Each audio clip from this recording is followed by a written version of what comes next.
So so those are we're going to have some really good presentations and I think a lot to think about on those topics. And then interim actions to facilitate non-pipeline alternatives, which is an area that I know a lot of the parties to this proceeding have a lot of interest in and have submitted a lot of ideas in.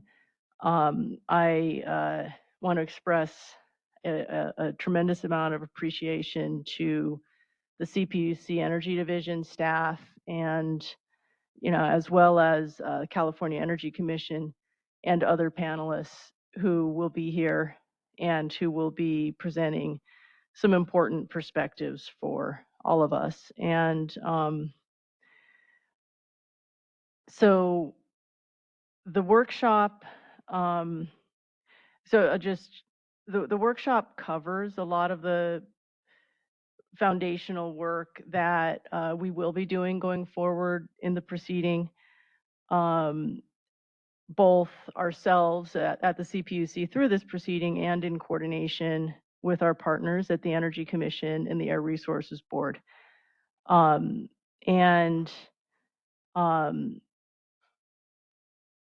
The topics that we will talk about will also touch on Senate Bill 1221, which I know is also of interest to a lot of parties and a lot of the people who are here or listening to the workshop online. Senate Bill 1221 requires the CPUC to designate priority neighborhood decarbonization zones by January 1st, 2026, and annually thereafter, and to establish voluntary pilot programs for those zones by January 1st, 2026. These are aggressive timelines, and we'll need to move forward efficiently to meet those timelines, and we'll also need a lot of help and a lot of engagement from diverse perspectives to be able to move forward with a successful program. And so again, I just welcome participation and thank everyone for being here today.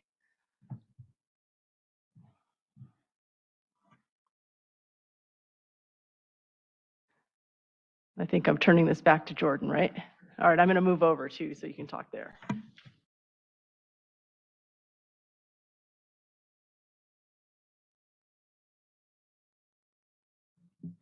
Thank you so much.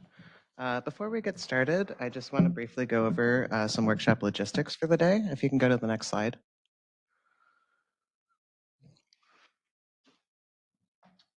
So as you heard, the workshop is being recorded, and the presentations will be made available after the workshop. It'll be sent to the list. Today will consist of several presentations and panels. After each panel, there will be an opportunity for a Q&A, as well as time for discussion on all topics at the end of the workshop. We'll first take questions from those in person in the audience. Please remember to speak clearly into the microphone so that those joining remotely can hear you. If you are joining remotely, please type the questions that you have to the presenters into the chat box, and my colleague Christina will read the questions from the chat. Participants will be muted for the duration of the workshop. If you have any technical issues or questions about WebEx, please message Christina directly. And before we move on with the workshop, if you can go to the next slide. Just quickly want to draw your attention to some safety features here. We are located at 505 Van Ness. In the case of an emergency, our evacuation zone is half a block down Van Ness across the street from City Hall. And if you can just take a moment to orient yourself to that. Okay, and the next slide. Okay, fantastic. So I'm going to invite Jean Spencer up for our first presentation.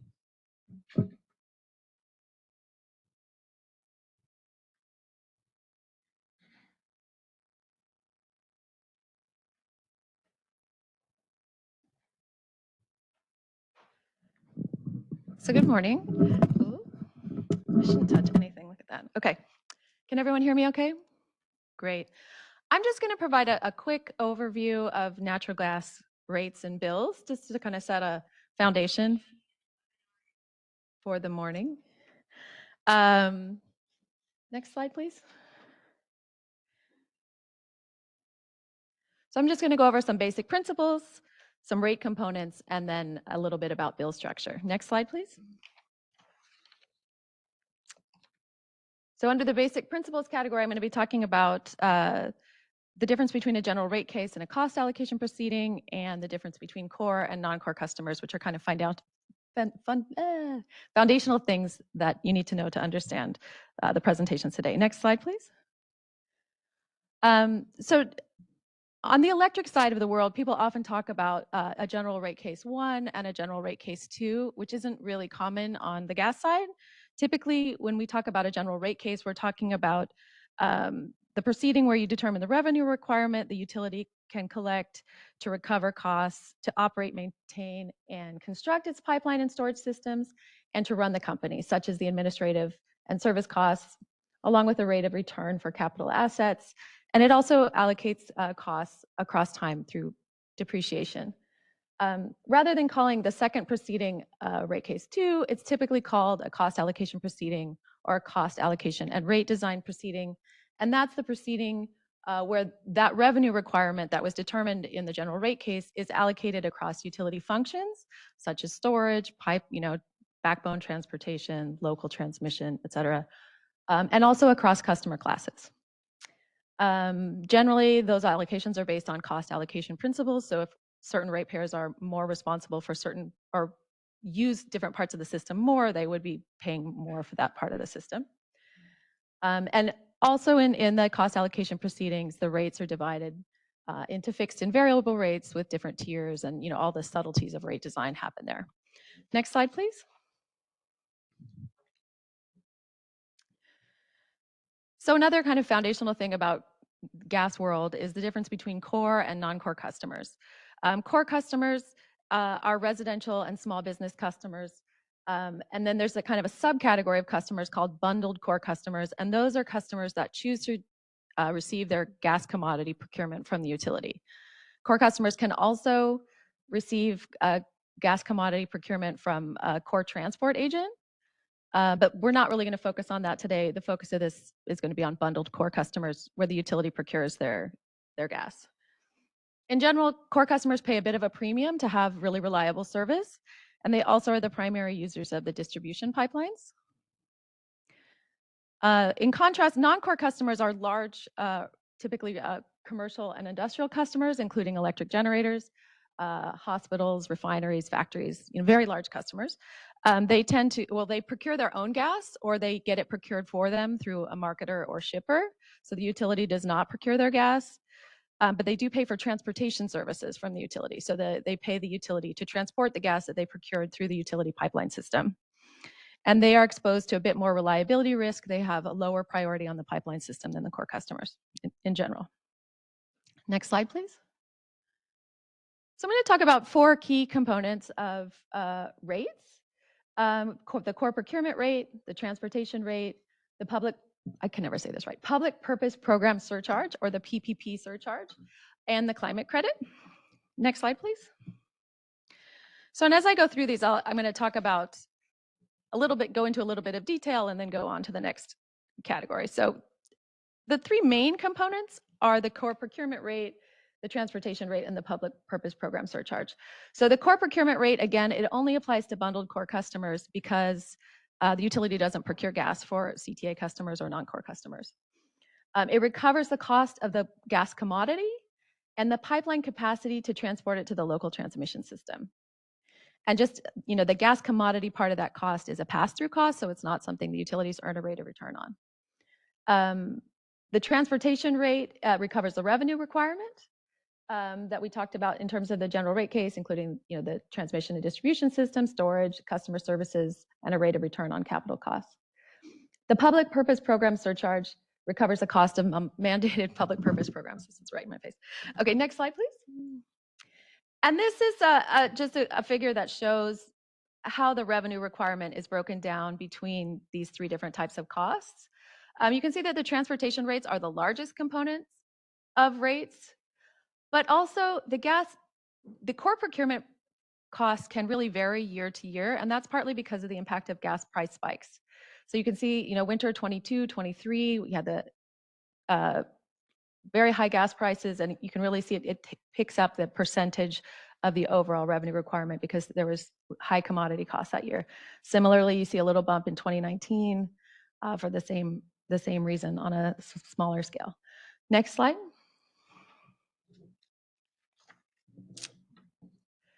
So core procurement rates are updated every month, and that's partly so that customers have a price signal. If something's going on in the market, it's not an immediate price signal, but they have a relatively quick feedback loop to let them know that something's going on and they might want to change their behavior.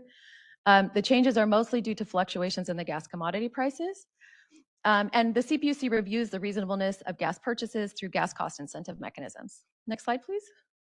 This is just an illustration of some of that volatility I was talking about. This is core procurement rates from 2015 to 2025.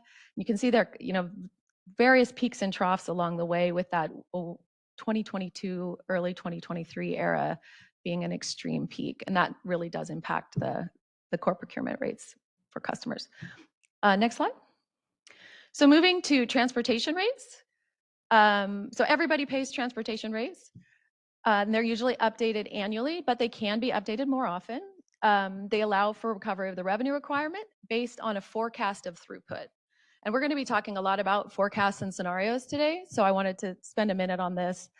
You know, a simplified way of thinking about rates, this is very simplified, but is, you know, revenue requirement divided by demand. And so, you know, and I know this is something that's come up a lot in the gas OIR. If you have the revenue requirement going up and demand going down, you're going to have higher rates. But even if you just have the revenue requirement staying the same and demand going down, you're also going to have higher rates. So that forecast is becoming increasingly important as we are looking forward, and things are, you know, changing, and people are trying to get a grip on how they're changing and how fast they're changing. Next slide, please. So this slide was put together by a different team for a policy forum we had recently, but I thought it was important to show here. And I think, you know, this is a comparison of the gas forecast from the California Gas Report, which is created by the utilities, and actual gas demand. So this first slide shows the historical demand, which is that black line, compared to the forecast in the 2020 and 2024 California gas reports in a normal year. And you can see that actual demand is quite a bit higher than the forecast for the normal year. And next slide. And it's still higher than the forecast for a high demand year, although not as much. So that kind of raises the question is, how fast is this happening, and how do we get a handle on what's really happening versus the forecast, and how do we think about that going forward? Next slide, please. Okay, going back to different kinds of rates. The gas PP surcharge is typically updated annually on January 1st. It includes costs for the energy efficiency programs, subsidy for care customers, and gas research and development programs. It's required by legislation, and one nuance of it is that electric generators don't pay for this cost. Next slide. So just really quickly on the California climate credits, another aspect of rates. Natural gas utilities have been given some free allowances annually to be sold at auction, and then the proceeds from them are mostly returned to customers on their April bill, to residential gas customers. And residential customers receive a per bill credit, so it's not dependent on how much gas you used. Everybody gets the same credit. But there was some recently passed legislation that was just signed last weekend that may change this process, but this is what it's been going forward, and that's what we'll talk about in the presentation today. Next slide, please. So I'm just going to get into a little bit of detail about different components of the bill, things that are fixed charges versus per therm rates, and rate structure. Next slide, please. So there are some fixed charges or minimum bills for the different utilities, but most of the costs are per therm, which is a unit of gas consumption that you've probably seen on your bill. So for core customers, the procurement rate, the core procurement rate is per therm. The fixed charge or minimum bill is per day. The transportation rate is per therm. And there's a seasonal baseline and above baseline cost. So there's some of it is at one price and others of it, the rest of it is at a higher price. The gas PP surcharge rate is per therm, and then you get the California climate once a year on your April bill, or that's how it's been in the past. Non-core customers have a bit of a different structure. They typically have a customer or access charge that is per day or per month, a transportation rate that is per therm, and it often gets lower as the more gas that you consume. And then non-core customers, except for electric generators, have the PPP surcharge as well, and that's a per therm cost. Non-core customers can also purchase gas storage from the utilities, but that's sort of a separate deal from their normal rates. Next slide, please. So this just looks at how the rates are as of September 2025 for non-core customers in these different buckets. So the first, you have the fixed charges. You can see that SoCalGas, SDG&E, and Southwest Gas have a fixed charge that's per day, while PG&E has a minimum bill that's charged per day. For the volumetric rates, there's a baseline and above baseline price. And it's important to note that the baseline, again, it changes seasonally. So it's lower in the summer and higher in the winter. And it's also, it's different in different climate zones. So if you, for example, live on the coast, you're probably going to have a lower baseline for the winter than if you live in the Sierras, because the average person is going to use more gas in a colder climate than in a more mild climate. Then there's the procurement rate, the public purpose charge, and the climate credit. And I think you can see here again, we talked earlier about transportation rates being a really big component of the rates, and you can see in these, the transportation rates here are a big component of the customer's bill. And then that core procurement rate is relatively low, but as we mentioned earlier, it can vary if there's high prices in the market. And then just in general, care prices are about 20% less than this. Next slide. Very briefly, non-core customers' rates are different. In this case, for this particular group, the customer charges $350 per month. The transportation rate declines the more gas you use, and these customers pay a PPP surcharge. So just a quick overview to have sort of some basics in your mind as we head into the conversations happening later in the day. And I think from here, I turn it over to the panel. So I think, Jordan, going to introduce the panel.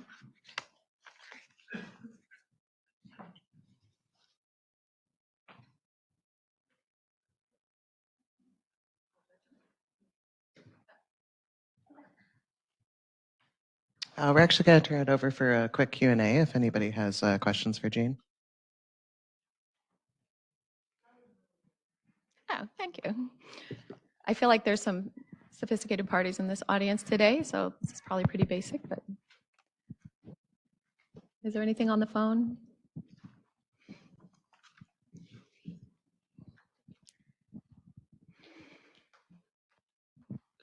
Thank you very much. That was very good. This is Marcel Haberger from Turn. I'm just wondering, can you say any more about what the legislation recently passed, how it will affect the climate credit? Do you know offhand? My understanding, and I am not in any way an expert on this, is that it sends some possible changes to CARB to decide. So I don't want to go beyond saying that. Yeah. As I read the legislation, it would result in gas utilities not getting allocation of credits, and the benefit would go to electric ratepayers, is my understanding of that legislation. And then just separately, one of the things that I'm sorry, I didn't introduce myself. I'm sorry, I'm Beth Kelly. I represent Environmental Defense Fund, and I also represent BayREN, 3C-REN, and SD-REN. One of the things that I found interesting was that for residential ratepayers, the more you use, the higher the rate, and then for commercial and industrial users, the more you use, the less you pay on a per therm basis. And I guess I hadn't thought about it altogether in that way, but I think it's worth considering how we're incentivizing people to use less gas over time. And so I would look forward to looking at that a little more. Yeah, and my understanding of why that is it's tends to be cheaper for the gas company to serve a larger customer because they don't need as much customer service for the demand, but it is a fair question.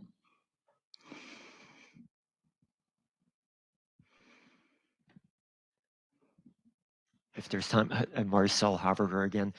On the slide you showed showing the difference between the demand forecasts and the actual historical demands, do you have a sense of whether it was forecasts for non-core or core consumption that may have affected the difference more or less?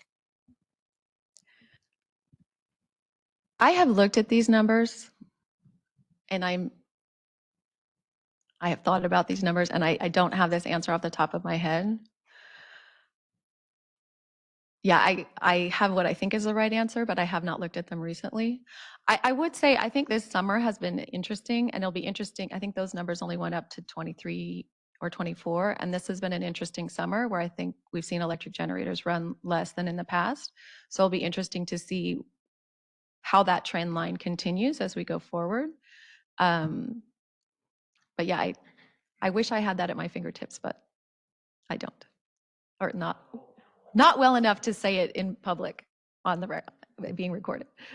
Anything else? Hi. Sorry, Beth Kelly again. My other question was, on your presentation, you said that core customers pay most of the distribution costs, but I thought that non-core customers paid only transmission costs. Am I? Yeah, I said they use most of the distribution. So it depends on where they're located. So core customers get most of the distribution costs because they're heavy users of the distribution system. Non-core customers often try to site themselves like on the backbone system or the local transmission system so that they don't have to pay distribution costs. But if they are on the distribution system, then they do have to pay distribution costs. Yeah.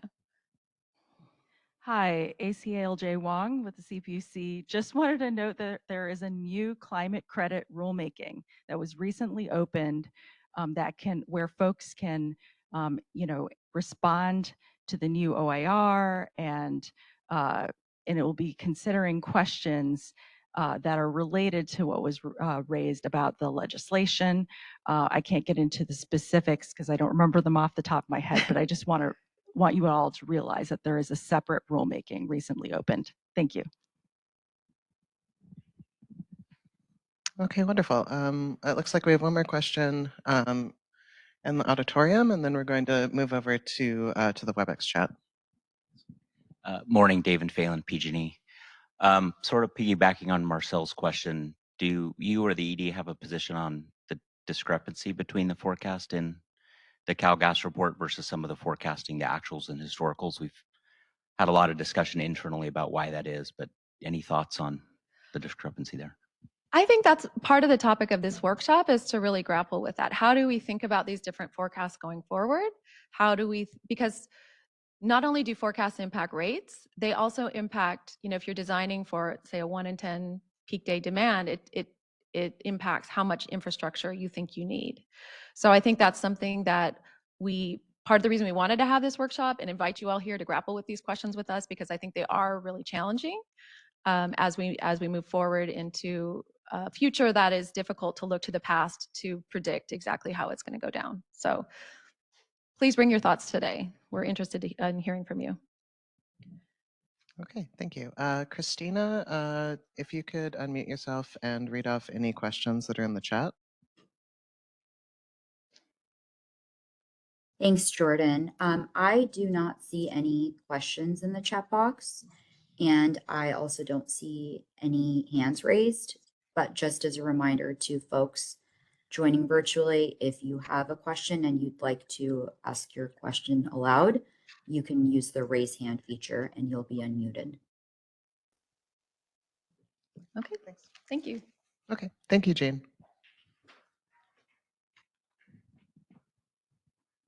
Okay, so at this point, we're going to move on to our first panel, which is current forecasts and infrastructure applications. I'm first going to ask Nate Taylor from SoCalGas and SDG&E to come up and present. Thank you. Yeah, if you don't mind, that'd be great.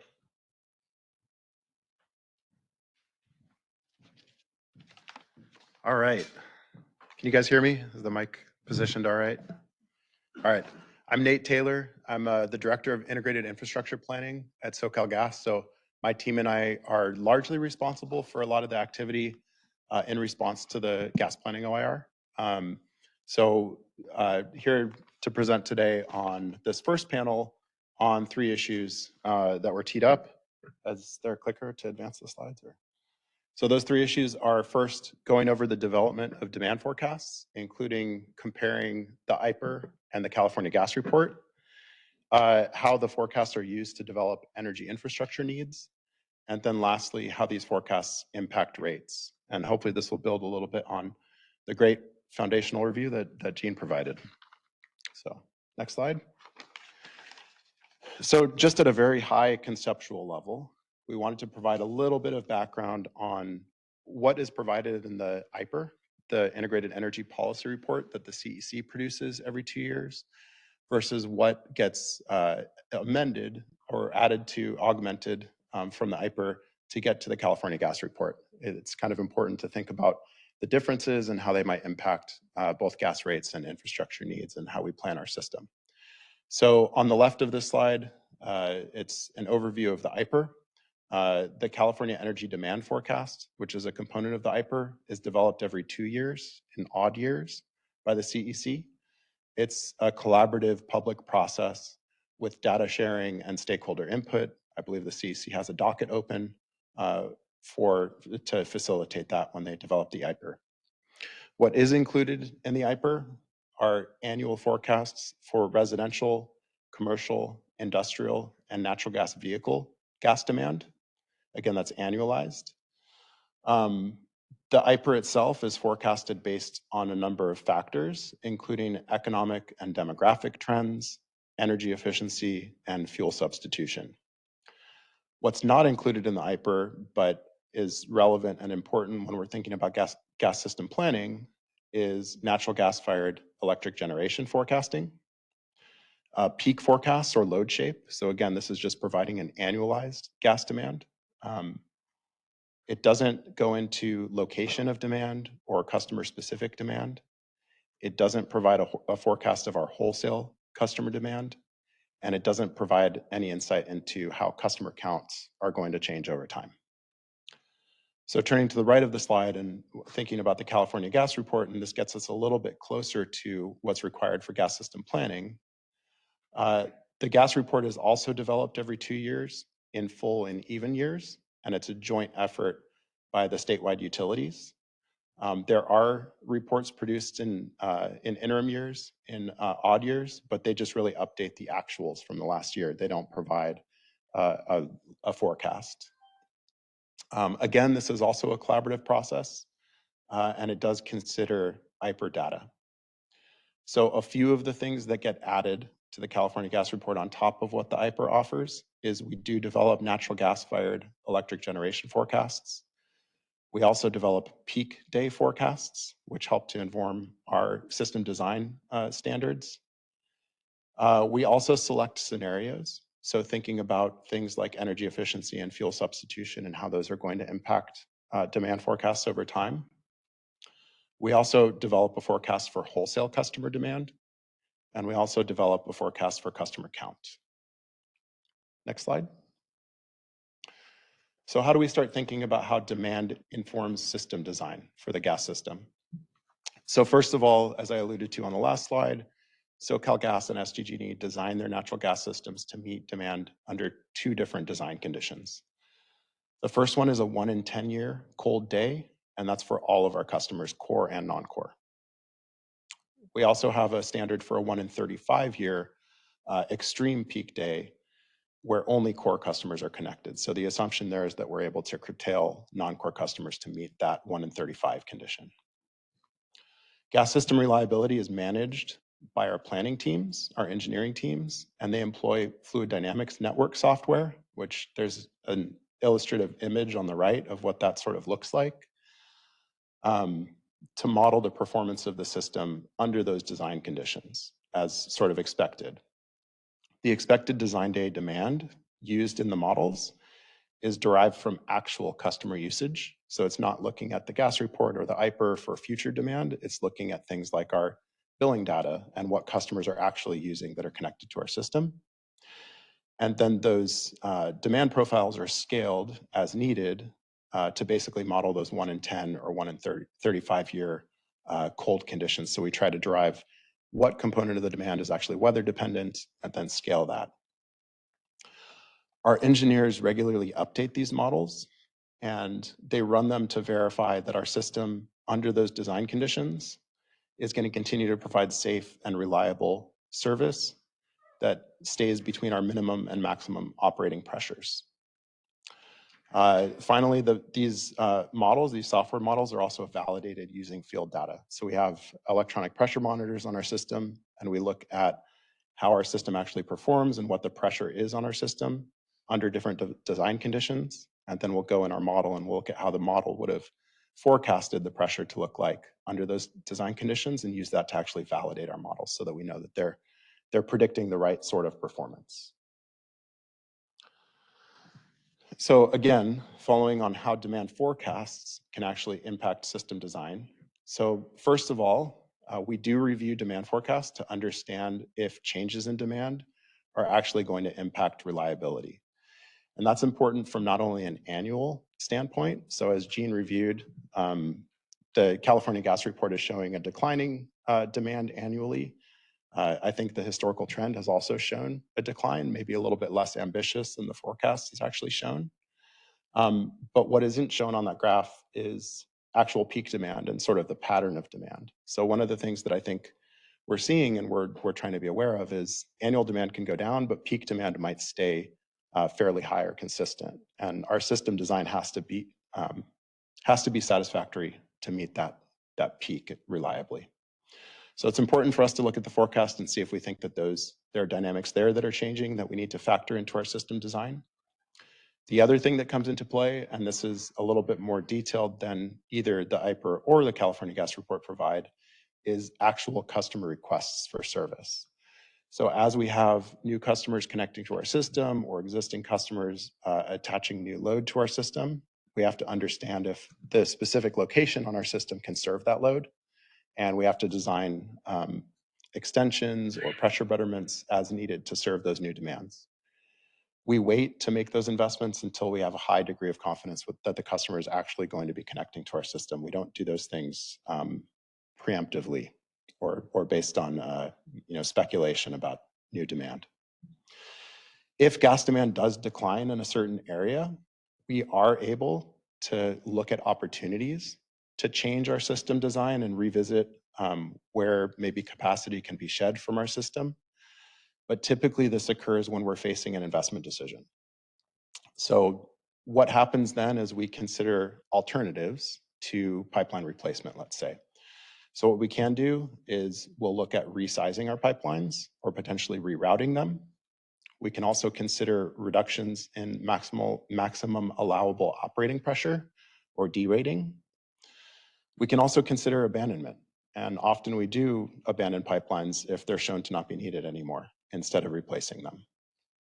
So again, this is really important that we're not going through and understanding if there's been a demand decline and there's cause for us to go and proactively downsize our system. It wouldn't make sense for us to go into a neighborhood where there's a 4-inch gas main and say, oh, gas demand has declined. Let's pull out that 4-inch main and put in a 2-inch main now. That would be extremely costly and wouldn't make any sense. But if we were facing a replacement project in that area, we would consider that replacement with smaller infrastructure or abandoning infrastructure if we're able to. Importantly, Decision 23-12-003, which was from phase 2 of the predecessor gas planning OIR, does provide some guidance, especially when we're talking about derating or retiring pipelines. I think importantly in that decision, it talks about how we cannot preemptively retire capacity before alternate energy infrastructure has been built, or we've actually seen a decline in demand. So I think that also adds another flavor here and complicates things, especially when we're thinking about, as Jean pointed out, there being a potential discrepancy between actual gas demand and forecast gas demand. So we really can't be making these infrastructure decisions based on those forecasts. So lastly, wanted to provide a little bit of background on how forecasts impact rates. So first of all, and Jean gave a good overview of this and the difference between the GRC and the CAP, or the cost allocation proceeding. Demand forecasts are utilized in our cost allocation proceeding. Typically, if there was a gas report in the same year that we're filing a cost allocation proceeding, we will rely on that gas report forecast. If there's not, if it falls in a year that we didn't produce a gas report, we'll develop a new forecast for the CAP, but we'll follow essentially the same methodology that we would for producing the California gas report. The adopted forecasts in the CAP are an artifact of litigation of the CAP. So we'll propose a certain demand profile or demand forecast in our CAP, and then it gets litigated, and depending on how the settlement or how the proceeding is resolved via settlement or otherwise, the actual adopted forecast might look different than what we proposed. So that's another thing to consider here. Our revenue requirements, which are typically litigated in our GRC, are not necessarily dependent on demand. A lot of our investments are safety driven or otherwise driven by things that are independent of demand. So we often don't present a demand forecast in our GRC because we don't have investments that are necessarily relying on one. Demand forecasts do impact rates in two major ways, and Jean covered on these as well. The first one is with regard to cost allocation. So that's thinking about, once we have an overall revenue requirement, how do we break that apart and assign different costs to different customer segments? So the forecasts are used to update what are called marginal demand measures, which are sort of a snapshot in time of how our system is used. And then those marginal demand measures are used to allocate from functional areas of our system. So thinking about things like storage, transmission, distribution system, and allocating those down to customer groups as they use those different parts of our system. So our demand forecast informs those marginal demand measures, and they're updated, and that affects how costs are allocated between customer groups. Then the second component is how rate design is impacted. As Jean alluded to, in a very simple way, rates are revenue requirement divided by demand. So as we forecast demand, we think about what that rate is going to be in a normal year to make sure that we're evenly collecting our approved revenue requirement. And then depending on how demand actually shapes up, if we're under collected or over collected, that ends up getting trued up. So hopefully that was some helpful background. I think that concludes my presentation. So. Okay, wonderful, thank you.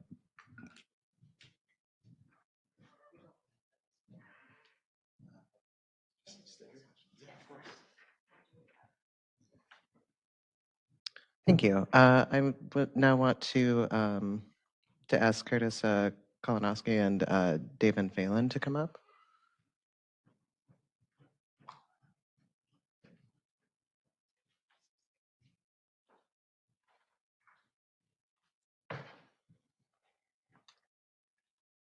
Good morning. Learning from Jean earlier, I'm not going to touch this. So I'm Curtis Kolonowski. I'm manager of our system planning analytics group at PG&E. So our group does gas demand forecasting.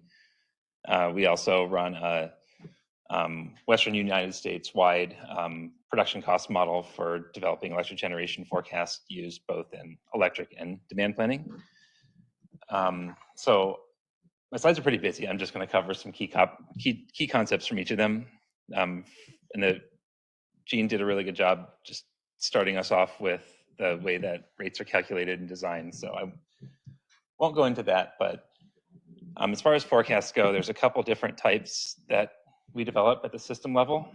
I will note these are, so PG&E gas system level, there may be some level, like we forecast distribution, transmission, backbone, customer classes, but we're not looking at like localized areas here. These aren't granular enough for that purpose. When I'm done speaking, I'll pass it over to David, who can talk a little bit more about what we do there.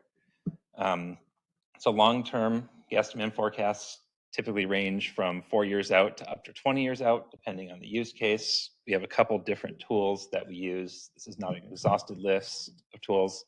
I know SoCalGas, I believe, also uses an end-use forecasting model, which is another valid tool for developing these forecasts. You see that there's a core and a non-core distinction here too. I'll just break out non-core a little bit more into industrial and electric generation. The reason there is they're forecasted and they use gas very, very differently. Industrial, it's really like production-based. A lot of the times their demand is pretty flat, may vary with certain economic trends.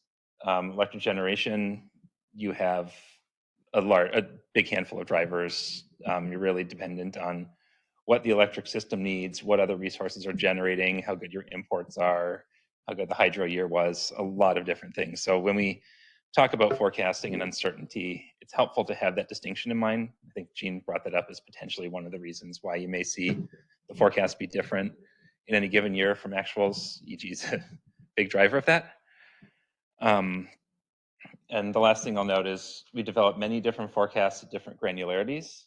So an annual, monthly, we have an average, or I'll call it expected case. It's assumed to occur 1 every 2 years. Cold and dry, so cold affects core, it affects electric generation. Dry hydro means less precipitation, less hydro available. When you sum up, you add up the electric supply stack, you get to a point where you have to fill it either by importing unspecified imports, which tend to be fossil fuel emitting resources in other states, or natural gas. So hydro is a big driver there. And we have 4 different peak forecasts that we develop for different use cases as well. The 1 in 90 is a core only forecast, similar to SoCalGas's 1 in 35. Next slide, please. All right.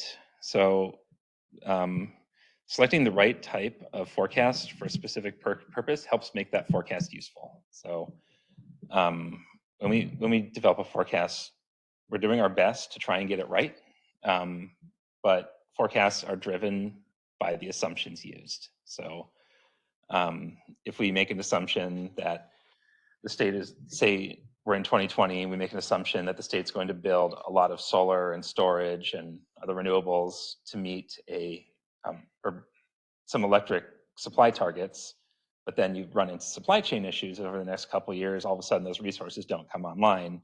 It was a valid assumption to make at the time. Seeing things 5 years later, maybe I'd make a different assumption, but that's kind of what we're trying to do, is balance that line between like meeting a policy goal and what's the most realistic or expected outcome. So we're in an expected case scenario. We review the assumptions for reasonableness. That typically means benchmarking with history. We have a gas price forecast. We want to look at how gas prices have varied in the past. Benchmarking with multiple sources. We also account for forecasts and policies that are on the books. We'll get into building electrification a little bit later as the key driver of residential. For policy-driven forecasts, these have a slightly different use case. So you end up with the same thing. You end up with some forecast of future gas demand. But for a policy-driven forecast, you start with a policy target that you want to achieve and design assumptions in a forecast that aligns with that. I like to look at the difference between these two as trying to help understand gaps. So if you compare an expected case forecast, the assumptions there, with a policy forecast, which may have quicker drivers of gas decline, you can identify what the key drivers are, what issues need to be addressed, or what policy needs to change. So both of these forecasts have uses, but they're slightly different depending on what you're trying to accomplish. Next thing, sensitivities and scenarios. So for a lot of gas demand forecasting, we have to produce point forecasts. It doesn't do you a whole lot of good if you take your revenue requirement, you're trying to set a rate. It's like, oh, I don't know, it could be somewhere between 100 and 300. You need a point forecast to be able to calculate the denominator in a rate. So the way that we get around that is we develop sensitivities and scenarios. So look at the key drivers of gas demand and identify ways to vary those such that we can see maybe some higher gas demand scenarios, lower gas demand scenarios. And then as we progress through time, we can see which assumptions were more correct or where we're trending. It can be useful for identifying least regrets analysis. So if I run 10 different scenarios, varying different inputs, and I see that there are a couple common trends or common themes, there may be some actions that you can take while you still work on figuring out that future uncertainty. I would call those least regrets. That's a use for this type of analysis. Then the last thing, the difference between sensitivity and scenario. Sensitivities are a lot easier to develop. It's just a higher input or a lower input. A scenario, you're really looking at developing a future state of the world. So if we wanted to develop a scenario that reflected some of the changes in federal policy, we'd need to address all of these different drivers in there, like the work that, or the bill that was passed a couple months ago affects solar, batteries, electrification of transportation, buildings, all of that. So a scenario would be some cohesive set of assumptions around what would change there. All right, next slide. So I list three different types, or three different forecasts that we develop. The first two are developed in-house, three types that we use. First two are developed in-house. The third is developed by the CEC. So the GTNS forecast, that's one we use in our cost allocation rate design cases. It only goes out, it only extends over a 4-year period. The next one will extend through 2030, same as our GRC. We use our best internal assumptions. We account for known uncertainty. We produce this once every 4 years. The second case, the CalGas report, it's already been mentioned earlier. We do this forecast every 2 years. It goes out up to 20 years. It's more collaborative with more stakeholders. You'll see the joint IOUs, municipalities. We invite CEC, CPUC to be observers and provide input into the assumptions. Overall, it ends up being rather similar to the GTNS forecasts, but it has a couple different uses. It's used in a lot of the like supply standards.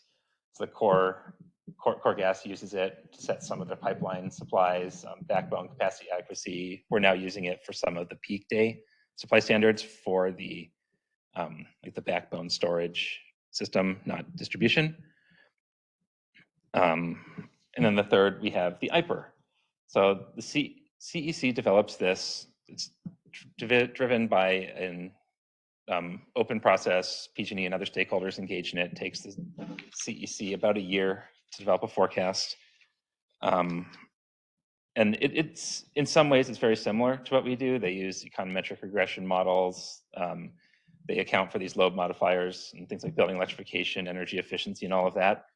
The part that I just wanted to get into here, in addition to what Nate said earlier about some of the things that are not included in the IPER, there are parts of it that we see as more policy driven. Like if a policy is on the books or near on the books, it tends to get incorporated fully into the IPER. This is a little more problematic for building electrification, where we don't have a lot of recent history to use to say, like, yes, we see this trend is happening, it will continue or accelerate into the future. Let's bake that into our forecasts. We know there's some reasons why customers may not electrify. I won't get into all of them now. We talked about it in our interim comments, but just a few reasons. Facing a decision to replace a gas appliance with electric, there are incremental costs involved. Some customers may choose to extend the life of their appliance in some way. Another big one, emergency replacements, which some studies I've seen up to 35% of appliances replaced are under emergency. You don't have the luxury of time and bringing in a plumber to put the piping in to get a heat pump in there as well, hoping the mechanic has or the technician has a heat pump water heater off the truck. It makes for some challenges when hot water and hot air are required for habitability. We've talked about legal challenges a little bit.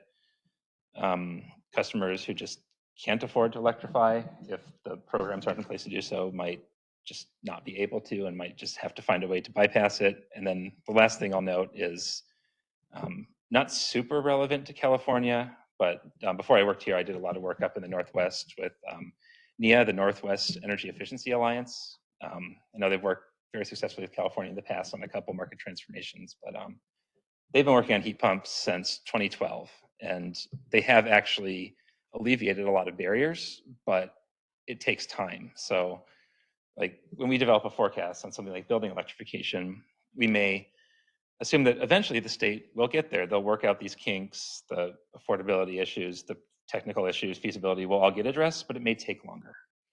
And that's where we start to develop something that we think would be our best estimate of what would actually happen rather than just hitting a policy goal.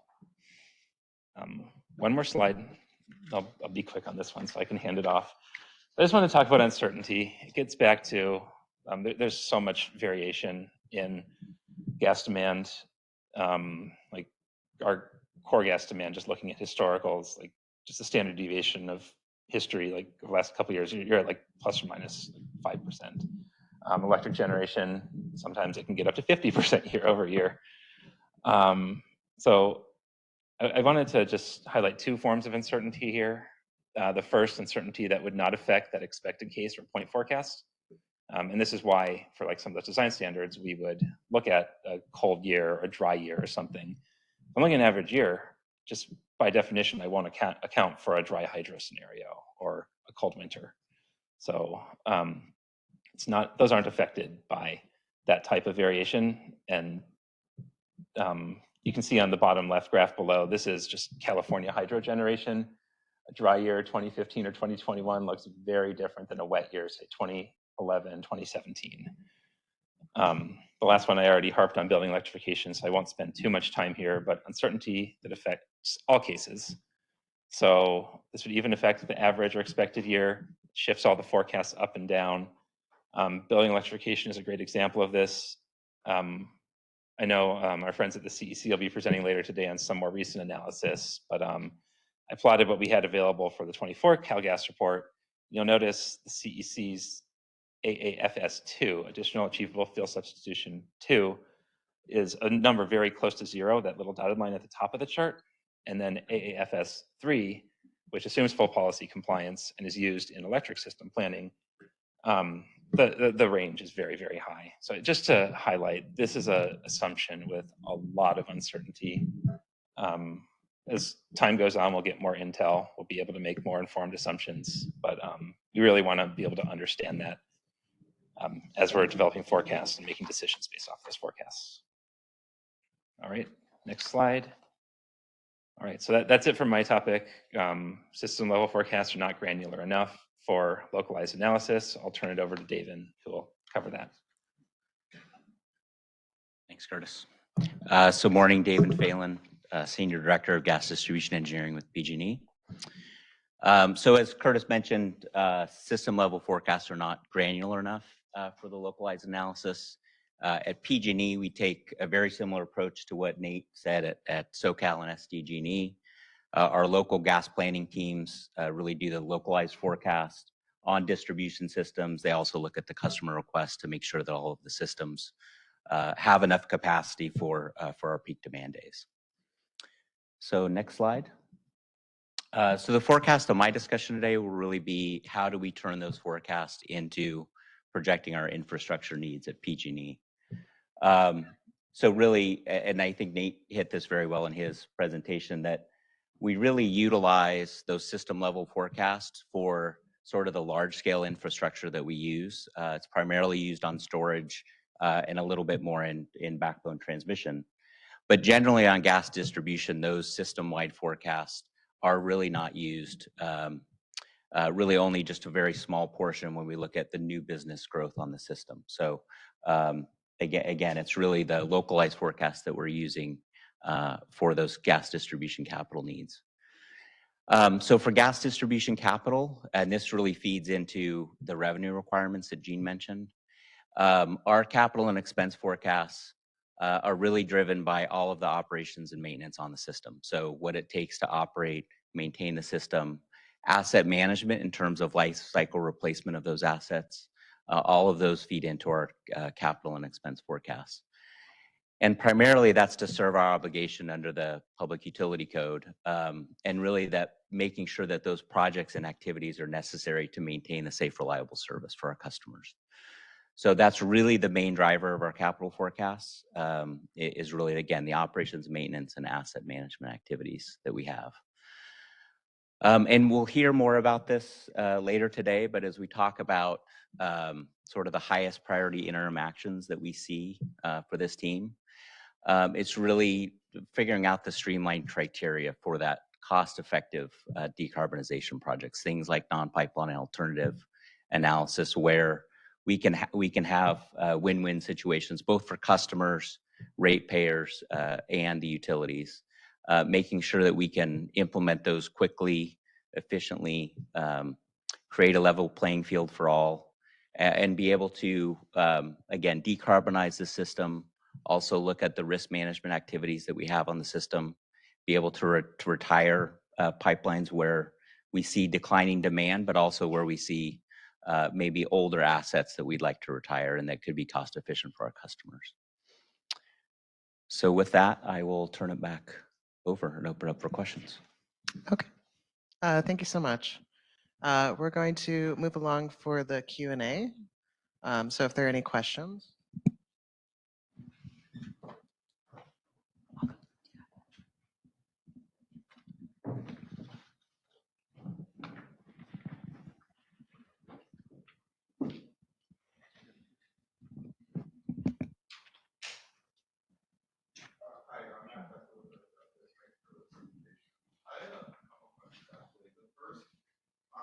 I don't know if you can provide a little more color in the discrepancy. Is the microphone on?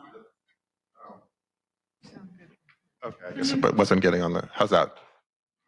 I had a couple questions. The first, if you could maybe provide some insights into the discrepancy we saw in the earlier slide Jean presented between actual gas demand and the forecasting, whether that might be attributable to the electric generation side or core customers. I'm particularly curious how residential or core customers are tracking with the forecast, and what you might be able to say about that. Yeah, so can you hear me okay? All right. Yeah, so this is my first time seeing that slide, so I can't give you a lot of detail into what's going on. It's a one line compared to another. There's 3+ gas utilities under there, lots of different segments. So I don't know exactly what's driving that, but I will say that building electrification, well, that's what we would expect to be the large driver of decline in core. And we're still at a point where we haven't fully seen that. We haven't been able to measure that really. So it could be that that's not taking off as quickly or just isn't something that we can see yet. If there is a difference there, that's probably what it would be. But once again, I don't have all the details. So I can't say exactly what's driving that slide. Okay. And then Nate, you talked a little bit about increased projections of new demand, potentially triggering pressure betterment and system expansion. I guess two questions. One, sort of what's the time frame between when you see that and when you implement the project? And then two, is that typically is what's triggering it typically a 1 in 10 or 1 in 35 demand, like something like that? Yeah, sure. So I can give you an example this is from a long time ago when I used to do some system engineering, but what we'll see is oftentimes it's a very localized problem when we're doing a pressure betterment. What might happen is we might have a neighborhood that's maybe a mix of residential and non-residential, but probably mostly core customers. It's not usually the large non-core customers aren't attached to our medium pressure distribution network, and that's often where we're discussing pressure betterments. And you might have let's say like a natural gas vehicle refueling station that comes online in that area, and if it were to be operating in that area, it would actually reduce the pressure of that system below minimum operating pressure, or maybe not even be able to provide gas to the network. So that might result in us having to do some upstream remediation investments to get that pressure higher, which is what we call a pressure betterment. So that would be different than the line extension that's directly serving that customer, right? So that's just one example that could come up with a variety of different new customers attaching to our system, but that's one that I recall from way back then. Other questions? And please remember to introduce your name and affiliation. Okay, I think this is on. This is Kiki Velez with NRDC. Just following up with that line of, with that question that Matt just asked in your response, Nate. I'm for that type of pressure betterment project, this might be getting in the weeds, but curious for potential NPAs to avoid that type of project, would something like demand side, like electrifying some of the households that are served by that substation or whatever infrastructure is needed that needs to be upgraded to balance out the pressure like you were mentioning, is that our demand side measures like that a potential solution, or what would be all other alternatives to doing the pressure betterment project? Yeah, so I think they could be. It really is going to depend on the situation, right? And how much of a deficit you're trying to close. It's not something that I'm aware of us looking at right now today. I think we're looking forward to piloting those sorts of things, whether it's through SB 1221 or otherwise. But there could theoretically be a situation where you're just seeing a deficit on those extreme cold days. And maybe if you did deploy some more efficient furnaces or some heat pumps to take some of that load off the gas system, you might be able to remediate a pressure betterment or avoid a pressure betterment in that way, but it's going to be really case dependent. I think we'd have to look at each project individually. And sorry, if I could add for PG&E, I would definitely agree with what Nate said.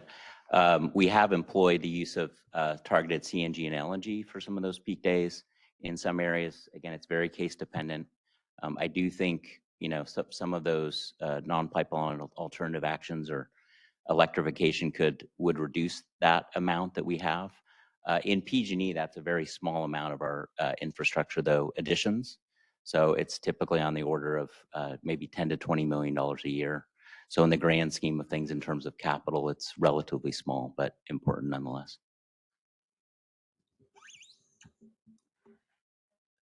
Thank you. Marcel Haberger for Turn. I guess I want to just step back and ask a follow-up on what you just said, Devin, because I'm still struggling to make sense of how critical are these forecasts for the issue in this proceeding of trying to start and motivate electrification and non-pipeline alternative projects. Given what you've said, that much of the infrastructure spending and replacement is on operation and maintenance and investment that's not driven by forecast, but driven by your routine planned pipeline replacements, especially on the distribution system. Do we need to work? Do you have a sense of how much do we need to care in this proceeding in terms of moving NPAs forward about the demand forecast details? I'll take a first shot at that.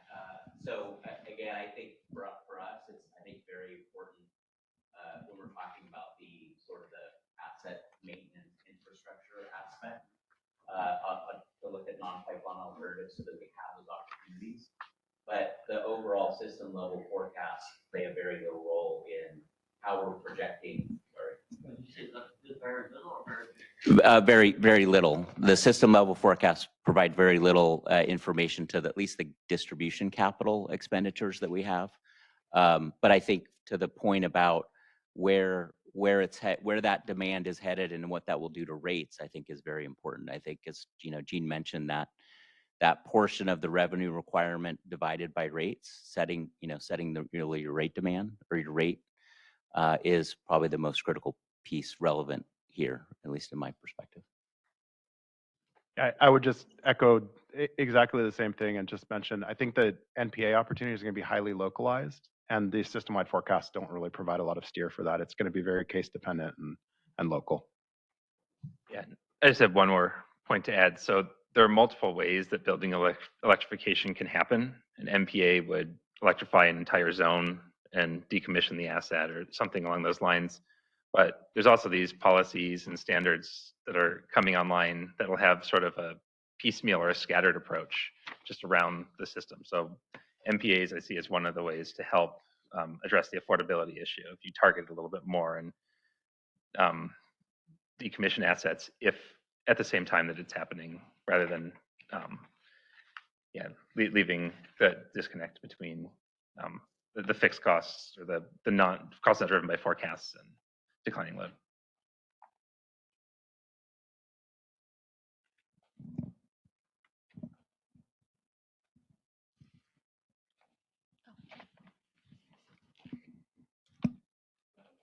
To catch up here. Hi, Beth Kelly again. Just a couple of quick comments and then I have questions. I have many questions. So in terms of the IPR and the California Gas Report, I'll just note that those two use different units. So it's really hard to have an apples to apples comparison and kind of understanding how the scenarios are different. Like that might be useful to have a better understanding of, you know, are you using the same thing that's in the IPR in the California Gas Report? And if not, where do those differences come into play? Another comment is just, you know, obviously there's the discrepancy between a 20-year planning horizon and like a distribution main, which is depreciated over 70 years. So you still have that timing gap. And, you know, I guess one minor question is, have you considered pushing out that timeline, or does it kind of after 20 years just kind of become garbage? Right? So, in terms of planning. Yeah, the uncertainty as you go farther out increases. So like it'll spread over time. I think you would need to do scenario analysis. I wouldn't want to hang my head on any point forecast after 20 years.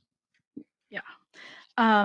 And then a couple of other ones is, do you guys know, kind of off the top of your head, what the difference in what the cost premium is between a 1 in 10 reliability and 1 in 35 or 1 in 90? I'm not sure if I understand the question completely, but the scenarios are sort of apples and oranges, right? Because there's different customer groups that we're serving under those design conditions. Yeah, I guess what I'm saying is, say everybody were subject to a 1 in 10 condition, including core customers, right? What would be the cost delta for that? Like if you have a sense of scale. So is the idea would be to relax our design standards so that we're curtailing core customers? I'm trying to 10 years? understand what is the cost difference? How much of a premium are people paying to have that greater reliability? Right? I'm not sure if I'm not sure if there's an analysis that's been done on that. Yeah, I don't know if we've done recent analysis there. Yeah, or any. I'm really not. Yeah. Because it would be interesting to know if it's like if you could move to like 1 in 10 for non-core and 1 in 20 for core customers. How would that save ratepayers a certain amount of money? Anyways, that's the intent of the question. And then another question I have is, how do you guys track localized costs? I know that PG&E touched on some of the growth areas where it's like new customers or certain demand, but are you also tracking where you have segments of pipe where it's, for example, like very few therms over a long distance, so that it's like a very high kind of cost per therm basis? So I can take a first shot. So I don't think we track that. Generally, when we're looking at non-pipe alternatives, those are project by project basis. So sort of, I think Nate touched on it in his, when we have any kind of work coming up on, say, a local transmission system or a long lead of distribution that's serving very few customers, we're looking at doing non-pipe alternatives for those. So where it would be a high cost to serve for a small number of customers. But I don't think generally we're tracking, system by system where we have sort of high marginal costs for those customers.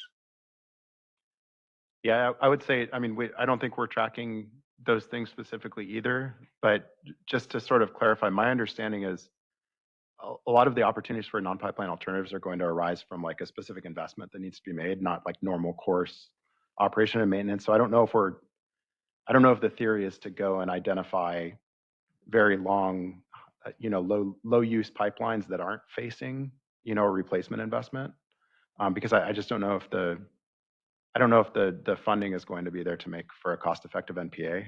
And I think the other thing is our distribution system sort of generalized and like treated as a group. It's not, we don't have specific information on a specific pipe segment other than our risk modeling that's looking at where we might need to address risk through replacement programs or other things like that. So. I have a couple more questions, but I'm sure I can get to them in another. So we are about at time, so we can take one more question. I want to see Christina if there's anything on the WebEx.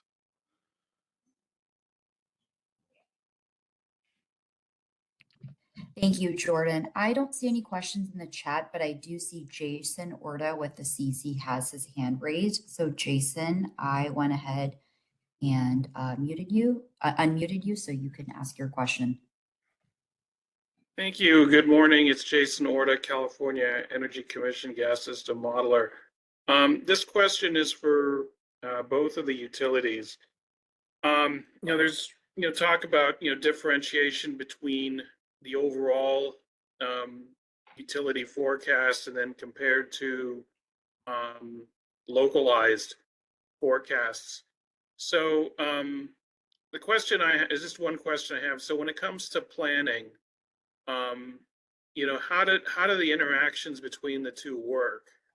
Like maybe if you add up all the local forecasts, you'd get something different from the system forecast, or and so how does this kind of planning work with use of different types of forecasts? How does one feed into the other? For example, how do you use these local forecasts to do planning for, say, local transmission and backbone transmission, and the high level forecasts?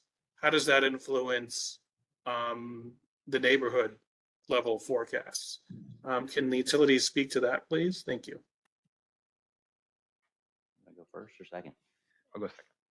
Go for it. Shouldn't have given you that opportunity. So great question. So I'll just say, to me, within PG&E, they're fairly separate and distinct. So the localized forecast, although they're based off of all the very much the same information, so particularly for core customers, it's based on their usage, their billing information. All of that information is feeding the both forecasts. But as you mentioned, if we were to take a localized forecast and aggregate all of those up to a system level, you would have a much higher projected usage, because you're not taking into account the diversified nature of the load. So really the localized forecasts are primarily based on the core historical usage projected to some of our peak demand days, versus the system level forecast that is using that, still projecting it to the peak demand day, but in sort of a more aggregated level. You're also at that for the local transmission backbone, you're much more concerned about you're aggregating all of the industrial EG loads, doing more specific forecasts for those. You're bringing in the supply transportation of your storage, whether you're filling or withdrawing on the storage. Those type of things would go into your system level forecast. Yeah, I think the same would be true for us. Largely, maybe one thing to sort of discuss here again is when we're thinking about distribution forecasting, distribution system design, it's again highly localized, and the forecasts that are produced in the IPER and the gas report don't get into that local demand and aren't really opining on where there might be new business attachment or things like that. So we do need to look at new customers and new load specifically for distribution and for transmission if we have transmission level customers. But the forecasts are as Devin described, they're really applied for kind of system level balancing and making sure that we're able to meet at like a backbone level the forecasted system wide demand. Okay, thank you so much. At this point, we're going to take a 5-minute break. If everybody could return at 10:50 so that we can continue.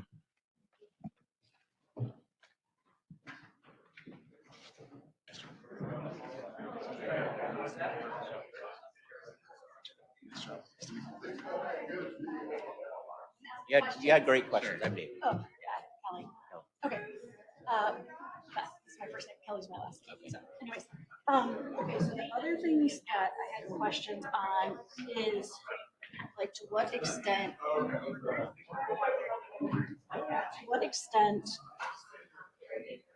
is the distribution system used as storage? Like to packing and drafting, almost zero. Right. Yeah. So the distribution system, because you have, yeah, it's very low pressure, so you don't really have that capability. The local transmission, at least at PG&E, is used some. So particularly the larger runs of local transmission is used to pack and draft, and obviously the backload is significantly.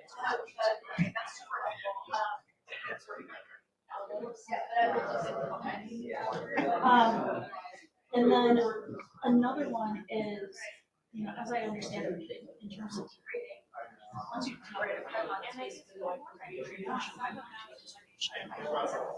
It could, or you could just be, it could be lower pressure, still operating at transmission level, but just at a lower pressure.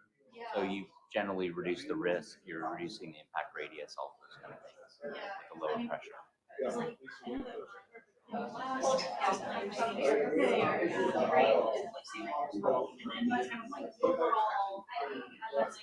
in Yes. general, right? Yes. Like if something's building a transmission line to a distribution line, it changes. So is there I had a question that came up with a little too late. Yeah. It changes it. But it's really, so, you know, it seems to me went that from transmission to distribution. a lot of the potential, greatest potential lies in projects that have right across distribution. Investment. There is a portion of that that's already for non-pipeline alternatives. Right. But the primary reason you're doing we're never really going to capture the greatest benefit from the system as a whole if we're evaluating all somewhat. But once you get over 20%, that's somewhat doing the system analysis, you have to do a lot of pathways where one strategic project may set up an opportunity every 7 years. So we'll seek those some pipelines that will be cost effective. Those, how do we take advantage of that? Because that requires real engineering analysis to actually generate that kind of strategic. That's really where the savings. And I'm wondering if anybody is doing that kind of evaluation. I think that that's definitely a higher level question. It's a great question. You're thinking like ultimately enough electrification happens, you retire an entire part of the system. Yes. Starting upstream all the way down. Correct. Yeah, I know it's being looked at. That isn't in my department. Yeah, they'll talk more about the issues of MPAs. I know they're looking at it. Yeah. I don't have too many specifics. But I'm wondering what's driving it. Is there are the utilities sort of unilaterally on their own investigating this, or is this EPC sort of encouraging this, or what is this? Yeah, I don't know. I'm not sure. I will go back and comment on one thing you said though about like looking case by case versus a big broader basis. I know that's one of the topics we're going to talk about this afternoon is making it programmatic, so you can look at like as a portfolio as a whole when making the investments, like rather than like, this specific project must be cost effective. Right. Like, it's like operation. Yeah, so they're going to talk about that, but yeah, I don't know who's involved. Like, I know there's a lot of discussions going on. More in like data and gas engineering's realm. So I can't. Sorry, I don't have good answer for you. It's a great question though, and I think it gets to the bigger issue. Like most of the forecasted decline is due to the regional and state policies like CARB, the Bay Area Airport Management District. Right. Like maybe that makes a bunch of people really interested in NPAs, but what if it doesn't? And you start piecemealing, just like everything declines and you're not looking. What does NPA mean? Non-pipeline alternative. Oh, NPA. Got it. Yeah. I'm new to the MPA thing too. I worked on wires. If we get enough decommissioning, we'll get to a point where there becomes a sort of crisis. Well, so this is because if it's all piecemeal and we're not taking advantage of any driver, we're not really setting up any sort of sequences that are going to actually make sense. We'll get to a point where there is too little demand across the whole system, way over designed. And then but the costs are not.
Okay, so we're going to go ahead and get started. We had a little bit of technical issues. So if everybody can sit down for the next presentation.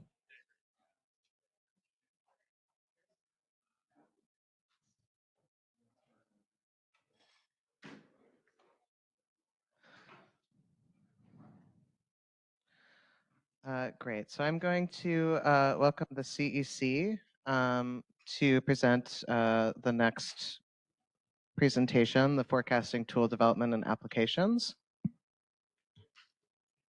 Great, thank you. Can you hear me? Yep, we can hear you. Great. Good morning. My name is Nicholas Janish. I'm a supervisor in the Efficiency Analysis Unit in the Energy Assessments Division. Today, I will provide a brief overview of the California Energy Commission's gas demand assessments, including the characterization and results of the demand scenarios from the past two IPER forecasts, as well as our current draft plans for the upcoming 2025 IPER energy demand forecasts. Anthony Dixon will follow my presentation and present the potential rate impacts of the gas demand scenarios that I'm about to present. Next slide, please. And here's a list of acronyms, initialisms, and abbreviations that I'll be using in my presentation. Next slide, please. And it's a long list. Next slide, please. Let me start by providing an overview of the different gas assessments that our division at the Energy Commission conducts and the different types of forecasts we produce. Next slide. I want to provide some context for today's discussion by giving an overview of the natural gas planning processes in the state and how the work at the different agencies relates and builds off each other. I won't go through everything in this chart, but I want to highlight a few areas. Starting from the left, the state's economy-wide carbon neutrality goals. The CARB scoping plan proposes air quality and GHG emission reduction strategies. Energy programs, standards, and regulations are developed in support of carbon neutrality, and those feed into the CEC's IPER demand forecast for both gas and electricity, which is in the top center of this diagram. Those forecasts are interdependent. Moving down this chain, the CEC's IPER demand forecasts are the foundation for our long-term demand scenarios, where CEC also assesses the impacts of relevant scoping plan components on fuel demand. And those scenarios feed into the SB 100 assessments over on the bottom left of the slide. SB 100 requires that zero carbon resources supply 100% of electric retail sales by 2045. Going back to the bottom center of the diagram, separately from the IPER forecast, CEC produces a peak day gas demand forecast, which is an input to CEC's gas system reliability assessments for SoCalGas and PG&E. CPUC independently conducts gas system reliability assessments for SoCalGas based on inputs from the California Gas Report, which is developed by the gas utilities. The CalGEM safety regulations on the far right of the slide are an input to both the CEC and CPUC assessments. The California Gas Report, CPUC's assessments, and CalGEM safety regulations all inform the CPUC gas proceedings around rates and system planning, among other things. Next slide, please. The different gas assessments have different planning timeframes associated with them. The summer and winter reliability assessments conducted by the CEC and CPUC only look at the risk of curtailments for the upcoming season. The California Gas Report, which is the basis for our gas infrastructure decisions, looks out to 2040. The state's climate goals look out to 20 to 25 years. Next slide. The CEC has three gas demand forecast products. The first is our IPR demand forecast, which looks at the impacts of current and under development programs and regulations on both gas and electricity demand. This includes scenarios for energy efficiency, fuel substitution, and transportation electrification. The gas utilities in the past have used the additional achievable energy efficiency and fuel substitution components when developing the California Gas Report. The IPR forecast looks at annual gas sales and consumption going out 15 years and is updated every 2 years. The long-term gas demand scenarios extend the IPR gas demand forecast out to 2050 and model additional strategies for meeting the state's carbon neutrality goals. One use case of the long-term demand scenarios is to inform SB 100 planning. This project includes scenarios with more electrification or hydrogen use than is considered in the IPR demand forecast, which leads to larger reductions in natural gas use. The most recent round of the long-term demand scenarios includes a scenario based on the Air Resources Board scoping plan. The last forecast product is the peak day gas forecast. We independently assess the same metrics reported in the California Gas Report for both PG&E and SoCal Gas. These metrics are an input to the CEC's gas system reliability assessments. This forecast only looks at the next season, not at any long-term forecast years, and includes gas used for electricity generation, while the other two forecasts do not. So to summarize, with our Energy Assessments Division at the CEC, our gas demand work focuses on forecasting gas demand, conducting seasonal reliability assessments, and not to mention here, forecasting gas prices. Anthony Dixon will describe how we do that following my presentation. Next slide, please. Now let's focus on gas energy demand forecast, particularly the additional achievable energy efficiency and fuel substitution framework. Next slide. The additional achievable framework is used for energy efficiency, or we call AAE, fuel substitution, which we refer to as AAFS, and transportation, AATE. They capture a range of incremental market potential impacts beyond what is included in the baseline demand forecast, but are within the range of what is reasonably expected to occur. For AAE and AFS, there are 6 scenarios ranging from conservative to optimistic, where conservative implies firm commitments, existing programs and standards not included in the baseline forecast to the optimistic scenario, or scenario 6, which implies speculative programs in the early planning phases. Next slide, please. In regards to the AFS modeling framework, and particularly focusing on the additional achievable fuel substitution scenario framework, first, AAFS is additive and built from the baseline gas demand forecast, which is generated using the CEC sector-based models that use economics and demographic input data. Next, as seen in the table, AAFS consists of 3 components. They are the combination of the additional achievable energy efficiency and fuel substitution stemming from incentive programs and incremental codes and standards. We refer to these as PICs for short.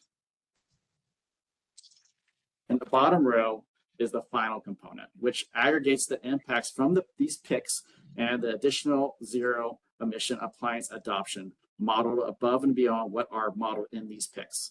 This final component is where the proposed zero emission appliance standards are modeled, or any naturally occurring market adoption of zero emission appliances using the fuel substitution scenario analysis tool, or we call it FSAT for short.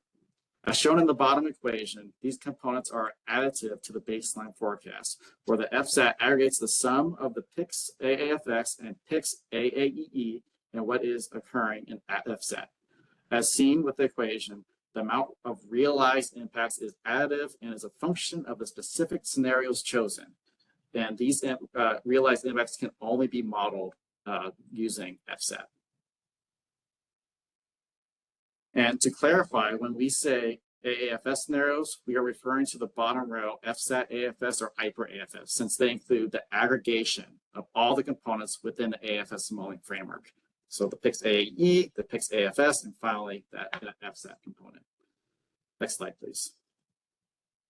Let's now discuss the recent IPR gas demand scenarios. This table summarizes scenarios that have been presented in previous workshops, such as the November 14th CPUC workshop last year and the recent June 6th IPR gas price outlook workshop. I want to note this table since the potential rate impacts for the 2023 IPER gas scenarios and the CARB scoping plan were previously presented at the June 6th workshop. Although I will present all scenarios today, as noted on the far right, only the potential rate impacts of the 2024 scenarios will be presented today by Anthony Dixon following my presentation. But before I get into the characterization of these scenarios, I wanted to clarify that the terms planning scenario and local reliability scenario are used explicitly for the electric system planning forecast. They are not relevant in the gas system planning concept. So when we say planning scenario, we're not talking about the gas system. Next slide, please. As mentioned in the AAFS modeling framework, the demand scenarios incorporate additional achievable energy efficiency savings scenarios from programs and incremental codes and standards, or these PICs.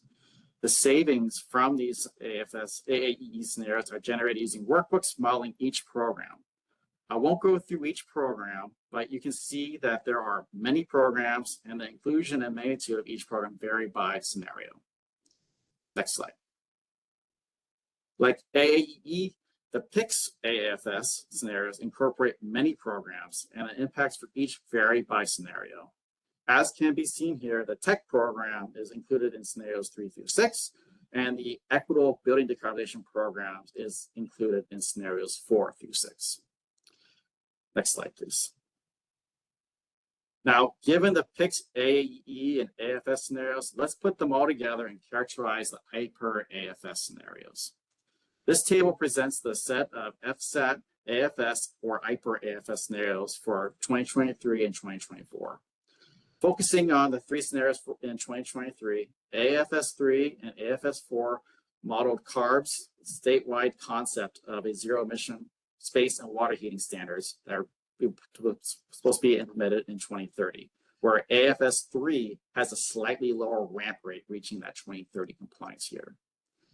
For the 2023 IPER, the CEC later adopted the gradual transformation scenario, also called the GTAFS or AFS 2.5, which modeled a gradual adoption of zero emission space and water heating appliances, where the adoption rate reaches 100% by 2040. This scenario was added as an in-between scenario between AFS 2 and AFS 3, since there was an enormous jump, as presented by PG previously, in impacts between AFS scenarios 2 and 3. Since AFS scenario 2 did not, so the reason why is because AFS scenario 2 did not model any zero emission appliance adoption. For the 2024 IPER, the scenarios had similar characterizations, but at that time, the CARB's concept of the zero emission appliance water and space heating appliance standards had earlier and staggered appliance dates, where compliance started as early as 2027 for small residential water heaters. So in 2023, the earliest date was 2030 for compliance. For 2024, 2027. Taking a broad view of the table, you can see that the 2023 and 2024 scenarios are relatively similar and use the same 2023 PICS AE and PICS AFS assumptions, since those scenarios are updated every other year. Next slide. Let's now look at the impacts. This is the same slide that was shared at the June 6th workshop, showing the gas displacement of the various scenarios out to 2040 relative to the baseline gas demand forecast. Across the three scenarios, gas consumption is reduced significantly by 30 to 40% by 2040 relative to the baseline. Moreover, when adding the CARB scoping plan scenario, which has a much more aggressive characterization, we can see that gas demand is reduced even further. Next slide. Now let's look strictly at the forecasted energy consumption for each scenario out to 2050. On the top in the black line is the 2023 baseline gas demand forecast that hovers a little above 10,000 million metric therms. Below are the 2023 gas scenarios. All show the pace of demand reduction where they converge somewhere between 5,000 and 6,000 million metric therms, or roughly a 4,000 million metric therm drop in demand by 2050. And looking closely at the end of the forecast time horizon, I do want to note that these scenario lines do cross. This eyebrow raising observation is due to some endogenous modeling behavior that can generate these types of outcomes when the tool is making these long-term calculations. CEC staff are continuously striving to improve our models to mitigate these types of scenarios. And so I'm hoping in 2025, we don't have any crossing lines.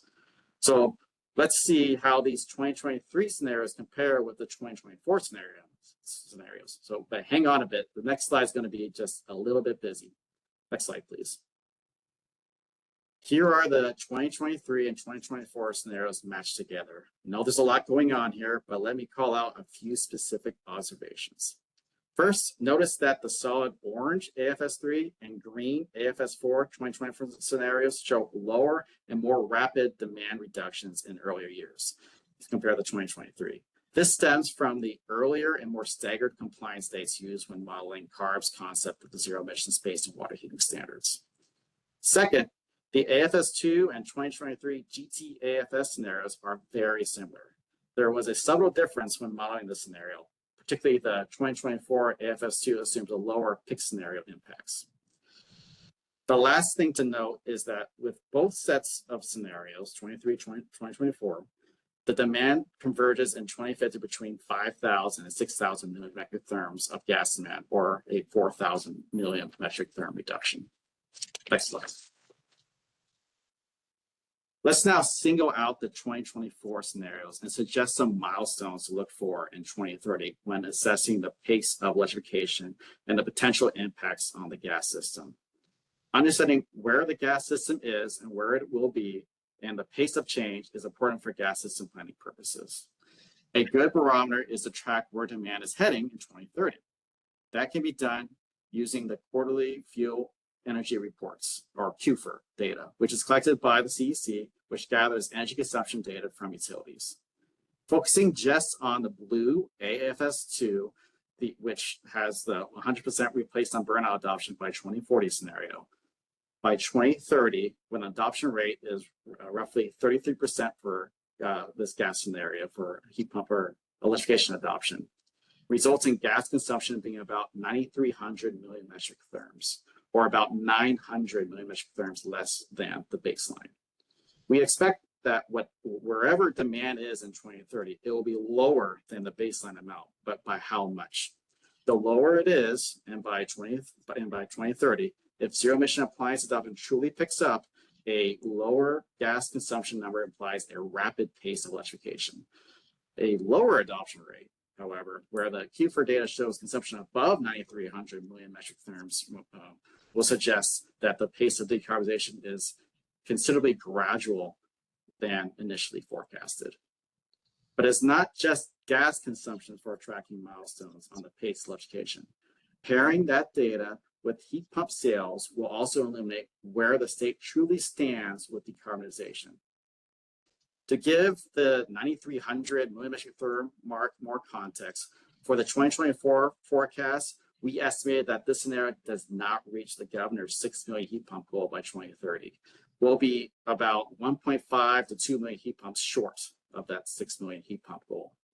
While the orange and green AFS3 and AFS4 milestones of 8,300 and 7,900 million metric therms actually do achieve the 6 million heat pump goal. Next slide. Speaking of which, I want to provide a quick update on the CEC's heat pump tracking efforts. CEC staff currently has an unofficial heat pump estimate for California, which is current as of the second quarter of 2025.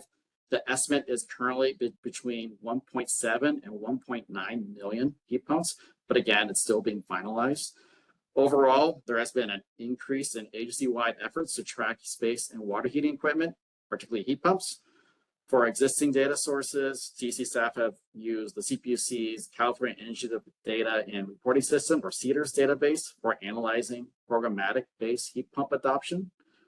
CEC is currently developing energy data collection regulations, or the phase 3 data rulemaking, to assist with tracking both space conditioning and water heating equipment. Staff also plan to leverage advanced meter infrastructure, or AMI data, in the future for tracking homes that install heat pump technology. CEC staff are also in the process of developing a heat pump tracking dashboard and publish it on our website, which would provide quarterly updates and is expected to launch before the end of the year. So by the end of the year, we should have QFER and a heat pump dashboard to track 2030 milestones. Next slide, please. Let's now examine the major drivers of gas reductions by looking at the components of the 2024 AFS scenario, which models the gradual transformation of adoption where adoption rates reach 100% by 2040. As seen here, and as before, the blue line shows the gas energy consumption going down. The shaded regions or wedges depict the same information, but in percentage reduction terms relative to the baseline forecast. A few things to call out. The two lower shaded regions depict the PICS AE and AFS scenario impacts, which are relatively small compared to the zero emission appliance adoption. The yellow PICS AFS, or the program's incremental codes and standards impacts from fuel subsidy programs, represents the contribution of those from those efforts. And the reason why the impact looks pretty small and relative to the other wedges is for two primary reasons.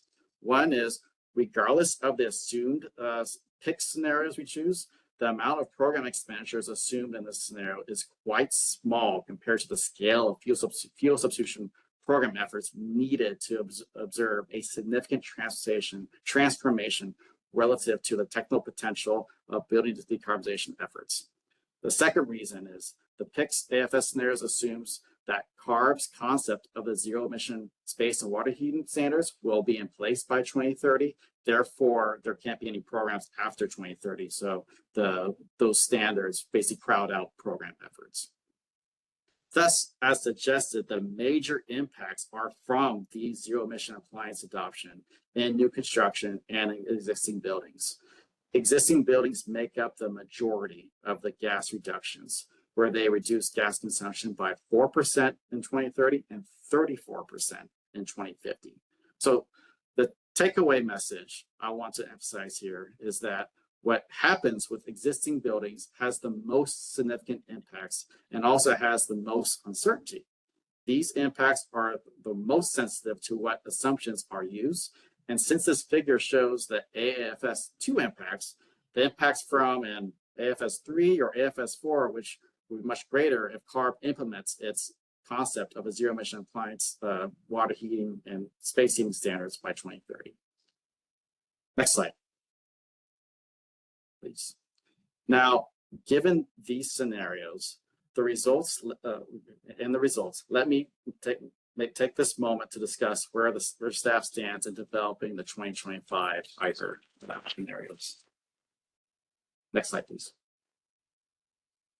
Here is our visualization of the proposed draft 2025 IPER AFS based on burnout adoption curves that would apply to statewide existing buildings. Again, this replace on burnout adoption assumption for existing buildings will have the most significant impact on gas forecasts that we just saw previously. As to why that is, FSAT distributes the amount of gas appliances that will expire or burn out each year based on the assumed effective useful life. These replaced on burnout adoption rates thus indicate the percentage of each year's expiring gas appliances that will be replaced with a zero emission appliance, like a heat pump. The orange AFS1 and blue AFS2 lines show our two proposals for differing gradual transformation scenarios. The AFS2 adoption rate remains the same. AFS1, which is new and is our current lower bound, reaches 50% replaced on burnout adoption by 2040, while AFS2 stays the same as 2024 and reaches 100% replaced on burnout adoption by the same year. AFS3 emulates the CARB's scoping plan, which has separate residential, which is in dash red, and commercial, which is in dash gray, adoption pathways. Both sectors reached 80% replaced on burnout by 2030, but residential reaches 100% by 2035, while commercial reaches 100% by 2045. AFS scenarios 4 through 6 are all captured by the single green line to the far left, with 100% replaced on burnout adoption by 2030. In these cases, AFS4 applies to the zero emission space and water heating standard, while AFS 5 through 6 go up beyond the standard to include other end uses and fuel types. So these scenarios are more for electric system planning. It's very, very aggressive when it comes to the gas system planning side of things. We are in the middle of this proceeding and plan on to have a November 13th IPER workshop to discuss the draft results of these scenarios. After the IPER process is done, we will also assess and report the potential rate impacts for these scenarios. I have added links at the end of the deck for those who want to follow the 2025 IPER forecast proceeding. Next slide. Thank you, and that concludes my presentation. I believe I'll just hand it off to Anthony Dixon.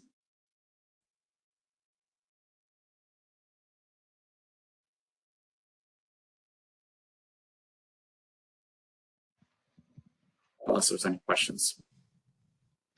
We'll go ahead and take questions at the end of the CEC presentations. I want to welcome Anthony Dixon. Good morning. Can everyone hear me? Yes, we can hear you. Okay, perfect. All right, good morning. I'm Anthony Dixon from the Energy Commission, and today I will be talking about the fossil gas total customer rates. Next slide, please. So our unit does a lot of work that is cross-cutting and works with a lot of the other divisions, units, not just at the Energy Commission, but throughout the state. We do gas market assessments. We do system assessments. We do all kinds of analysis, like we track daily situations and market conditions of the system. We do reliability planning. We do reliability reports. We do prices. So anything that kind of has to do with natural gas throughout the state, we have a hand in. Next slide, please. So we are required to do a 30-year forecast of gas rates due to the Warren-Alcoa Act and the Senate Bill 1389. For this forecast, we developed a single commodity price and electric generation total customer rate. But within California, we developed analysis using the 4 demand cases and 1 revenue requirement for those. Next slide. So what are total customer rates? This is the final rate that a customer would pay for the natural gas. This would include a transportation rate, which is the cost to deliver it from a pricing hub to a final user, the commodity price or procurement rate. As Gene mentioned, this is a pass-through cost that nothing is added to. You add the 2 together, you get your customer rate, your total customer rate. It is key to note that for our forecast, we do an average rate for a system, for PG&E, SoCalGas, and San Diego Gas and Electric by customer. So we do a total average rate for residential, total average rate for industrial, total average rate for for commercial. As Gene mentioned, there's a lot of nuances to each one of these rates. There's, depending on how much you use, where you're located, all that. We do it just an average of all the residential customers in PG&E per se. So a little more on this. So our commodity prices currently are being modeled using an in-house built machine learning model called the fossil gas commodity price model. These portions on a long-term model account for about 25% of the total customer rate. Transportation rates within California are modeled using our California Utilities Transportation Rate Model, or CUTR, and this was built by Aspen Environmental, and this part of the rates accounts for about 75% of our total customer rates. It's also note that these are not adopted forecasts, that these are a tool for stakeholders to know about possible outcomes and how demand can possibly change the impact of rates. Again, we have 4 total cases. There's just 1 revenue requirement for all 4 demand cases. So we're using the 2023 adopted gas demand forecast because it wasn't updated for 2024. And then the 3 scenarios that Nick just talked about for the 2024 cases. Next slide, please. These are some of the different users of the output for these rates. We use them here for different parts of our at the CEC, from electricity dispatch modeling, the demand forecasts, electricity rate forecasting, SB 100, and also even things like building decarbonation. The CPUC uses these rates. ISO sometimes can use them. The gas utilities use them. We work with them. WEC uses them as well, and a few others. Next slide, please. How we build within California the transportation rate. As Gene kind of mentioned, it's on the very basics of it. There's a revenue requirement. You multiply it by class allocation divided by demand. You get your rate per therm. In our model, we can adjust any of these three parts to the model. Demand comes from our demand office. Class allocations we leave constant. We don't model those at the current time. We get all that information from utilities January of our modeling year advice letter. So like for these results, we use January 2025's advice letter. That's where we get our base revenue requirement and our class allocations. We grow the revenue requirement by a steady rate, a constant growth rate that is based off of historical values. In a couple slides, we'll talk more about that. Let's see. And before moving on, I know there was a question about it, and there's talk about different units and what they mean. There's a lot of different units used. There's therms, BTUs, cubic feet. Those are kind of the major ones. And to think of them is cubic feet is a volumetric measurement that takes up about the size of a basketball. So those are just purely volume. Just think of a basketball, that's about 1 cubic feet. You'll see cubic feet usually expressed in million or billion cubic feet. The other two terms, therms and British thermal units, consider the heat content. So how much work those can use. We usually use therms in this, but some of the reporting agencies use British thermal units. It's about 1/10. Therms are about 1/10 of a British thermal unit. So these are kind of things to think about when you're seeing these different units out there. Next slide, please. So the approach we use to come up with our transportation rate is consistent with what others do. You have your revenue requirement, which is the amount of money a utility needs to operate their system. This includes the operation and maintenance, their investment, profit, admin costs, interest. Everything gets put into this revenue requirement to cover their systems. For our base year, we use the utilities January, the modeling year. In this case, it was 2025 from their advice letter. And then we grow it by a differing growth rates. And this year, we're only doing the one revenue requirement. Class allocations, the portion of the revenue requirement that each of the classes pay. That also comes from the advice letters, and it's held constant. And then again, the demand comes from our own internal demand forecasts over in the demand office. Next slide, please. So talking about revenue requirements, these are the historical revenue requirements for the three major gas utilities in California. This is one of the major portions of what drives the final rates.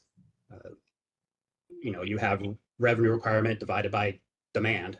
And as one grows and one declines, you'll get higher and higher rates without any kind of utility or state intervention. Key to note that some of these increases, especially you see a little spike there on the blue line, which is PG&E, that's the post-San Bruno work. Then you see a decline afterwards once that work is completed. It's also important to note that a lot of the increases, especially in SoCal and PG&E, are due to pipeline safety enhancement work that's been required of them. It's not like they're just expanding the gas system that's causing these revenue requirements to go up. It's a lot of safety work that is involved in upgrades. Next slide, please. So for our forecast, this is the forecasted revenue requirements for the three utilities. It is a straight average of the previous slide. It basically came out to about 5.4% per year for PG&E, 5.5 for SoCal Gas, and 4.6 for San Diego Gas and Electric.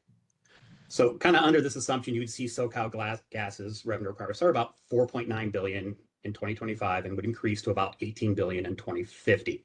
Again, these are it's a straight average percent that increases year over year. And again, this is without any utility or state intervention. Next slide, please.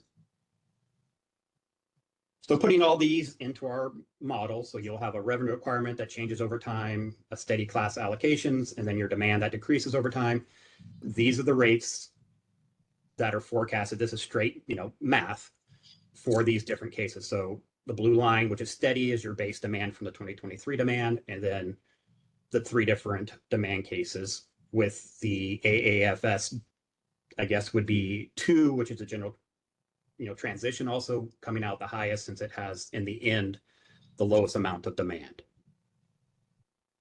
Next slide, please. And then when we start also modeling our commodity prices, we model numerous hubs throughout the West. For this, the ones within California, the PG and City Gate, SoCal City Gate, and San Diego Gas and Electric City Gate are the most important. But we also do, for other work, we do the electric generator, in use rate for customers throughout the WEC. Next slide, please. So the fossil gas commodity price model uses several different data. We have Henry Hub spot prices. These come from both EIA and Natural Gas Intelligence. NGI is our historical data to program the model. EIA is a forecasted price that we use for the model to come out with each different hub. The Henry Hub forecasted price is included in all the other hub prices to kind of give it a interconnectedness to all the model, because North America, the natural gas market is a North America-wide market. And as you can see from here, we also include things like the trading volumes, price of electricity. Next slide. Electricity generation from natural gas, renewable, heating and cooling degree days. All this goes into our machine learning model and to train it, and then the forecasted prices and rates come out of the model as well. Next slide. On this gas commodity price, we also did a backcast once we got the model trained. This is the result from that, and we can see that it follows historical values very well. Not perfect, but it does a very good job of this. It's hard because some of the very volatility has to do with weather events, pipeline events, different things that's very difficult to impossible to model.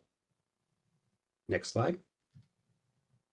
And this graphic shows some of the one select output of the model. This is the forecasted value for SoCal City Gate. The dark blue line is the actual forecasted amount. The red line is Henry Hub's forecasted rate. I mean, you can see they kind of track close together, which is important because Henry Hub is the benchmark for the natural gas prices in North America.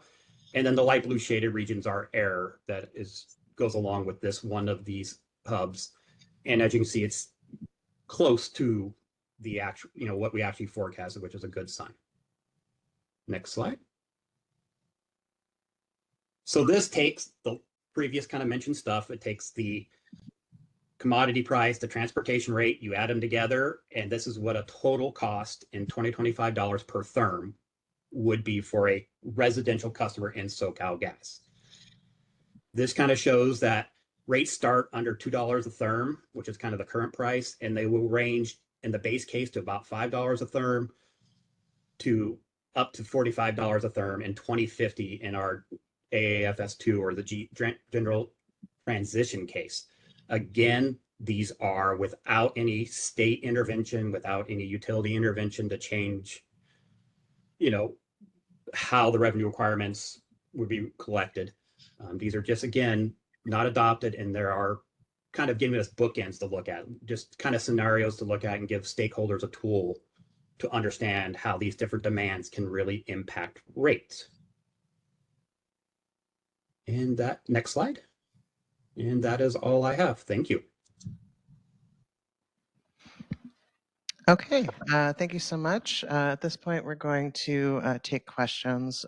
First, Commissioner Douglas, do you have any questions for the presenters? Not yet, but I appreciate the presentation. It was technical. I think that was the longest list of acronyms I have ever seen presented before a PowerPoint. I'm really looking forward to hearing other questions from the room. I see there are some, and I just appreciate the CEC doing this presentation in this forum.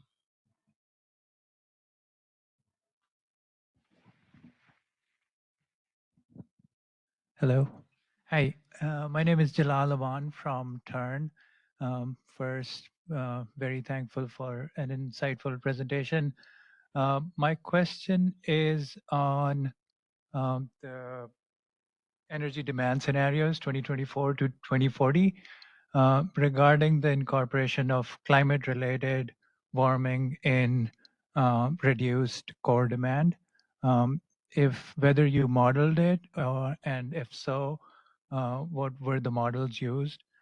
We've seen utilities incorporate IPCC scenarios that are more global in nature. So I'm curious to see if there's California-specific modeling of climate-related demand reduction.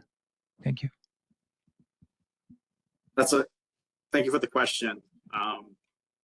If that was included, it'll be in our baseline demand forecasts in our sector-based models. And I don't have the answer. I don't know if there's colleagues on the line right now that could help just clarify that with the yes or no, we do include climate impacts for the gas demand side.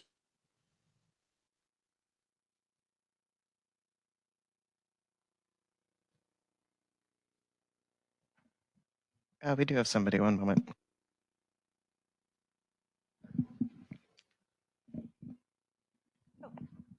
Hi, this is Kiki Velez again with NRDC. Agreed. Thank you for these presentations. Lots of acronyms, so I've been in content to follow, so apologies if this was already discussed in the slides and I missed it. But when you talked about the rate calculation that you do of dividing revenue requirement by the customer, essentially the customer allocation of how different customer classes pay for investments, I was wondering, do you break that down by transmission versus distribution related revenue requirement? Going back to the conversation that we had earlier about how different customer classes pay for transmission versus distribution investments, that distribution investments might be more shouldered by core customers. So I was curious if that was broken out in that way, or if it's the total revenue requirement divided evenly among that customer allocation. Does that make sense? Yeah, I get where you're going, where you're trying to go. And so, no, it is just the total it's the total revenue requirement for the whole gas system, then multiplied by, what it might be 40% of that cost goes to residential, a certain percent goes to commercial, a certain percent goes to, industrial, and a certain percent goes to power gen.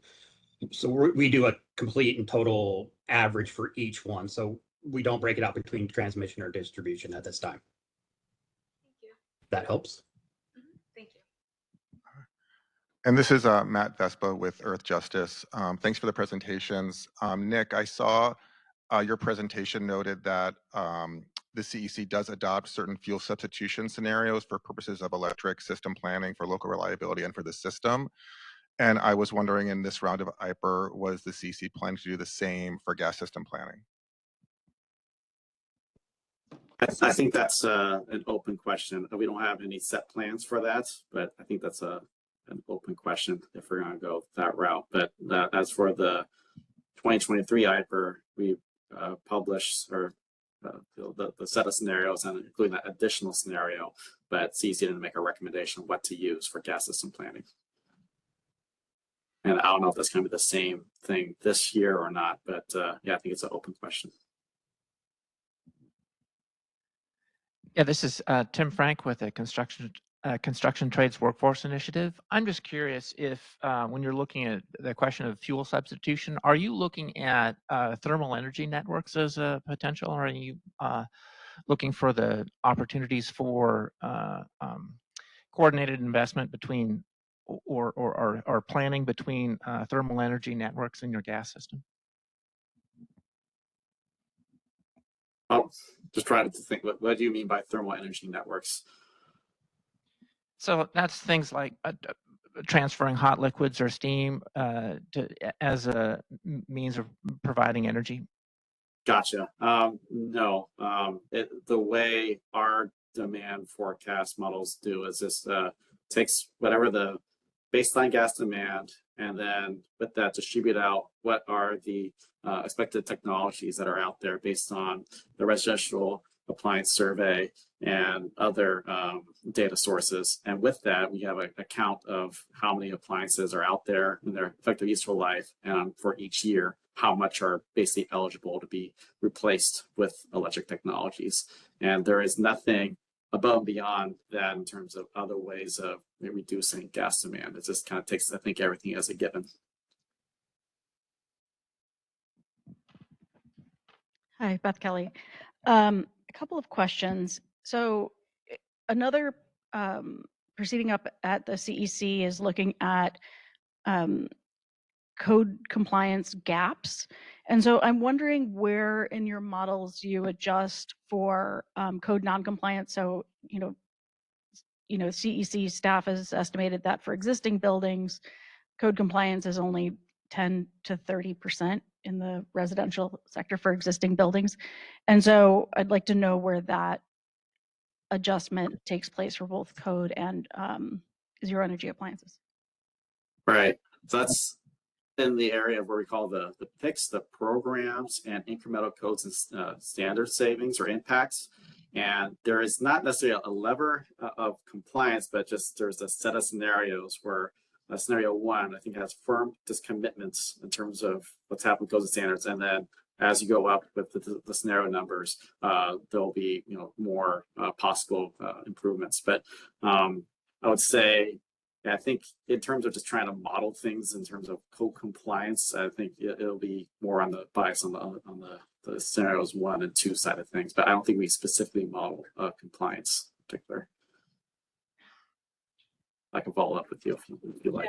Yeah, I would appreciate that, because that obviously feeds into whether or not people are complying with code really has impacts on like the ACC and all of the outcomes that you have in terms of investments and what's cost effective and what's not. And then one other question that I had is, are price sensitivity impacts reflected in your model? So as prices go up, it's not just inelastic demand, people fuel switch. So is that, is price sensitivity part of your model, or is it just assuming that people will pay whatever the price is? Yeah, great question.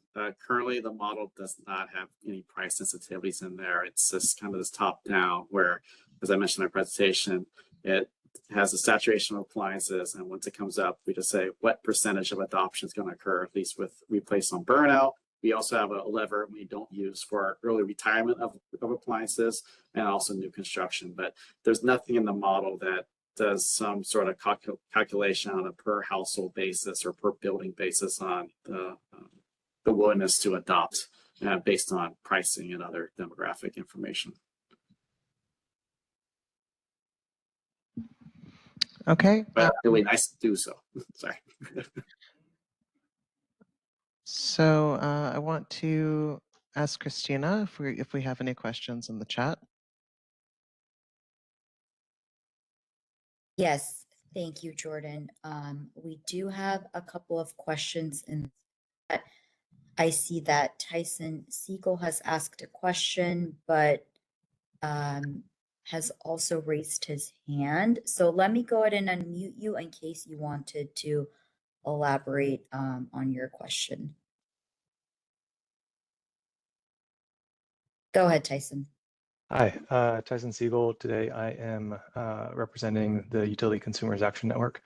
So the question that I put into the chat was a question about the peak day gas demand, the 1 in 10 specifically, and the previous presentation that I heard from on this issue, the CEC was working on a peak day gas demand forecast that would be available to the CPUC at some point in the future. Is that available at this point, or is that still in process? I'll have to defer if there's anyone from the CEC on the line that can answer that. And it looks like Ashish has raised his hand. If you can unmute him from the CEC.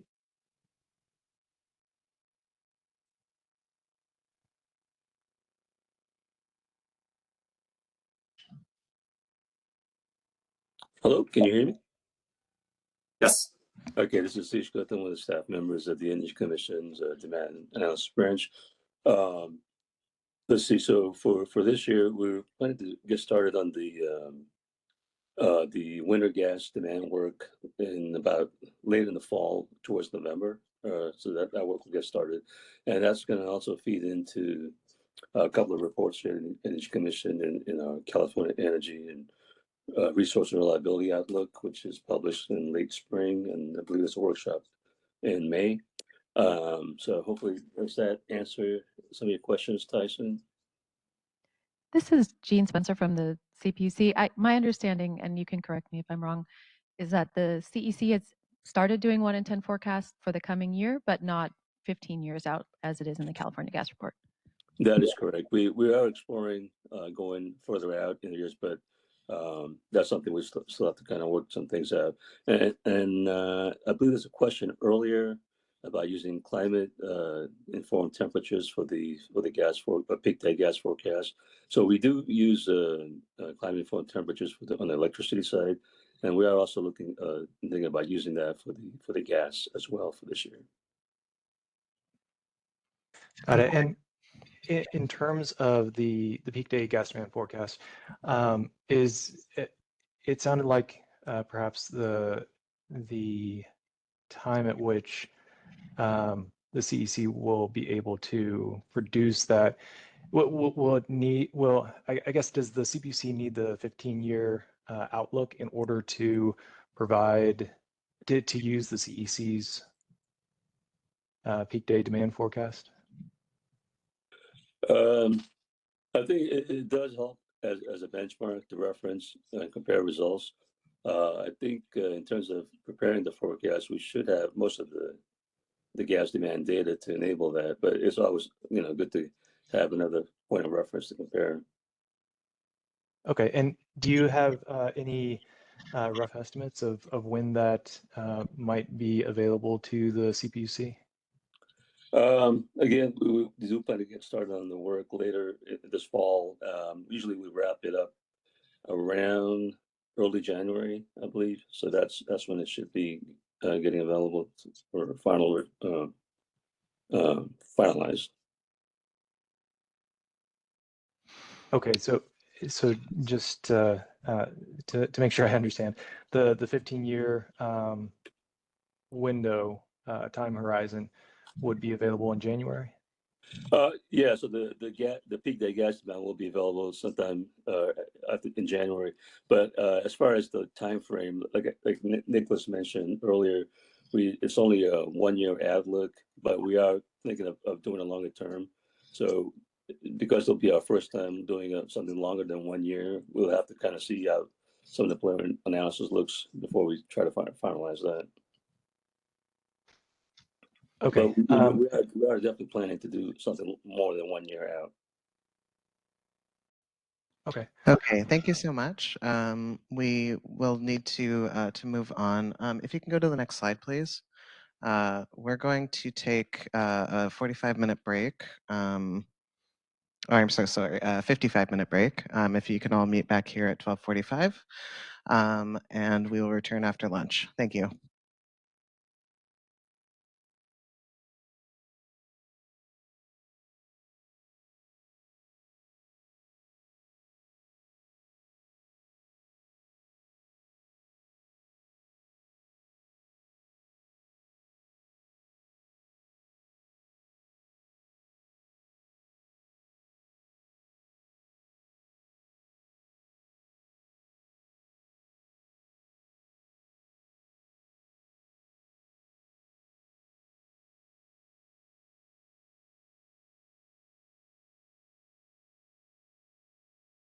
And staff this proceeding.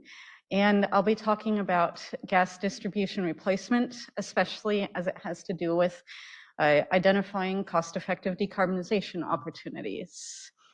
Next slide. So I'll start with some context and then talk about the major gas distribution infrastructure replacement activities that utilities currently do, gas utilities. It's the next 3: distribution mains and services replacement, services only replacement, and regulator station replacement. You can see I'll be getting into some more detail about distribution mains and services, and that can serve as comparable to the subsequent two categories. Next slide. So why are we talking about this? We are, of course, all interested in cost savings. We heard this morning some about how distribution makes up the bulk of transportation rates. And you may well have seen some of these images before, especially the E3's image, basically making the point that if we can decarbonize a neighborhood at a time, then if we were planning, or if the gas utility was planning on replacing the gas mains and services to that neighborhood, then they could instead not do so, thus giving us some cost savings.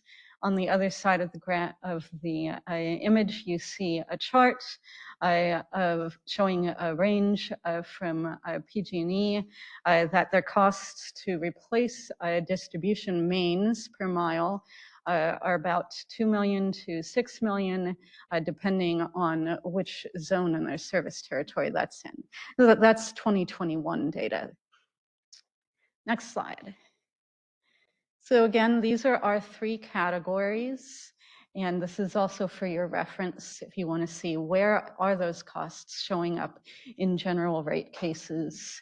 You can see that for pipeline replacement, plastic and aging steel are common, and there are other categories. So again, mains and services, services only, and regulator stations. And I also want to note the units that this work is conducted in. So these are construction projects. It's so each site can also be referred to as a work order, and that's how the utilities would record their costs. Next slide. So again, kind of what is this that we're talking about? This is the routine replacement of gas distribution mains and often, usually, the services that are connected to those mains. And so literally, they go to the site, they dig a hole where or multiple holes where the mains are, go sideways and lay new pipe parallel to the old, disconnect the old, reconnect the new, close it up.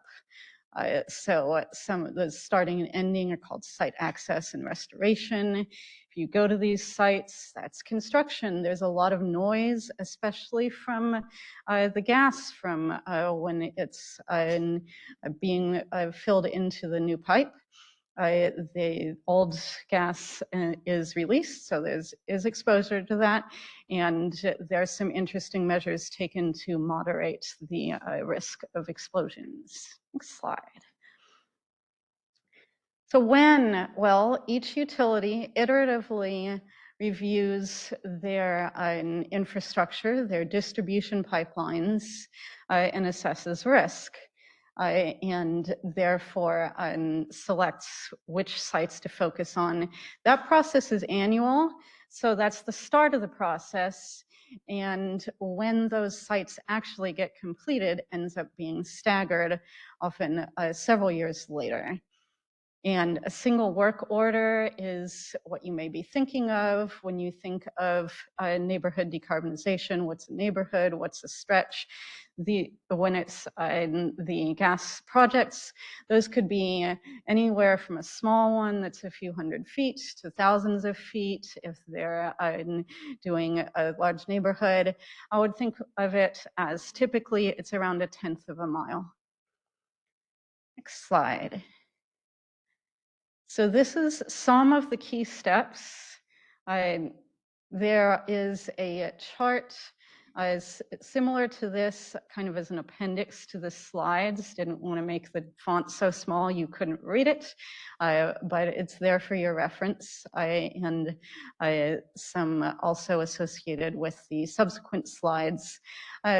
For now, let's focus on the beginning of the slide where basically when they do that site selection, you're looking at 1 to 2 years or even up to 4 years ahead of when the project is going to be scheduled for completion. Next slide. So we're going to go through a few different aspects of these steps. You'll see these kind of potential change points or off-ramp points or things that we could learn, and you may notice some more.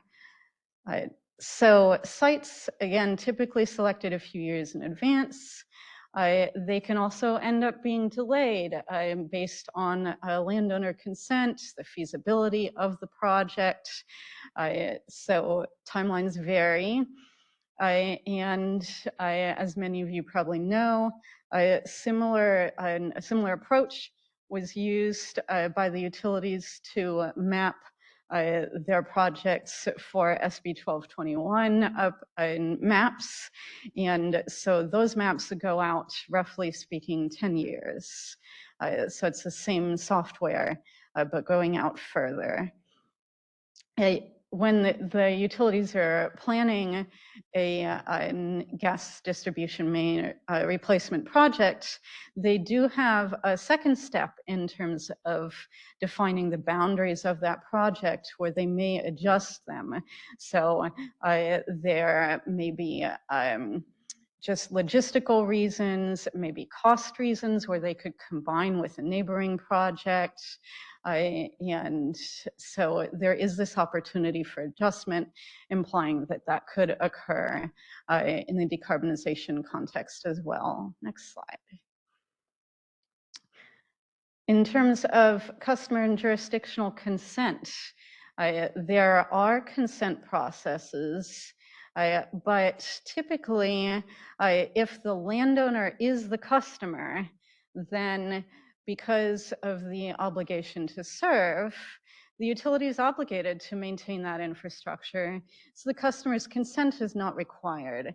So there are some variations and exceptions.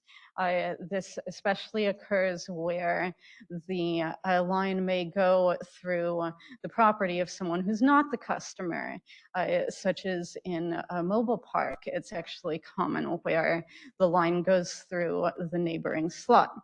So then that landowner's consent is required.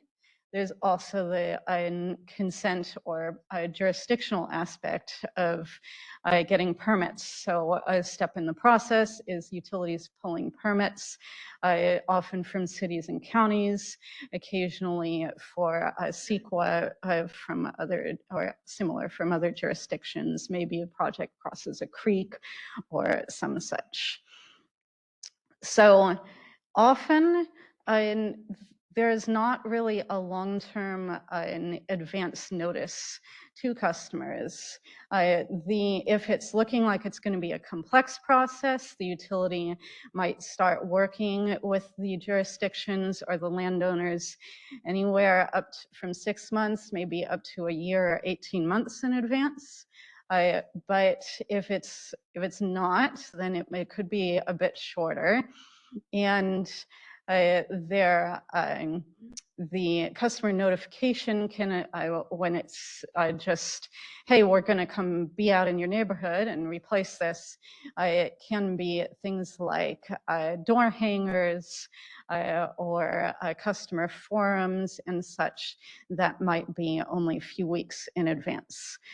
Also note that online mapping of sites is something that only Southwest Gas provides. So they do have a map where you can go and it says, you know, such and such cross street is being worked on at present. Next slide. It's also the cost estimation aspect. So at the very beginning and a little bit into the project, there are two phases of cost estimation. There's a first phase where utilities have some basic equations and they're looking to keep their costs on target with what they've been allocated in the GRCs. So they have a kind of target or average that they're going to shoot for per project. Some projects may be above or below. Then a second phase where the project is being planned, and if all goes according to plan, that will be the cost of the project. Those are somewhat in advance, months in advance of conducting the work. But the project could also have changes. Maybe groundwater is discovered and the final costs are not known until they're reconciled a few weeks to maybe a couple months after the project is completed. Next slide. So those same kinds of steps will apply fairly similarly to services only replacement. So recall that services are often replaced within the kind of cost codes and structure of doing mains that we were just covering.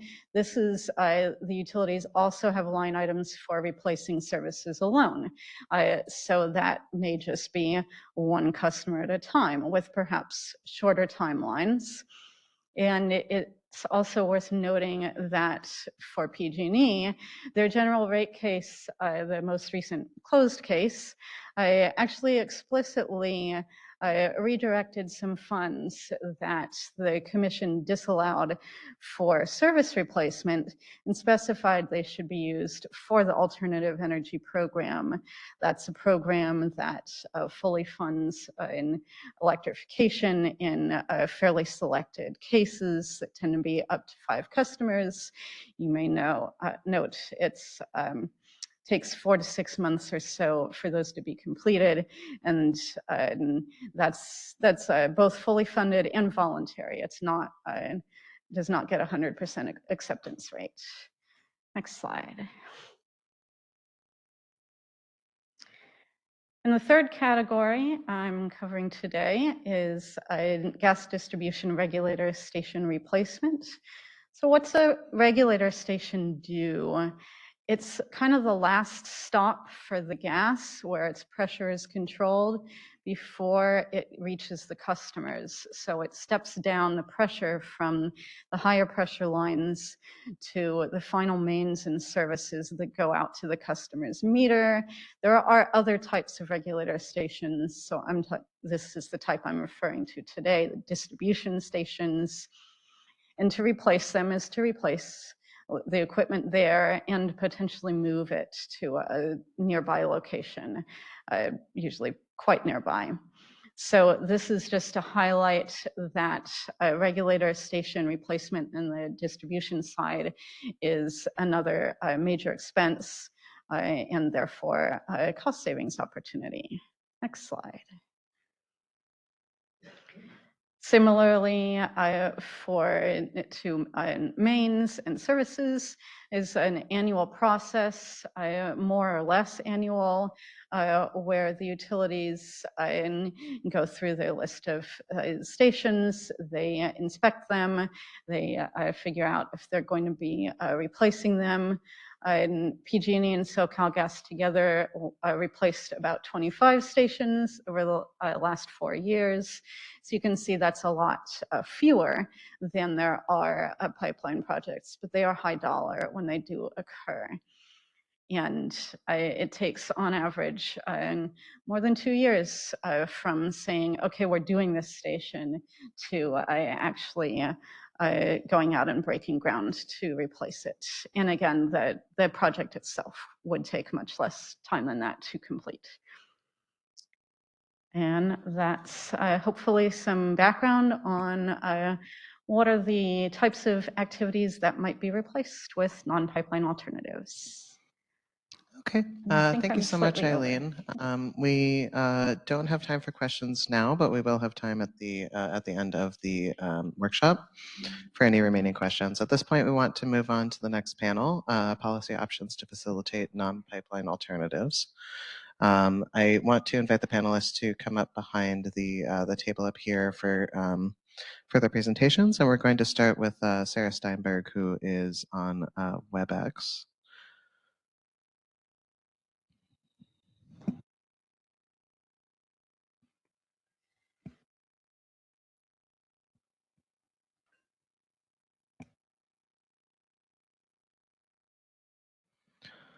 And Sarah, I see that you are unmuted, but we can't hear you at the moment. Apologies. I'm ready to get started now if we are all ready. Yep, thank you. Great. Well, hi, everyone. Sorry I can't be with you all in person today, but I appreciate this opportunity to present. For those of you who are unfamiliar with Advanced Energy United, we are an industry association representing companies that provide the full range of advanced energy and transportation solutions, including all of the products and services in and around the building, namely smart thermostats, rooftop solar and storage, heat pumps, demand response providers, VPP aggregators, efficiency providers, and more. I'm going to kick off our panel today by providing a snapshot of where NPAs across the country have been deployed, focusing on New York, Colorado, and a little bit Massachusetts, and then offering some reflections and lessons learned from those experiences. For the sake of time, we'll just jump right in. So on to the next slide. New York was one of the early pioneers in what they called non-pipeline solutions, and the primary reason that they pursued these opportunities were because of delivery challenges. The Northeast, and in particular, the area in and around New York City, was super capacity constrained, and several utilities, including Con Edison and National Grid, had to institute hookup moratorium. Non-pipeline solutions that ease demand on the system could, as the theory goes, be implemented more quickly than pipeline projects and free up capacity on the existing pipe system to serve more customers. More recently, the Commission in New York has recognized that NPAs can serve several additional functions, including advancing the state's Climate Leadership and Community Protection Act goals, in addition to their benefits around reliability and affordability. The next slide. Uh-oh. We are having some formatting issues that are going to make this very hard to read. I'll try to talk through what you aren't seeing. Here I have tried to include a snapshot of the progress that those early NPAs used for a number of type of projects, including distribution system reinforcements and electrification. So notably, New York has relied on issuing competitive solicitations in response to system challenges or opportunities. The example on the right is from NYSEG here, wherein the utility issued an RFP and received 16 submissions with a wide variety of projects that included all types of heat pumps, including community geothermal network, energy efficiency, hydrogen, specific commercial and industrial projects, and various alternative fuels. The utility ultimately curated and applied for PSC approval of a set of 7 projects that you can kind of see are bolded here. That's the residential heat pumps, 2 to 3 commercial ground source heat pump projects, community ground source heat pumps, efficiency at 2 schools, industrial heat recovery, and education. And most of the proposal was approved a year later.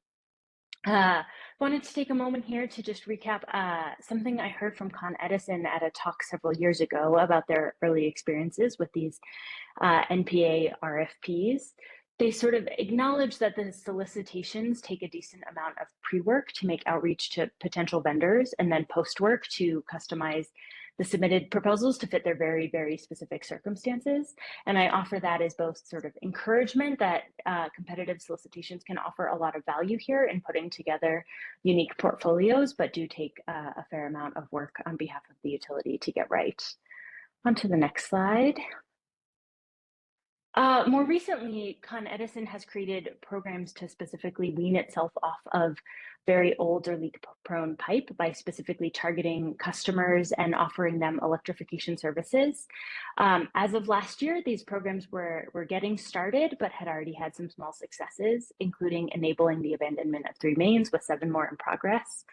The utility has noted that there are customer challenges in many cases. That's disinterest or unresponsiveness.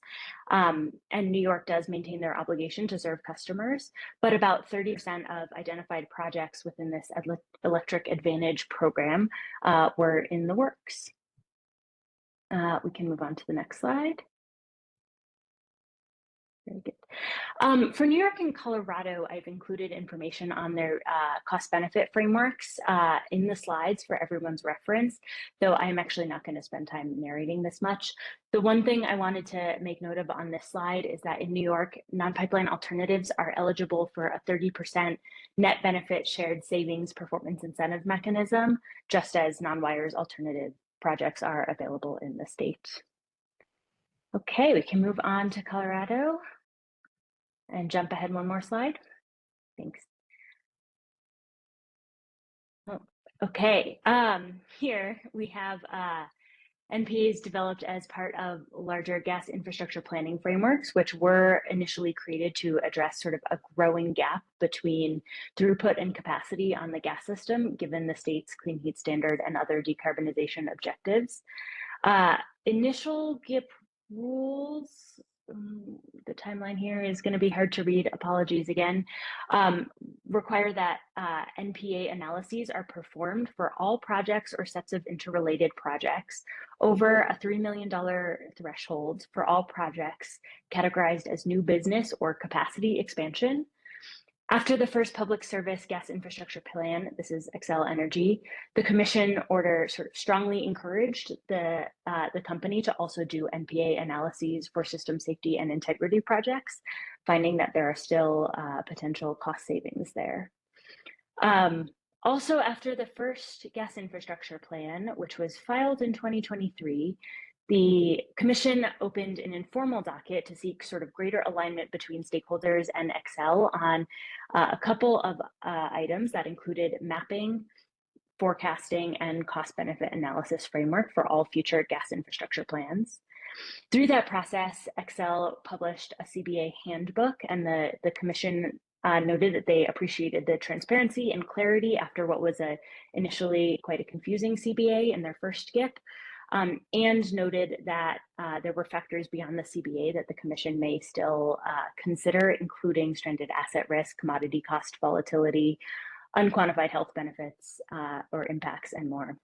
One thing I wanted to call out here is that one of the most complicating factors of the cost-benefit analysis related to electric distribution system costs and what is sort of legitimately being driven by the non-pipeline alternative versus other electrification and other electric distribution system needs and transportation electrification needs. So this is an area I will flag for California. I think it's going to be very easy to overcount electric upgrade costs across the NPA analyses and other distribution system planning and transportation electrification planning needs. So something to pay really close attention to. On the next slide, I have a snapshot of the process that Xcel uses to identify and evaluate NPAs. First, they categorize projects into type and timeline according to the gas infrastructure planning rules. Then they undergo a screening process and then evaluate the alternatives. Through this, the main lesson learned was that early project identification is really key. The earlier, the better, especially for big projects, 1 to 3 years, that action period highlighted in green in their framework is not going to be sufficient to find workable alternatives. But if you can identify projects later on in that informational period, you're going to have a much higher likelihood of success. On the next slide, I've got an example from Colorado, the Mountain Energy Project, which is still in its adjudicated approval process. We are not parties to that case. I wanted to highlight this because it's looking especially promising and reaches sort of a new scale for NPAs. Xcel has a constrained gas system in the Colorado Rockies to a couple of mountain communities. They needed to upgrade capacity, and the original plan was an LNG hub and spoke system. But instead, the utility has been able to piece together a portfolio of energy efficiency, electrification, demand response, and some smaller CNG and LNG facilities for lower cost. Details of the proposal are on this slide for anyone who wants to look at it, although we will have word from the commission soon enough on sort of the final contours of the project. On the next slide, similar with New York, I've dropped Xcel's CBA handbook information on this slide for reference, but I'm going to skip over it for timing's sake here. And we can go one more slide along to Massachusetts. Massachusetts is in the earlier stages of NPA deployment, but I did still want to highlight it because its regulatory paradigm is particularly strong. Several years ago, the Massachusetts Department of Public Utilities put out an order flipping the process so that moving forward, the local distribution companies had to prove that an NPA was non-viable before getting cost recovery on their pipeline investment. That, I think, is a hugely impactful shift, and we think particularly smart for affordability purposes. The idea is to leave no stone unturned when looking for project savings. The second really important regulatory shift was in Massachusetts' GSEP, that is their Gas System Enhancement Plan, the program to reduce leak-prone pipe.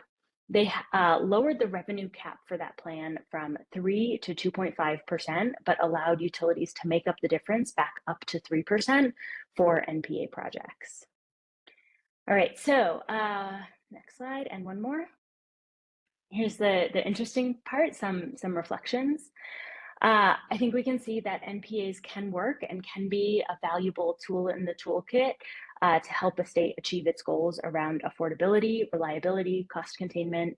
That doesn't mean they're easy to execute, but over time, as we develop sort of muscle and more standardized processes and offerings, it should get easier.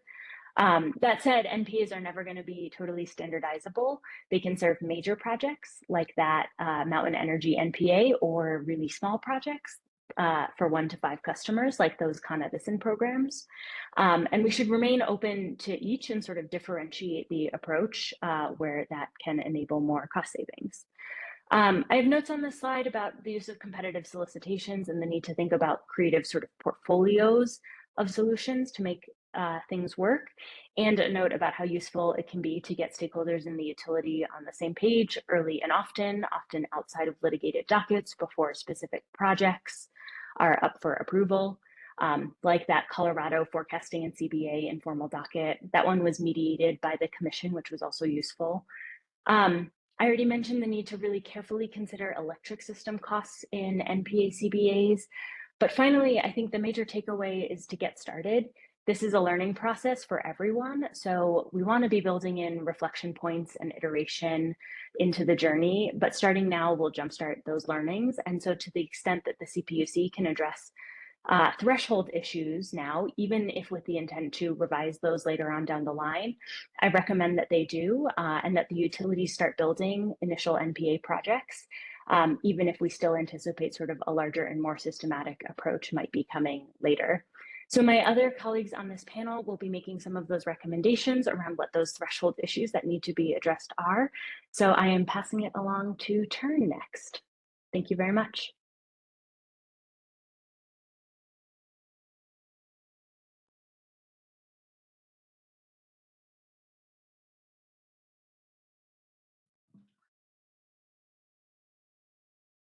Hello. Okay, that sounds better. Thank you, Sarah. Really appreciate this opportunity to share our feedback. Turn has been an active party in both this proceeding and the predecessor proceeding. Sarah discussed kind of a bird's eye view of a country level perspective on NPA implementation. I'll be zooming in a little more on California and the long-term OIR. Next slide. Thank you. So I'll be presenting a benefit cost assessment framework that Turn initially proposed in our March 2025 opening comments. In this proceeding, Appendix A has details on the benefit cost assessment framework. But before we get into that, I would like to take a step back and share some of these open questions and definitions that warrant the Commission's attention and would help moving forward in this proceeding and coming up with a benefit cost assessment framework that is both transparent and consistent for implementing SB 1221 projects. So the first question is, what is a non-pipeline alternative? So these alternatives could be demand side or supply side. There are other CPUC proceedings, including the hydrogen blending and biomethane proceeding that deal with supply side issues. Turn proposes that NPAs include demand side measures, including but not limited to partial, full electrification, energy efficiency, and demand response related measures. I know we might have disagreements with our colleagues here on NRDC regarding what constitutes a demand side measure, but it would help to have a consistent definition. So we have a common language to work on a framework for benefit cost assessment.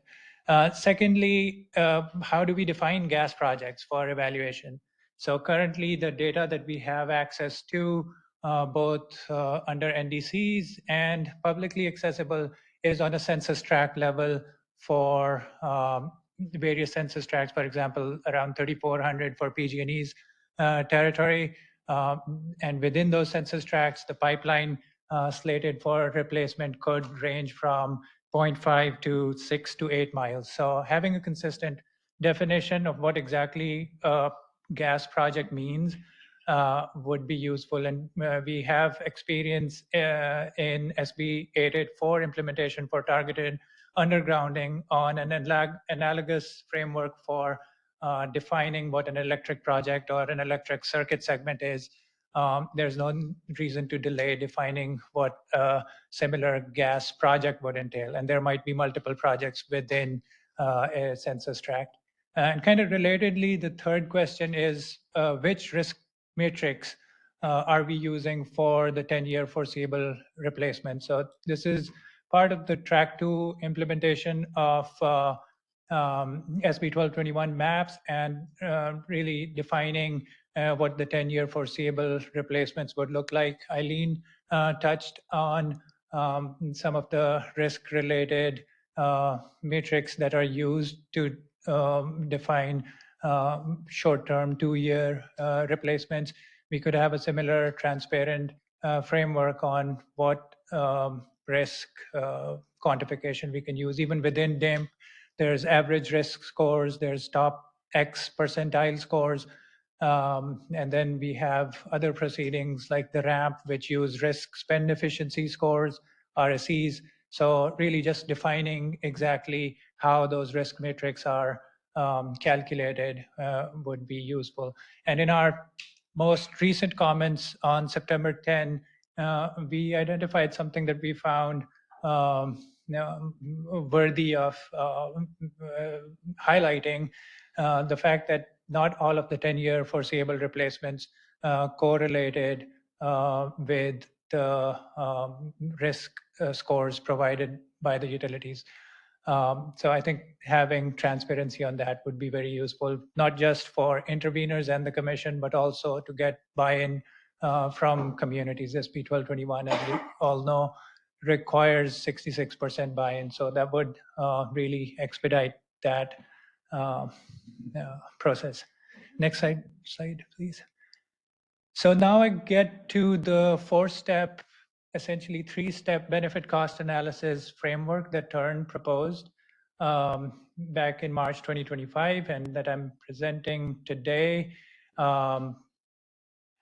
We suggest having a cost effectiveness framework. Other interveners as well as the joint utilities have agreed with the need for having a benefit cost assessment framework and underlying data to really operationalize SB 1221 projects. So in our proposed framework, the first step or step 0 would be preliminary screening. So identifying short-term, low-cost, high-risk projects that are already authorized either in the GRCs or in compliance-based applications like compliance with ZJ7 to really not undergo a thorough or any NPA evaluation and based on safety and reliability, move forward towards the traditional pipeline replacement work. And then step 1, and these the steps highlighted in light blue are essentially related to gas-related infrastructure, and dark blue represents the transition to electric. Step 1 in the preliminary identification of gas-related projects, we suggest various variables in line with SB 1221 language and intent, including, like I mentioned, risk-related metrics for high-risk gas assets, including mains and services as well as regulator stations. and availability of electric headroom. This could be through the ICA maps. And then SB 1221 also looks at ESJ community related matrix, and we have some suggestions that I'll go through in later slides.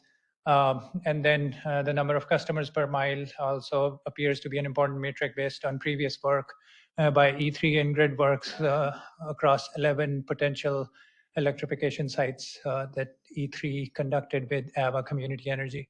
So lower customers per mile, even though it sounds counterintuitive, have generally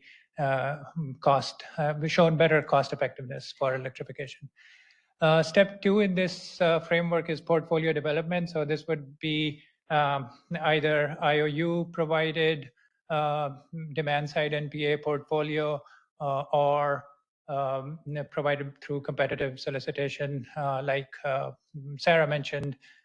In the case of other utilities in Colorado and New York, there's a competitive process for RFP, awaiting criteria, including contractor safety record, timeline, etc.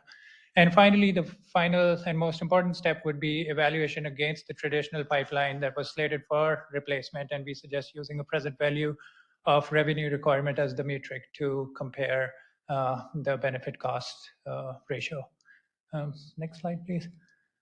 I'll dive a little deeper into the 4 steps. Steps 0 and 1 relate with the natural gas pipeline, like I mentioned. So GRC approved projects or safety related projects meeting a certain cost and timeline threshold. And again, this would vary by utility. Should be initially screened and not included in the thorough cost effectiveness analysis, because that itself might become cost prohibitive. Step 1, sorry, I'm going to go a little faster for time.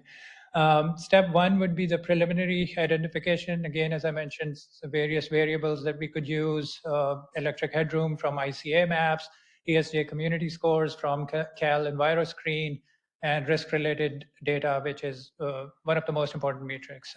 We've already had access to the top 5th percentile of data across IOUs through the November 2024 rulemaking, where the utilities have provided, for example, PG&E's top 2,000 miles of pipeline by risk, and again, disaggregated by material of pipeline, diameter, and other pipeline characteristics. So that would be useful for preliminary identification. And then step 2, next slide, please, would be comparing demand side NPA portfolios, including but not limited to, someone mentioned district heating systems, thermal energy networks, space water heating, energy efficiency, maybe where panel upgrades or final line transformer upgrades are required. All of those would come under the purview of step 2.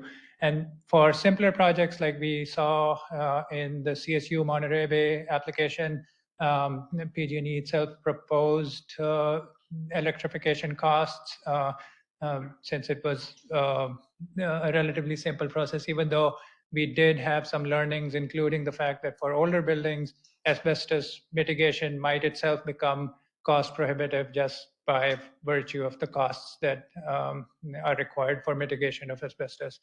And so for such more complex projects, a competitive RFP solicitation process would be useful. And then we could use various data sources as well as various weightings to compare essentially a portfolio of demand side NPAs. And finally, the use of net present value of revenue requirement for benefit to cost assessment. I apologize for this equation that I cannot really read. So basically avoided gas cost over the lifetime of the gas asset divided by the total cost for electricity, electrification measures. This would include participant costs, admin costs, and potentially also include social and environmental benefits. We believe that E3 GridWorks report that I referenced earlier provides a good starting point in Appendix 4 even though they use total resource cost and ratepayer impact tests, but even in a net present value analysis, you could use some of those variables to compare the benefits and costs. Finally, our recommendation is three-pronged. Number one, addressing open definitional questions that I referenced earlier and that other participants would also add to. Secondly, directing utilities to provide all underlying data related to risk on at least the census tract levels. And if confidentiality is a concern, we are amenable to receiving data under NDCs, but at least something that would build more confidence regarding how these foreseeable replacements are selected. And finally, adopting a uniform benefit cost assessment framework that is not limited to SB 1221, but is transparent and flexible enough to apply to other NPAs. And for operationalizing these recommendations, we suggest a staff proposal addressing the recommendations may provide the most efficient path forward. Thank you.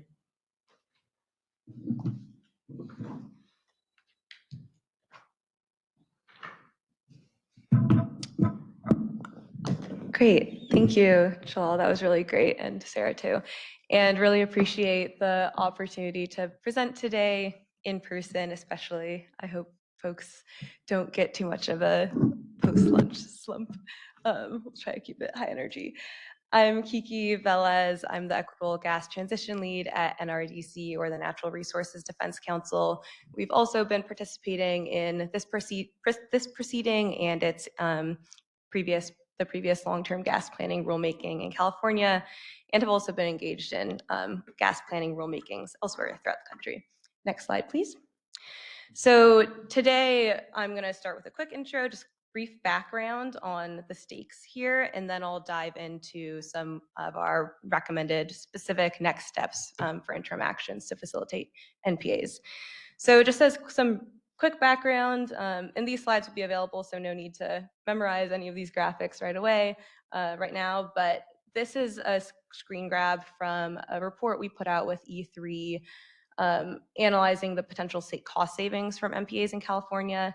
And this is based on projections of projected gas utility investments through 2045. And they found that Californians could save more than $20 billion in gas pipeline costs by 2045 if we pursue NPAs. So those are just some of the stakes here. Next slides, please. Oh, if you could back one. So as a recommended next step, we suggest that the Commission should address threshold issues for NPA implementation as soon as possible. Sarah alluded to these. I think these are things that we can resolve quickly just to provide utilities some certainty around, just provide utilities certainty so that they, there's a streamlined path forward to implementing NPAs. So the main ones that I'm going to talk about right now are adopting a streamlined NPA definition, a streamlined benefit cost analysis framework for NPAs, and a streamlined cost recovery framework for NPAs. So next slide, please. Starting off the bat with an NPA definition, you can go to the next slide. So this is just getting at what counts as a non-pipeline alternative. We recommend that non-pipeline alternatives should include demand-side NPAs, as Jalal referred to. So this could be things like targeted electrification. I refer to this as zero gas NPAs, as well as demand reduction NPAs. This gets to the point that was discussed earlier in the utility panel, and also by Sarah. She mentioned the Mountain Energy Project that Excel is pursuing in Colorado, which avoids a planned investment that's needed to meet expected gas demand increases on the system. So they deploy a portfolio of things like electrification, energy efficiency, et cetera, to avoid that demand. But one more that I want to add into the mix that hasn't been talked about today is pipeline relining. So this focuses on, instead of replacing a leak-prone pipe, it may be possible to reline the interior to avoid that, to reduce that risk of that segment. So that wouldn't be strictly demand side, but might still be an NPA. Next slide, please. So benefit cost assessment framework. This is something that was discussed in the CSU Monterey Bay application. It's something that will come up when utilities consider, and the commission considers whether to approve an MPA. So critical to adopt a streamlined framework here. Our initial recommendation right now is to compare the net present value of a planned gas project with an NPA, including all associated utility earnings over the lifetime of those assets. And this would be considered from the utility customer perspective, which is slightly different from that proposed BCA that the CEC put together with E3. But we still propose that as a potential starting point for folks to react to within the proceeding. Next slide, please. Cost recovery. This is necessary to resolve because we can't address, first of all, we can't address benefit cost assessment for NPAs if we don't know how the cost for NPAs will be recovered. But also this was a key issue that a key barrier or discussion at issue in the CSU Monterey Bay application. And we didn't see that project move forward, and it still hasn't been resolved. So we think the commission should address this as soon as possible to provide the utilities certainty around how these costs will be recovered. So our initial recommendation is that NPA behind the meter cost should be recovered as a gas regulatory asset, and this can even just be for the next 5 to 10 years and could be revised after that point in response to shifting system dynamics, for example, as more households depart the gas system. But we think this is prudent for adopting for at least the next 5 to 10 years. And as Sarah mentioned, this is something that other states do. For example, across the board in New York, utilities are allowed to recover NPA costs over 20 years as a regulatory asset, plus 30% of NPA savings. Next slide, please. Oh, sorry, if you could go back one. I wanted to give a warning that the next slide includes graphics, and just as I mentioned, these slides will be available afterwards, and I'm also happy to answer questions about these. But the main thing to pay attention to in the next slide, we are developing some internal analysis that I did, and also working separately with Switchbox, which is a consulting group, to develop 2 models for assessing the cost, the bill and rate and revenue requirement impacts of paying for NPAs in different ways. So for example, paying for it entirely in expense budget in year 1, or paying for it as a regulatory asset over a certain time period, or paying for it with something like the New York example with the 30% NPA savings. So this graphs from the next slide are from my internal modeling on this. And the thing to pay attention to is just showing the trade-offs of different ways of paying for non-pipeline alternatives. So trade-offs in terms of near-term cost impacts and bill impacts for customers and long-term total lifetime savings. So as you can see, in general, the trend is that if you pay for an MPA, and this is all on the gas side, assuming you pay for it over a longer time period, like 15 years, overall, you cut into some of the savings. The NPA costs more because the utility, more than it would if it was, if there were no regulatory asset treatment, because you're allowing the utility to earn returns over a longer time period. But the year 1 impacts, bill impacts for customers are lower.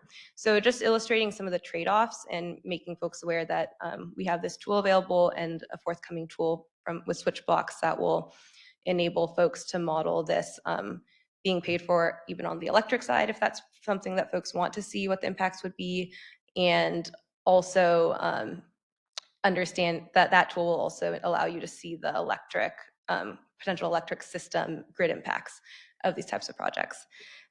So just running through it quickly, you can see, for example, if you pay for this as a regulatory asset over 15 years, and this is based on a potential service line NPA project in program in PG&E territory. So those are, I list all the assumptions in appendix slides. But you can see that for this example, if you collect this as a regulatory asset over 15 years, the year 1 bill impact is actually lower than what it would have been if you had just done the business as usual gas investment. So customers are saving money. And the net present value savings are always positive, but you get even more net present value savings overall If it's no regulatory asset treatment, but then the year one bill impacts is that customers in the near term see higher bills, still by a small amount, 8 cents over the whole year, but still. So just trying to illustrate the trade-offs. Next slide, please. The same thing, but just for rate impacts. And I'm going to go through this really quickly, but the main thing to look at here is just the green line. In this line, I assume I model a gas transition scenario where throughput is declining. And so you can see what the bill impact over time of that base case gas investment, if you had done that gas service line replacement, what would the bill impact be 45 years from now? And under this gas transition scenario where throughput declines significantly over that next 40 years time period, you can see that that impact becomes much more significant. Next slide, please. So that's just a quick summary recap of what we think the commission should resolve in the near term. And then next slide, next slide, please. Just really quickly, after those preliminary issues are resolved, the commission should also work towards developing an NPA identification framework. Jalal proposed one in his slides. We think that something could address additional mapping needs. What other information do we need the maps to provide to be able to identify NPAs and where they might be cost effective? What is the role of potential third-party review, for example, reviewing utility cost hydraulic assessment calculations and assumptions? And finally, low-hanging fruit opportunities that the utilities could pursue in the near term, like service line NPAs. And I'll pass it off to Matt to talk more about that. Thanks. Thanks, Kiki. Matt Vespa, I'm a senior attorney with Earth Justice. I'll just kind of kill time until my slides come up. But thanks to PUC for having me. Thanks for having this in person. I never thought I'd say this, but it's good to be back in the PUC auditorium. I think certainly this is an area where we need a lot of collaboration to be successful, and these types of in-person convenings do really help with that. So let's hopefully have more of these in the future. We can go to the next slide. Okay, so I was thinking about 5+ years of kind of gas planning where we've come, and I think there's been a lot of progress and interagency coordination, particularly in the area of limiting system expansion. If you think of like the CEC's building code being increasing electrification forward, the PUC comes in with ending gas line extension allowances, and based on some of the utility data on service line requests, we're getting to a lot more all-electric new construction. So there's a lot of progress there. When I think about the existing system, it feels like we're a little bit stuck. I think CSU Monterey was an example of that. And so, I've kind of walked back these sort of grandiose notions of neighborhood scale electrification and like the things like that, at least for now, to really think, what are just the building blocks that we need resolved to start moving this forward and getting some experience so we can get to neighborhood scale. Next slide. And so there's two pieces. Oh, wait, we'll just back, but there's two things. First is just some issues for regulatory certainty, and then the service line replacement program New York is already doing, we heard a little bit about, that I want to add a little more color to. Okay, next slide. So a couple questions, some folks raised some other ones around defining what an MPA is and things like that. A couple I would add is this first one about should gas or electric ratepayers fund this? Can you click? I did some animations. See if, okay, good. So, in our view, and I think there is a pretty widespread consensus, but it's not universal, that gas utility ratepayers, at least for now, should fund these projects because you're avoiding a gas system investment. But that was an issue of dispute in CSU Monterey, and I think the commission can just answer this so we could just stop talking about it, and move forward. On cost recovery, there's two pieces to this. There's what is cost recovery for 1221 projects, then non-1221 projects. One thing I wanted to highlight, and by the way, let me just say, if you look at the statute for 1221, it actually prohibits gas corporations from recovering behind the meter costs as a capital cost that is afforded a rate of return. It's like, okay, but then you go down to the next section, and then it's like, okay, well then the commission has to determine the appropriate rate of return, right? So what does that mean? And Earth Justice with NRDC and BDC, we were all sponsors of 1221. I was very involved in the drafting and moving this forward. That happened in committee. Okay, so like I don't really know what that means. I think it's something we should all, certainly comment on, and the commission needs to decide what it means, because how do we do the 1221 projects before we know that? For non-1221 projects, if you click, from our perspective, it should be, at least for now, a regulatory asset. In our view, why why provide less of an incentive for the climate-friendly alternative than for the fossil fuel infrastructure investment? It just makes no sense to us. Other states are giving a performance-based incentive. I don't know if we have to go that far, but certainly equating them, I think, is important, at least for now, and we can revisit this. From our point of view, I think a 10-year cost recovery period for that makes sense. If you look at, I don't think they actually showed this, what the CEC presented, but if you look at the sort of projections of potential gas rate increases, they could potentially really, really go up from 2040 onward.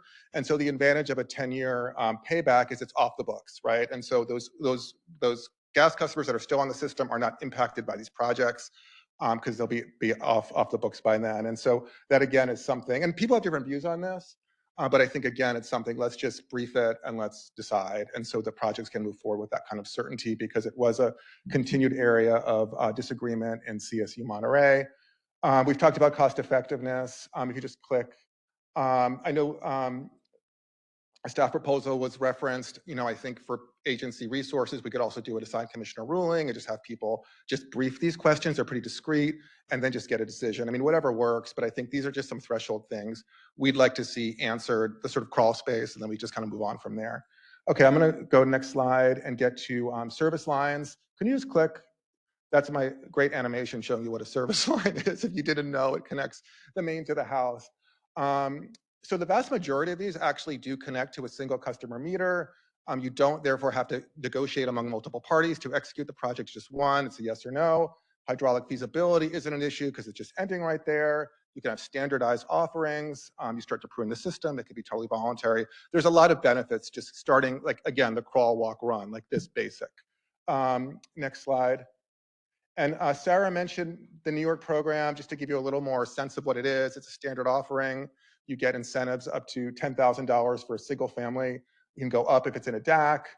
There's more than one unit that goes up. It's just a standard kind of offer. So it kind of makes it a little bit easier to implement.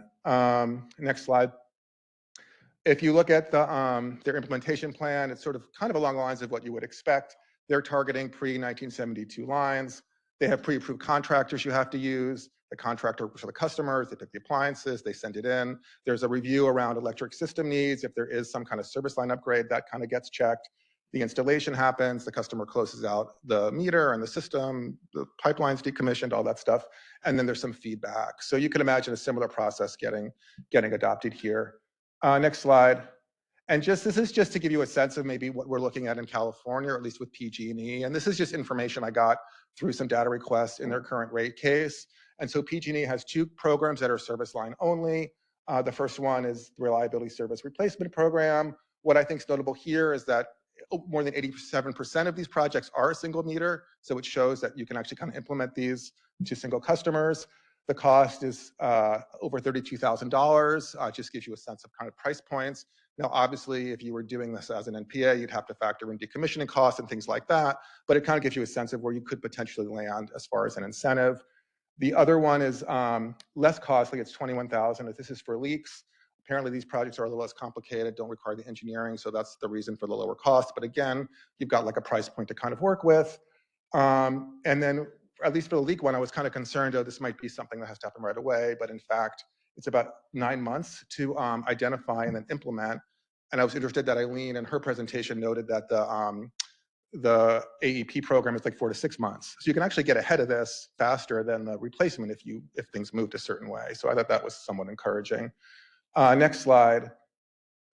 So but where the real volume is obviously part of the bigger projects, the main and the service lines, with the plastic pipe replacement being the largest. I think that's cumulative, so maybe it's like 10,000 a year or something like that. This is a little harder to track from a cost perspective because it's the cost of the project. PG&E doesn't say, oh, the service line was this much because it's all rolled in. So you'd have to kind of figure out what kind of estimated cost that might be to deploy this. But I do think there's a lot of potential. Like you can imagine, maybe you don't have full consent, but there's individuals that want to get off the system. You can say, okay, I'll give you $15,000 if we don't do your service line as part of this project. I'll give you 25 if everyone agrees, right? Because you don't have to do all of it and get the neighbors on each other to get the consent, not on you. I mean, there's just ideas here that you can do. You could also imagine if the main has to be there for hydraulic feasibility reasons, you could still pair off the service lines. So I think there's a lot of potential here to start very basic, to implement MPAs, in a kind of straightforward way. I'm seeing nodding from PG&E, which is very encouraging. Thank you. I appreciate that. I don't know if that's all. We'll talk after. Next slide. So then, obviously a lot more questions to resolve here, how to do outreach. I did note that like in this proceeding, you saw a lot of interest on the priority zones and people wanting a piece of this and wanting to do this. There's only so many 1221 projects, right? There's not that many. There's a lot of service line projects. This could be a way to bring in more people, CBOs, CCAs, local governments with these types of things and sort of get experience and interest. What contractors do we use? As I mentioned, Con Ed had pre-selected. We have tech, we have something else, resolving that.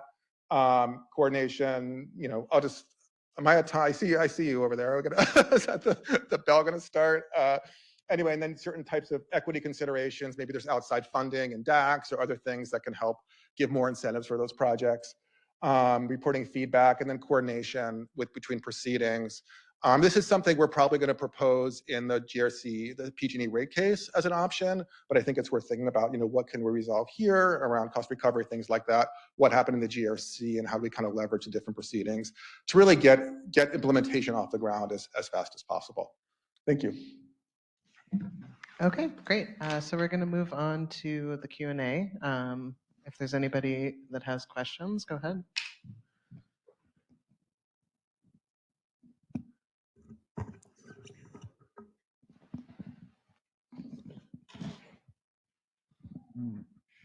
Thank you. This is Melissa Kasnitz with Center for Accessible Technology, primarily for Jalal and Kiki, but the other panelists, if they have thoughts as well. How are you considering in your benefit cost analysis, if at all, the non-energy benefits? Jalal touched on them very briefly with his last step. I didn't hear it from Kiki. I might have missed it. Obviously, those are difficult to factor into how they impact utility bills, but they're important public benefits. So how does it fit into the mix with what you're presenting right now? I can answer quickly. NRDC doesn't have a specific proposal that I want to commit us to at this point. The calculations that I presented did not include those social benefits. It just included like straight up costs that utility customers would pay or not pay. But I do think societal benefits should be included in calculations to some extent. And for the 1221 projects, it's not allowed in the legislation for those to be included towards cost effectiveness. But I think they could be used to help rank projects at the very least. So for example, we calculate it and we have those two metrics, this full societal cost metric and one that doesn't include societal costs, and societal costs are used to help rank where we pursue projects. Yeah, I think we're in agreement with NRDC on that. Just a caveat that SB 1221 language explicitly excludes non-energy benefits, but social benefits certainly at the appropriate discount rate should be included.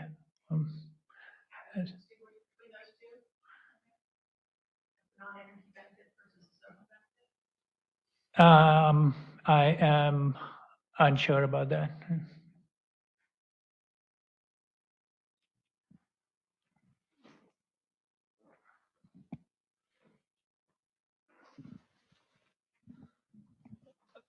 Marcel Haverger with Turn. Thank you. I really enjoyed those presentations.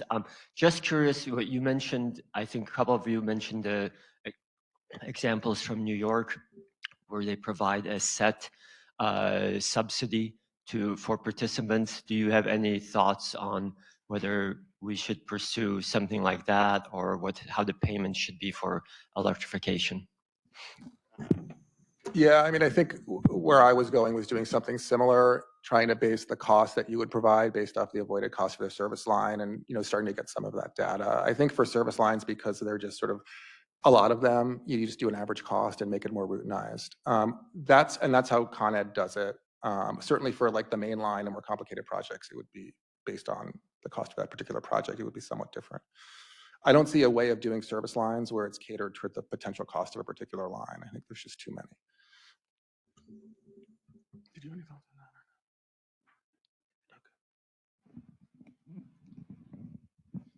Thanks so much. Really appreciated the the presentations. I had a couple questions. So I think they're probably for you, Kiki. One is in New York. Who are they recovering the costs from? My understanding is gas ratepayers. Sarah might want to, I know Sarah's also presented on the program, so she might have additional to add. That's my understanding too. Thank you. And then in terms of like the regulatory asset, are you seeing that as something that earns a rate of return or return on equity because it would be considered a capital investment, or what? And then is that depreciated over time? Yeah, so that's how it works in New York, and that's how I've defined a regulatory asset in my mind. Essentially, gets the same sort of capitalization treatment as a standard gas investment, but a shorter depreciation life. So yeah, the rate of return would be the same, which is return on equity and return on debt ratioed, and then but the engineering life could be more aligned to the lifetime of the appliance. So in New York, I think it's 20 years across the board for NPAs. Colorado also treats some building electrification incentives that aren't within NPA portfolios, but are just BE incentives. They also treat those as regulatory asset, and I think it's over 4 years. And then the proposal for Excel for the Mountain Energy Project is 10 years. Matt suggested 10 years. So there's a range of options, but yeah, it would be essentially a short depreciation period, but similar capital treatment to a standard gas project. Yeah, and then Matt, quick question. So for the figures that you provided, is that basically leave the service line in place, cap it, and then not cut into the distribution main? Or what? How does that, how did you? Well, that was, maybe that's a better question for the utilities, actually. yeah, I mean, that was just, those were service only projects. First of all, they were under the service line. That was just the average cost to replace the line. So that wasn't to say that should be the incentive you're offering. You'd have to kind of think through, okay, well, you have to still decommission that line. There's probably some costs there, but it was just a way to sort of start approaching what an incentive could be based on some utility data. So I do want us to hop over to the WebEx chat quickly. Christina, are there other questions? Yes, there's actually a few questions. The first one is from Mark Costa, who asks, does Colorado or other examples provided use a voltage stability / sensitivity assessment to evaluate NPAs or NWAs? And is that data ever published in electrical distribution power system maps? I think that one came up during my presentation, so I'm happy to start. I don't know off the top of my head. I do have some faith that the other utilities implementing NPAs that affect the electric system have done their fair share of due diligence to examine the project and make sure it works on the electric distribution system. That said, I have never seen a power system map that includes that type of information for those projects. I don't know, Kiki, Matt, if you all have seen that. I know that for in Excel's gas infrastructure plans in Colorado, when they do their NPA assessments, they do include electric headroom analysis. I don't know if it's exactly what you're thinking of, whoever posed the question, but it is something that's considered for sure, like the electric system impacts.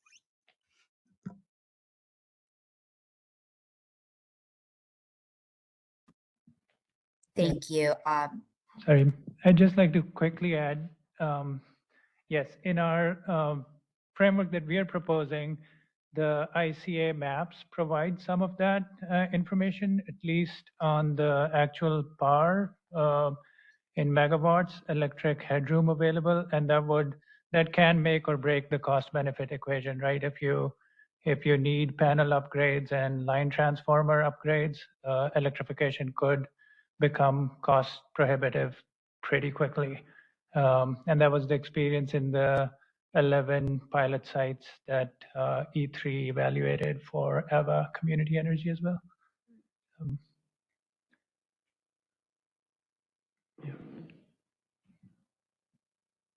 Christina, were there other questions? Yes, the next question is from Norm Peterson for Jalal. What is the electric headroom in turn step? Oh, I think I just referenced that. It's basically the available capacity at the final substation level to where you're trying to electrify. I think there is a concrete definition. Each of the 3 IOUs have their ICA maps with public information on available electric headroom. Which is actually also included, that information is supposed to be included on SP 12 apps as well. So available capacity is basically what the integrated capacity assessment, I think the acronym ICA, that is what it refers to. Thank you.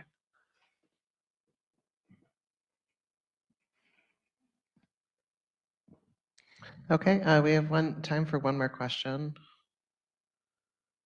We've got Okay. room. Great. So the next question is from Ori Paz.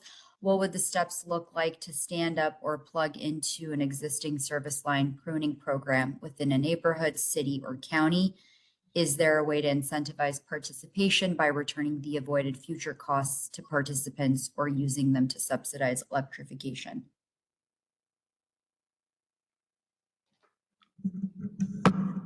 Yeah, I mean, I think what I was trying to do in the presentation was outline what those steps would be and what you'd have to do. And I think it's a promising area that other states have started moving on, and California should too. So, you know, you figure out what the incentive, up to what the incentive would be, and then figure out a way to communicate that and go through the various steps to ensure the electrical capacity is there and things like that. But it is being done elsewhere, and it certainly can be done here.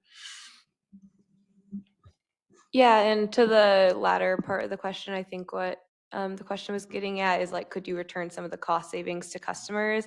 I think that's really interesting. Like, it could be a potential like a bill discount to help make sure, especially for low-income customers, that their bills don't go up when they electrify. You could put aside some of those savings towards that. I don't know exactly how easy that would be to implement, and the idea here is to make it really streamlined, but I think it's an interesting idea. Okay, thank you so much. At this point, we're going to take a 10-minute stretch break. If everybody can return at 2:10.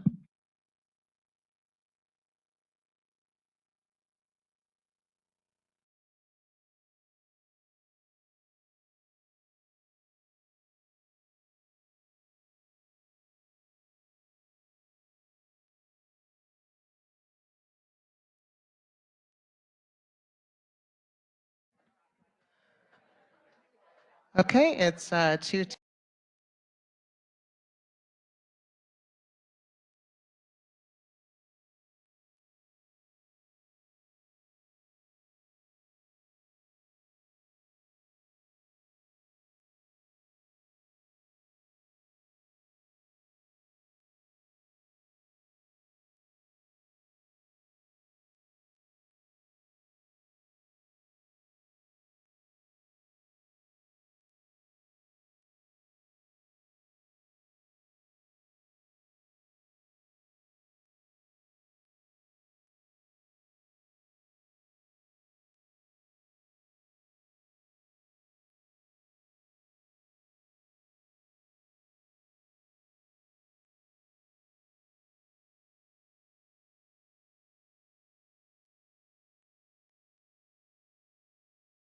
I think there was some really thoughtful work that went into, thinking about how we roll out NPAs, and especially how we think about piloting NPAs, so we can just learn what the right approach here is.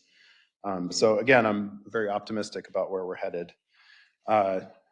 So I just have one slide for this panel, and I wanted to really use this one slide to really highlight sort of some guiding principles that we've been thinking about what's going to be important as we think about constructing a pilot program for NPAs, and even over the longer run, how we want to think about integrating NPAs into our investment portfolio.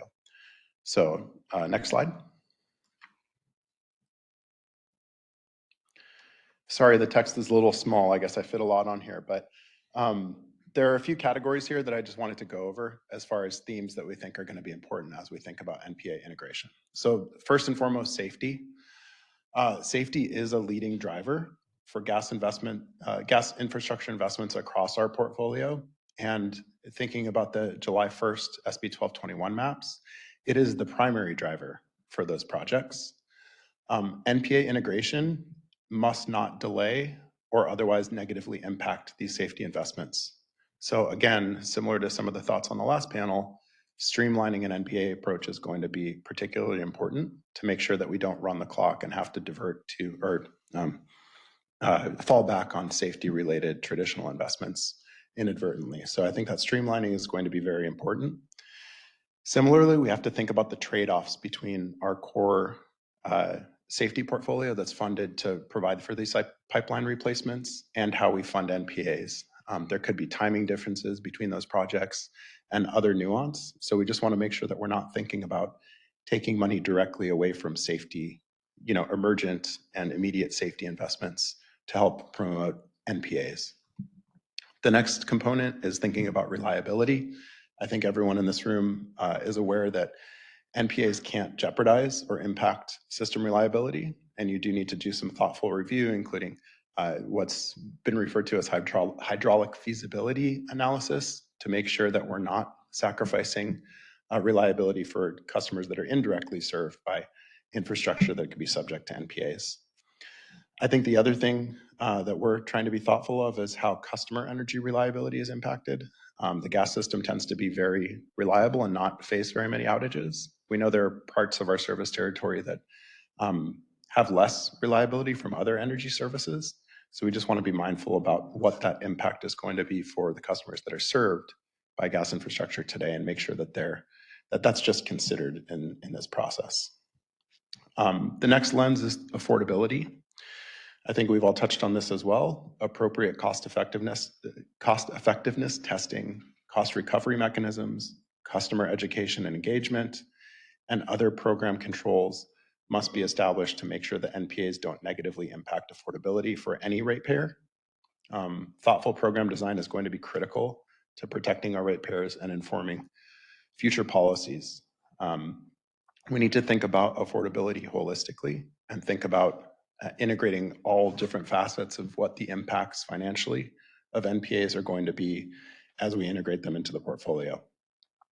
We also need to think about the directly impacted customers and what their energy affordability will look like as they transition to a non-gas energy source potentially. The next point, and I think this was in particular what you wanted to hear from SoCalGas on, since we're a single fuel gas utility, there is going to be an enhanced need for coordination between utilities as we think about rolling out potential NPAs. So as of today, and really forward looking for SoCalGas, we don't have access to data or expertise on electric grid capacity planning or capacity availability internally, unlike some of the utilities that have gas and electric systems and would have some of that resource in-house. We do know that the ICA map data that's available in July, or in the July maps, could help, but based on the initial discussions we've had with electric utilities, it's not conclusive and we can't be using it for definitive investment decision making. And then the last thing to note here is SoCalGas does have a pretty broad service territory, and we share our service territory with all of the major electric IOUs, as well as around 20 public-owned utilities or municipal utilities. And the level of interest across these POUs is pretty varied, or it can be, and their resources to help facilitate a program like this can also be pretty varied. So it's going to be important for us to consider that as we look at where to pursue NPAs and how long to expect it to take. The other notable thing here is POUs are not directly regulated by the CPUC, so they wouldn't be subject to PUC direction on how to coordinate with us or how to resource up a program. And then the last thing I wanted to touch on is the need for reporting. I think we're all aware that this is sort of a nascent area for us, and I think it's going to be really important that as we go about, especially piloting that we're documenting and reporting whatever findings related to costs or customer impacts or customer participation rates and other failures, challenges, performance criteria, that we're documenting all of that and using that to not only facilitate reporting that might be required by SB 1221, but bringing that into the fold for program design to make sure that we're actually coming up with a sustainable and scalable NPA framework. So that's it for me. Thanks.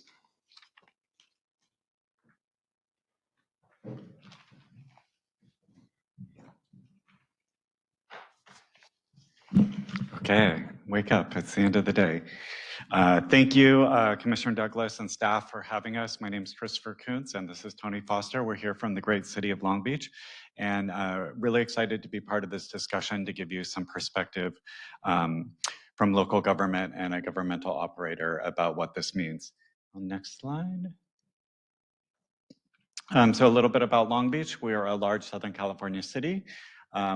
We've been around for a couple minutes. So in 1860, there was a lot of sheep farming going on in Long Beach. Not a great place to raise sheep. So by 1880, the Bixbys were selling off land to Mr. Wilmore, who developed a tourist destination, which became a major metropolitan area in LA County.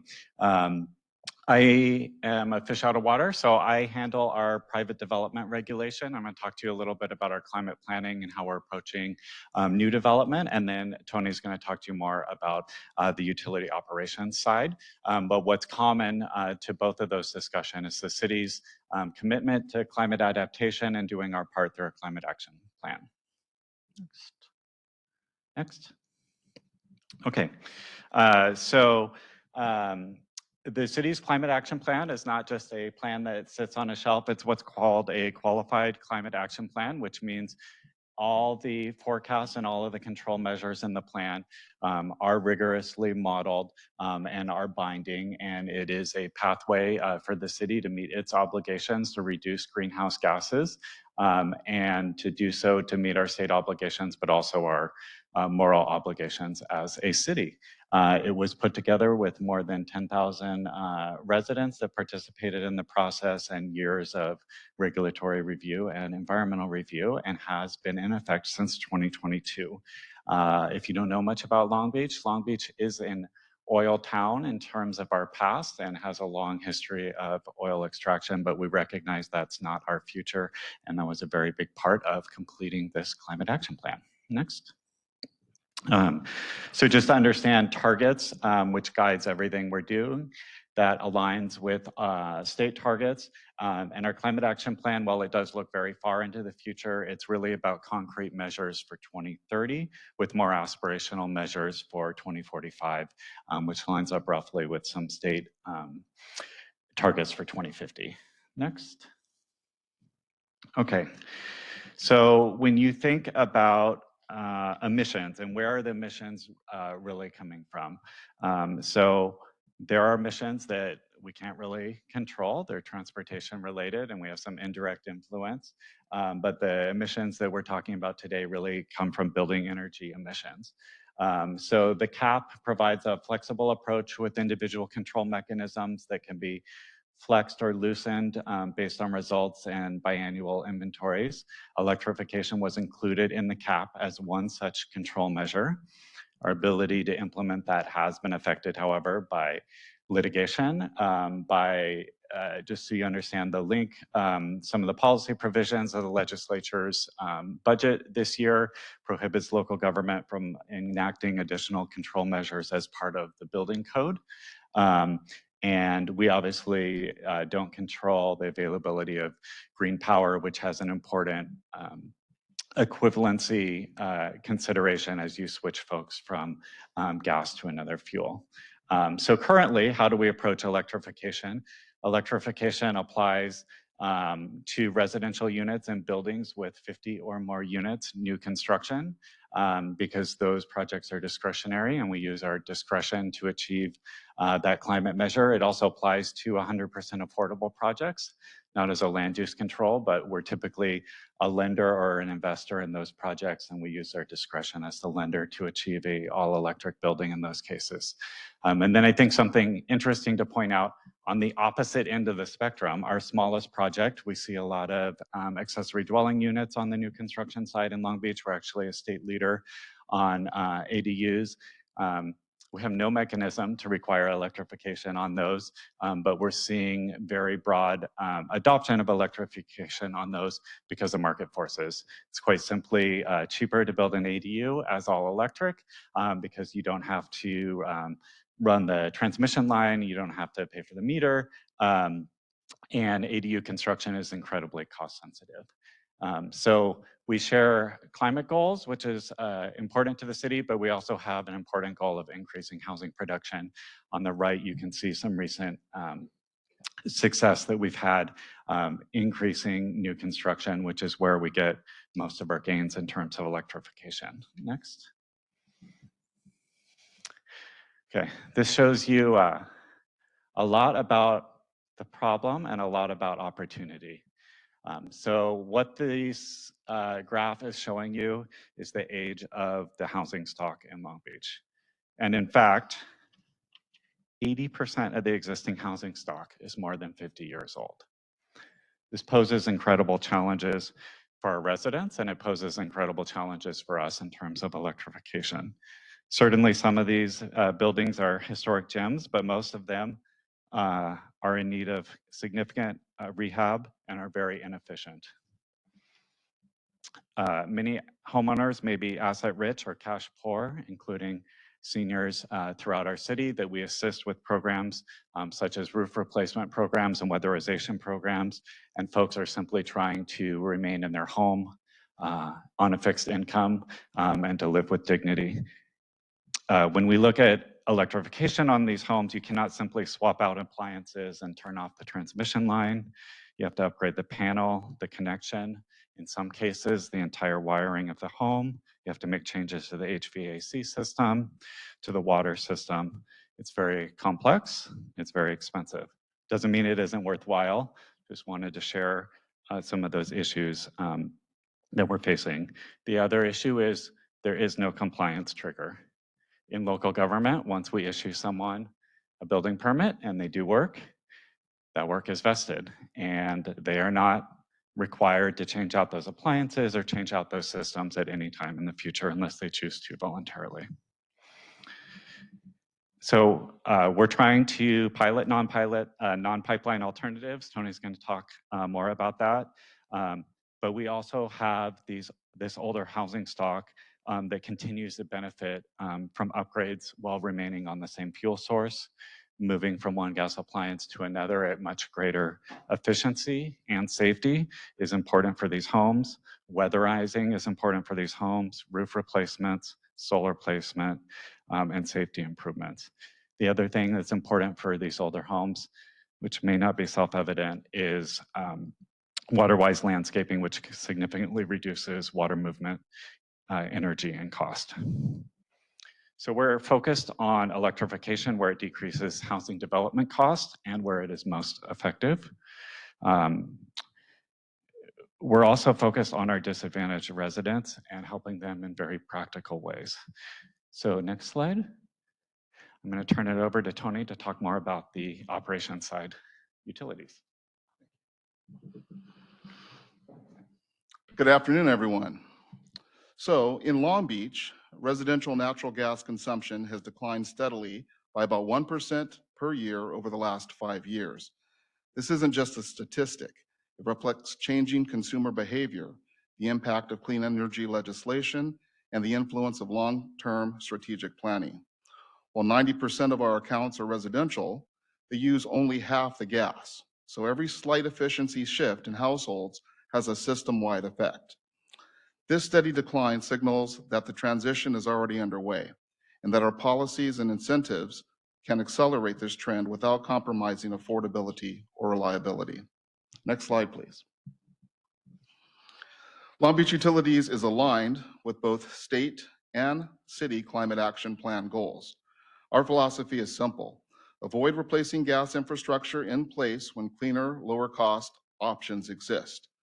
Our goal is to target decarbonization where it matters most, like end-of-life mains and services and high-maintenance pipeline corridors. That means engaging in climate adaptation projects that deliver cost savings and resilience. And through collaboration with SCE, we're actively exploring zonal electrification to identify energy solutions that protect safety, reliability, and affordability for all customers. Next slide, please.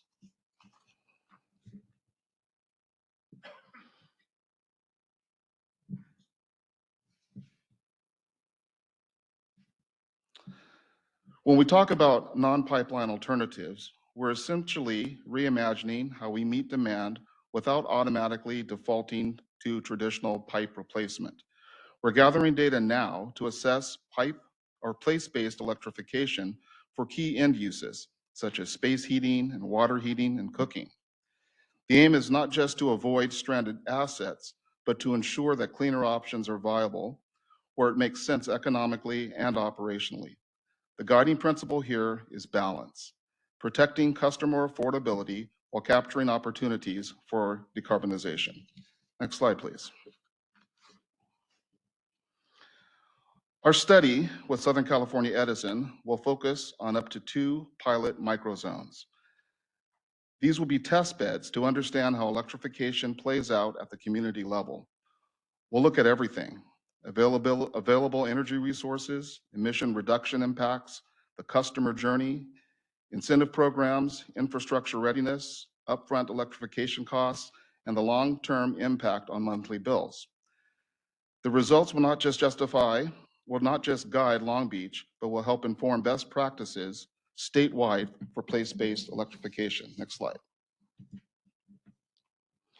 Evaluating MPAs requires more than just engineering models.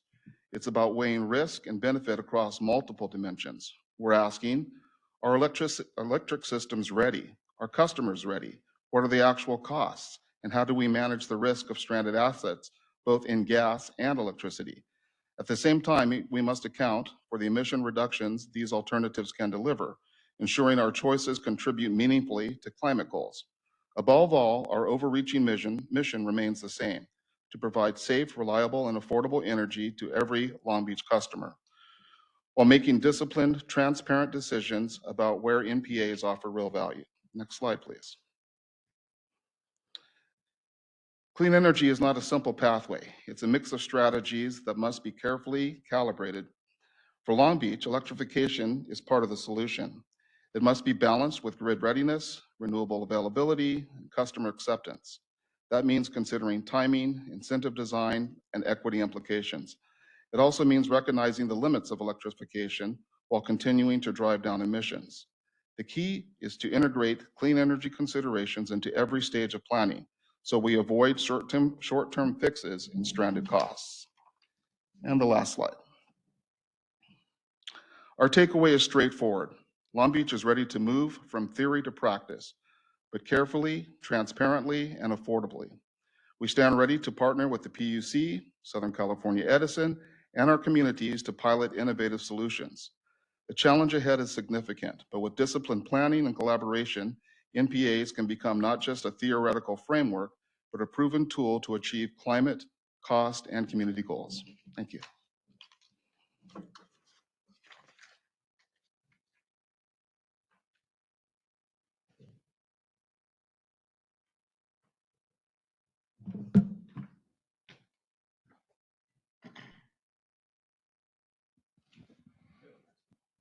Can you go to the next slide, please? Well, good afternoon. I'm Mike Cairns with Pacific Gas and Electric. I will be presenting on our perspectives around NPAs. Presenting with me will also be Rachel, and she'll introduce herself in a little bit when she gets to her slides. Briefly, I've been with PG&E 18 years. I actually started in our gas distribution engineering team doing hydraulic analysis, seen the integrity management space, have moved into gas system planning and our strategy, and also coupled into our regulatory investment planning and strategy teams with investments. So seen a lot of stuff in 18 years. I feel fortunate to be here. mostly I'm just overjoyed by just being together. I think we've been asking for an in-person type forum like this for a while, and the value of it is incredible. I think hearing the ideas directly from everyone is just so important. So I wanted to thank everyone for coming that showed up and just coming here and getting together and sharing. So let's move to the next slide. So why are we here? We want to reach a shared understanding of what NPAs are. We would love to understand what the shared actions are. Some of the things we've just recently heard, I think might see some commonalities here, which I think is great. We want to highlight lessons learned. Rachel will go into some of these. And then we want to offer some recommendations going forward. So next slide. It's interesting that everyone before us throughout the day kind of talked about, well, maybe we should define what an NPA is. And well, we tried to do something similar, very close to what I think I heard from everybody. But basically, right, it's an alternative analysis when we either need to install new, replaced, or expand pipelines. And one thing I hadn't heard us talk about a lot recently, but in the past, and more sort of recently, is demand side management. I think that is such a great one. That Colorado project, the Mountain Project, is really innovative when you look at it. And so, that's one of those things that I think you would throw in there is, how do you do electrification? How do you do demand side management? How do you do down rates? These are the types of things we're talking about when we talk about non-pipeline alternatives. There could obviously be more. It's not an exhaustive list. But I think it's also important to highlight some of the limitations that we see. Some of those limitations are really short-term projects, O&M type activities. I'll give a few examples from a utility. Going out and operating a valve on an annual basis probably is not something you're going to look at on the first bat for a non-pipeline assessment. Same thing with perhaps meter set leaks. You might be repairing meter set leaks to abate methane, and those are very short-term, small type activities. They might involve just tightening threads. They might involve small component replacements, but they probably wouldn't initiate necessarily a full service replacement or a main replacement, which is probably much more within the scope of what a definition is. And then some of the other things that I would highlight that don't make sense would be, just general activities around maintenance. We do locating of all of our facilities. We wouldn't want to get mixed up in trying to do a pipeline analysis on those types of costs or activities. Same thing with leak survey. The process of doing these O&M really kind of out of scope from a non-pipeline assessment. I think it goes without saying, but I will say it. The importance of defining the scope is really critical, especially at this juncture. Matt said it. We're really in between crawling and trying to walk right now in my assessment. Getting those boundaries really clear are going to help everybody move from one point of crawling to walking, because if we get too mixed up in what is and what isn't, we might be focusing on the wrong areas. Some of the areas I mentioned, for example, turning valves as just a maintenance activity, probably not where we want to spend time right now. Let's move to the next slide. So some actions that we're really hoping to get are really around cost effectiveness and streamlined processes and safety. And so I think you've heard almost the entire afternoon has been comprised of these same similar asks, but really a cost effectiveness framework for us would really help clarify what's in scope, what's out of scope. How do you get to an NPA process that gets you into, well, we know this is the one that we want to do, the timing is with us, how do we actually validate with all parties that this is the cost benefit project to pursue? Well, obviously, once you had that, you're going to need a means to fund it. So cost effectiveness also might come along with, well, where does it make sense to add additional funding? And so, if we have behind the meter funding needs, which hasn't really been solved in California at this point, but as we're hearing perhaps in other utilities, Colorado, New York, Massachusetts, we're seeing solutions. These again come along with cost effectiveness, and how do you make these NPAs more effective for the utilities and customers alike? Those naturally will feed into a streamlined process. So these all kind of feed into each other if you're not seeing the theme here, but as you streamline a process, right, we need a much bigger programmatic view once we get to these cost benefit policies and frameworks that we've all agreed upon. Because once you can get to a much bigger programmatic view, that's when you can start to streamline and not get caught up in each individual project or each individual block or maybe even each individual service for that matter. And that allows you to then streamline and quickly go through these projects and get to the solutions we're all looking for, which is a decarb solution, which is a cost-effective solution. But through that process, right, customer consent is obviously vital. So we'll need to streamline that process as well. So again, moving from crawling to walking, but really quickly, we will need to figure out what is that process to get customers to agree and consent to moving from one fuel to the next, or in some cases, demand side management. That might be different for customers. It'll just depend on what type of non-pipeline alternative we're looking at for that specific project. And then safety, I think it goes without saying, I've lived at PG&E for 18 years.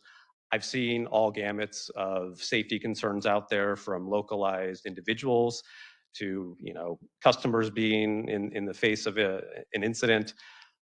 We keep safety so close at heart, and we need cost-effective frameworks to get us to a quick decision making so that we're not burdened at the back end waiting for a long decision. We frankly can't wait multiple years when there's a safety issue at stake.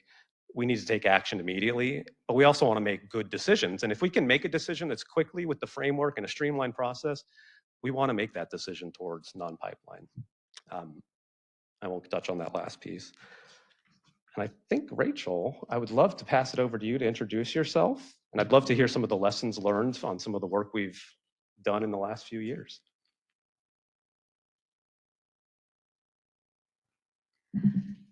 Thanks so much, Mike. So I'm Rachel Whitman with Pacific Gas and Electric. I am a building electrification and energy efficiency strategy principal analyst. And so my area of focus, not to overuse our crawl, walk, run analogy, but I'm looking at, our first tentative step or two and going, okay, well, how's that going to look when we're running? And how are we going to scale, and how are we going to make this happen at an enterprise level? So going beyond a program here, a pilot there, and really make it a system-wide muscle that we're used to flexing and that we're good at, and that's equitable, that's cost effective, and that keeps costs down for our customers. So the zonal programs that PG&E currently has, we have two programs that do what I would call zonal electrification. And going back to definitions, when I refer to zonal electrification, I'm talking about anything that allows us to retire or decommission a piece of our gas distribution system, so more than just the service. And that's really tied to non-pipeline alternatives. So we have our alternative energy program and our zonal equity electrification program. One is a little bit older than the other. AEP started a few years ago, but really only started scaling this past year. And ZEEP only started this past April. So both a little bit more nascent in terms of scaling and outreach to customers. But both of them have the same sort of objective with slightly different approaches, slightly different parameters, and their goal is to really avoid gas infrastructure investments with cost-effective, or in the case of ZEEP, with the equity focus, near cost-effective alternatives, right? Which can often look like building electrification, but sometimes don't. Sometimes it looks like some other non-pipeline alternative, like a propane replacement. And so historically, and this is year to date, on average, about a quarter of the customers that these two programs have reached out to have signed on and said, yes, I'm willing to replace all my appliances or do this electrification alternative. But what that, so thinking in terms of 1221 or in terms of other things, you'll notice that this is not 100% or even 2/3. But what that doesn't mean is that we have to that these projects aren't feasible, or that it's not possible to find pockets that are higher, right? So this is very early, very nascent outreach where we're just sort of throwing stuff at the wall and seeing what sticks, and we're learning a lot. In addition to those programs, right, we also have tons of other building electrification programs that are individual appliances or whole building, or even energy efficiency programs. And then there's programs that we don't administer, but that we work with our local communities in partnership with information, with planning, right? And so these lessons learned that I'm going to go through are a combination of all of these things. It's our own zonal programs, it's our individual programs, it's these community initiated programs. And what we see, and we see sort of the same themes over and over again. It's that the same approach, you know, for outreach or for incentive structure or for direct install versus, you know, the customer does their own contractor, whatever it is, doesn't work in different places, you know, or it will work in one place but not in another place, and something different works in that place but not in the first place, right? And so one need that we really see for any sort of interim actions is that whatever we do, it needs to be flexible. We need to be able to tweak the program or the specific offerings to the needs or what works for that local community. Some areas don't answer the door when you knock. Some areas don't answer email, right? And you need to be able to swing back and forth between these two. We also see that local and trusted messengers are really critical, but I'm going to get into that more on the next slide. The other thing that we see is that the reluctance to electrify, right, that 25%, some of that is about cost, right? Some of that is, you know, they're not sure if they can afford it, they're not sure about the built impacts, but a large portion of it is also just apathy of, I'd rather not deal with this right now, or it's other factors, right? You know, you see grid reliability as a concern. You see just personal circumstances as a concern. That's one that we get a lot, actually, of, you know, oh, well, I just something, like fill in the blank. I just started a new job. I just had a death in the family. I just had a medical procedure done, right? So we see a lot of that. That's the reason why customers that do engage are saying no. And it's not necessarily because of cost or because of system issues. It's just because of their own specific individual circumstances. Which brings me to the last point on this slide, which is that, you know, we do see success in changing this apathy or this hesitance to, you know, a maybe to a yes with the right approach at the right time with the right customer. You know, maybe it's education, maybe it's the right incentive, maybe it's just waiting 6 months and trying again. But what we don't really see success with is somebody that says, nope, I don't want it. You know, I love cooking with gas, or I you know, I don't agree with this whole decarbonization thing. Those folks really don't change to yeses. And that's something that we see across the board, across all of our programs. Doesn't matter how many times you reach out to them, what methods you use. So that was a really big lesson that we've taken. And again, not just from our own programs, but from community-led programs too. And so with that, you know, 25%, part of the trick is, okay, well, if we're trying to find areas, especially for zonal electrification, how do we find those pockets that do have these really high percentages, and especially that don't have a lot of these folks that are going to you know, put a brick wall up for a particular project? Or what other alternatives do we have that are still going to keep these customers happy and with their service, that's going to keep their service affordable? And a big part of that is, you know, how we identify these areas is this customer engagement piece. And, you know, I've talked about the importance of flexibility, and everything is different, and these really hyper local needs. But the one thing that is consistent across all different types of programs, everywhere that you implement them, the one thing that's consistent is that the more engaged a local community is, the more likely you are to see a successful outcome, right? That's it. You know, in addition to the cost, you know, the financials making sense, it's that you have your local community engaged. And that is actually more important than some of the system constraints. That's more important than some of the more social constraints that we as, as engineers and analysts and policymakers often focus on. And it's that trusted messenger. And a trusted messenger can look like a lot of different things. It can look like your neighbor. It can look like a house of worship. It can look like a state-led program. It can look like the utility. It can look like a CCA, right? It can look like all sorts of different things for different people. It can look like a local nonprofit, but it has to be someone who's in the community and someone who holds sway in that community.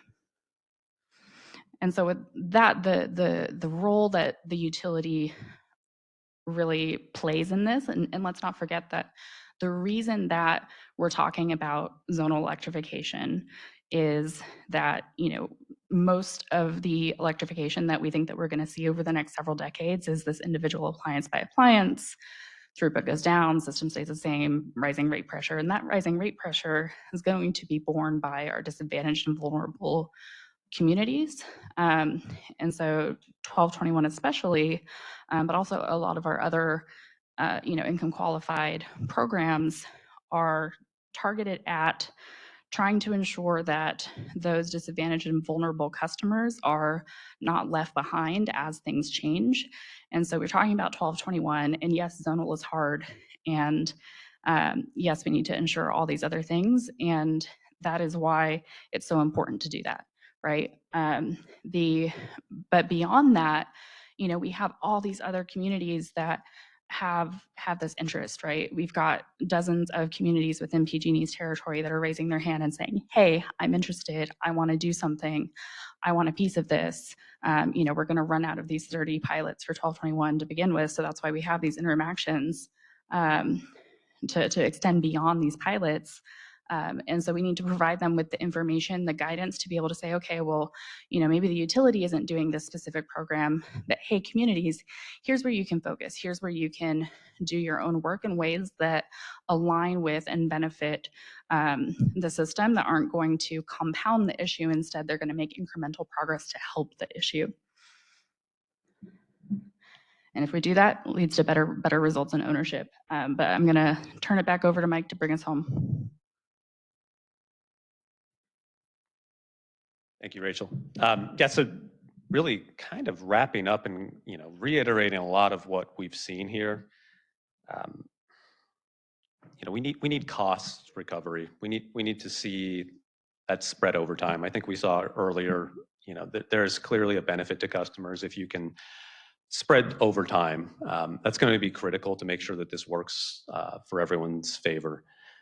That framework around cost effectiveness and getting that in place is going to be so critical. That'll put us all in a space where we know the rules of the road, we'll understand how to analyze it, and we'll understand how to move it forward. The funding mechanisms, I think everybody that we've spoke to probably is a broad supporter of the concept of non-utility funded funding where we can find it. That obviously is becoming a little bit more of a challenge in our current environment, but I think that is still an area we need to pursue. As we look at behind the meter costs, that's particularly important until a point in time where we can figure out how that is being paid for, either through the utility or different rate structures.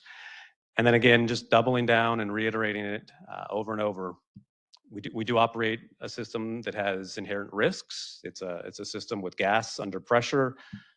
Over 70,000 miles of network in PG&E. That's a lot of assets to be maintaining. So we need streamlined, fast processes that ensure that system is maintained safely throughout the entire life cycle of an NPA analysis.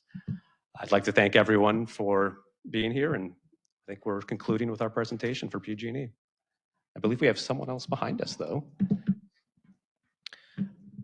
Yes, our next panelist is remote. Kate, are you able to unmute yourself? Yes, thank you. Good afternoon.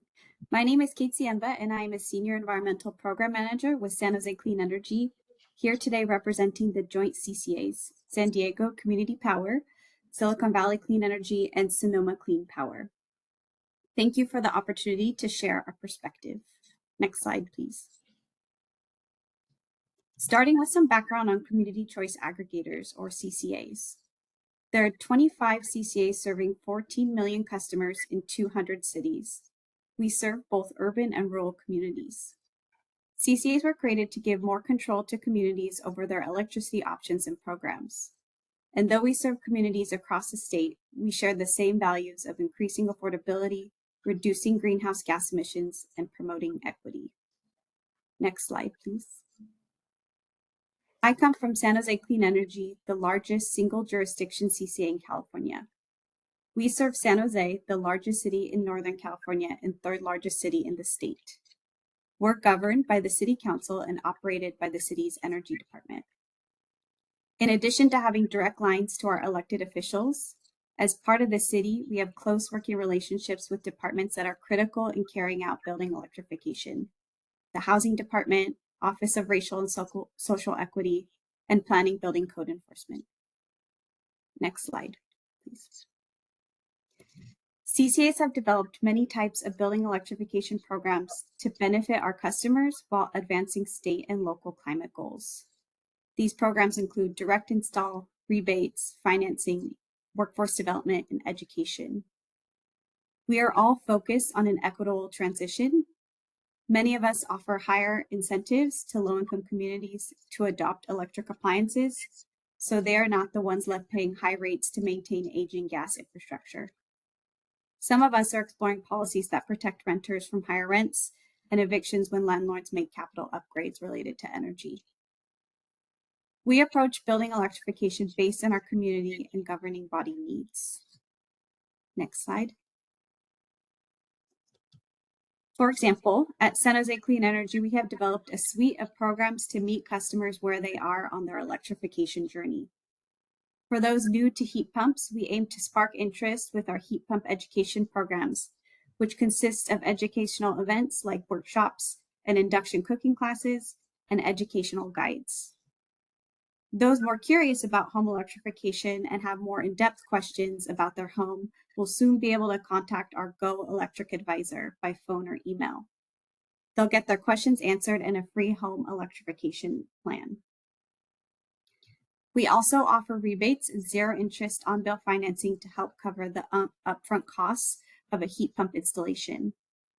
And we take a holistic look with renter protections and workforce development.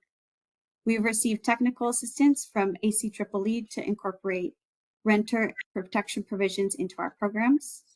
And we will also be launching a few workforce development initiatives to support our local workforce through the electrification transition. And finally, because we're so focused on affordability, we make sure to educate participants in our programs about the importance of electrification rate plans and saving opportunities by enrolling their devices in our demand response program. Next slide. CCAs have a great interest in non-pipeline alternatives.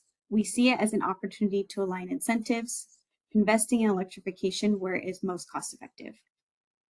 And CCAs have been investigating this. For example, Sonoma Clean Power is working with UC Santa Barbara's Bren School to research how to facilitate an equitable transition by exploring impacts to vulnerable populations, energy burden, and non-energy impacts associated with gas system decommissioning.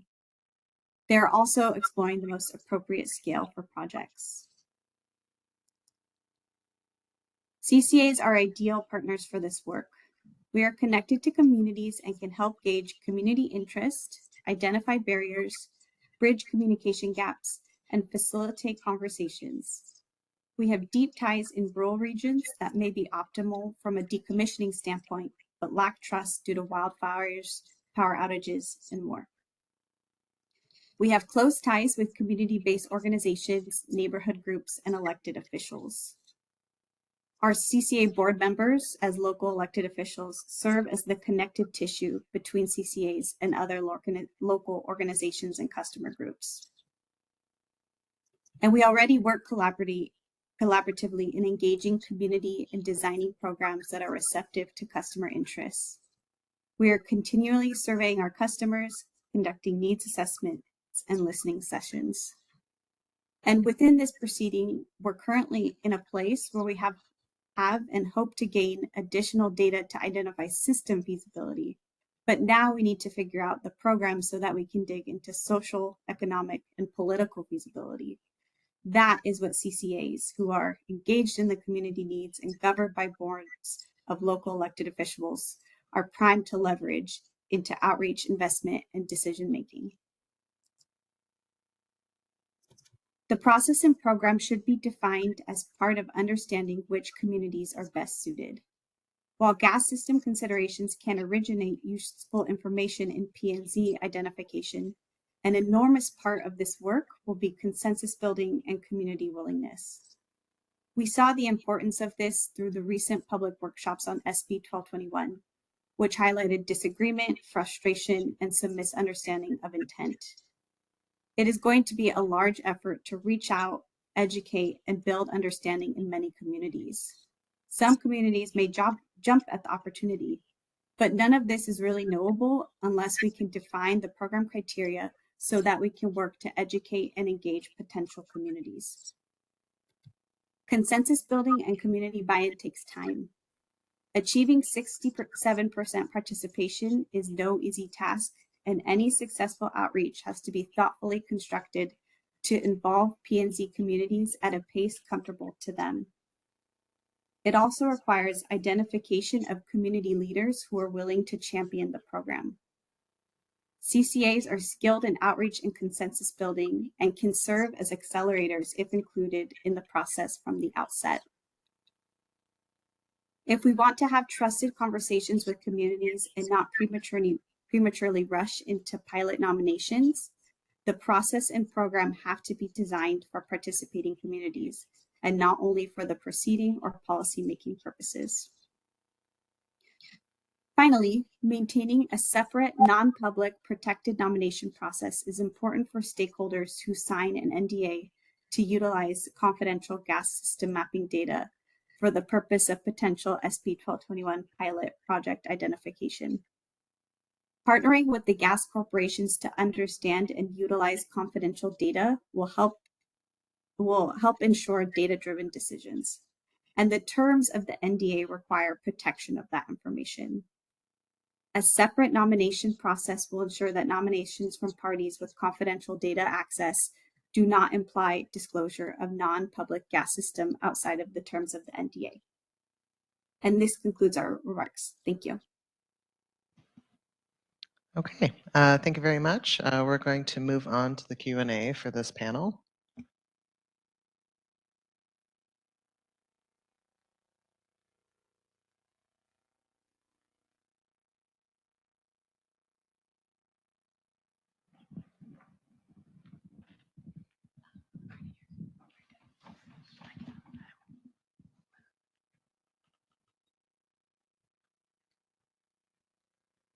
Oh, okay. I guess Beth Kelly yet again. Good to see you all here. Really appreciated those presentations. I just want to make a couple of observations. Just in terms of, I thought that the definition that PG&E presented of NPAs was really helpful. And there's no such thing as non-pipeline alternatives versus energy efficiency. It's really a continuum. And I'll just observe that, NPAs, what's being talked about is, getting a rate of return and energy efficiency. That incentive is not there for the utilities. And I just want to ensure there's awareness about how that works and how that might end up playing out over time. And then a couple of other, an observation on SoCalGas's list, decarbonization or environmental factors wasn't even on there. It's not even a consideration. And I encourage more of a yes or openness to coming up with solutions, because that felt like a no list to me. And I just want to put that out as an observation. And then I guess in terms of one question that I had based on Mr. Vespa's presentation earlier, I was wondering if you guys have data on leakage of service lines versus transmission or distribution pipes? Or any kind of ideas about, leaving pipelines in place or service lines in place, those types of things. I think that would be helpful.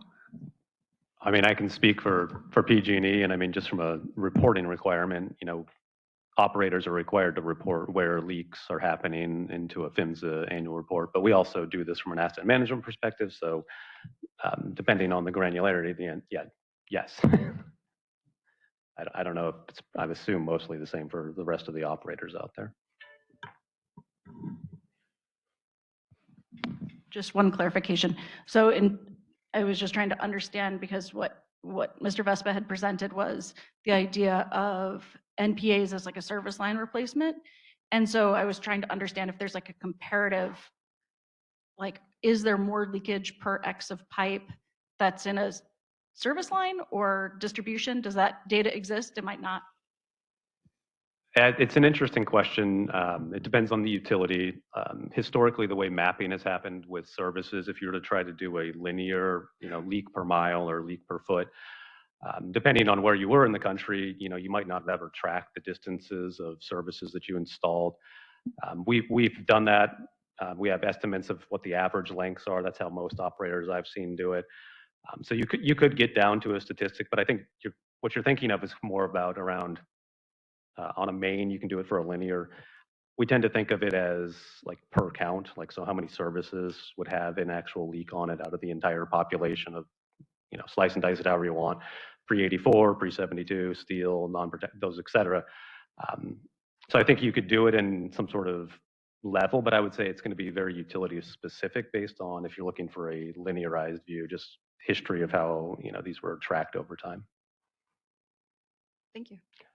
But maybe one other thing is just, I would add to that, services aren't solely replaced because of leakage. Oftentimes we have reliability issues. They could become shallow. They could have been, damaged but not leaking. There could be, an observed corrosion issue that was, maybe we're digging up for another purpose nearby and we've observed it. So there could be other non-leaking factors that would drive towards a discovery and say, oh, well, let's replace this for these reasons. So it's not just leakage.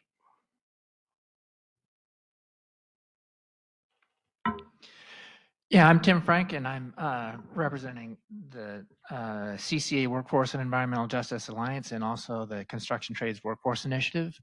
I have questions for a couple of you. So for instance, I would like to start with Long Beach. I'm curious about the scale of the two zonal projects that you're looking at. And when you're looking at those two zonal projects, do you have community partners that would be taking on the role of some of the initial outreach network? And are you working with the local building trades, and are you intending to include a hybrid labor standard associated with the work? Sure, thank you for the question. I should begin with these projects are in the very nascent stages. And we quote two, but it's not limited to two. It could be more. The criteria that we're working with Southern California Edison is very specific. That being in disadvantaged communities, single family home ownership, and each zonal electrification project must be contiguous. So we have to get buy-in from 5 or more single family homeowners in disadvantaged communities that are at the terminus of a distribution line. So we are working through our data to identify those sites. If it turns out to be more than 2, that would be great. But we are not entirely sure that we can even find those 2. That's what we're estimating based on the preliminary data that we have. And as to your question about community involvement, absolutely.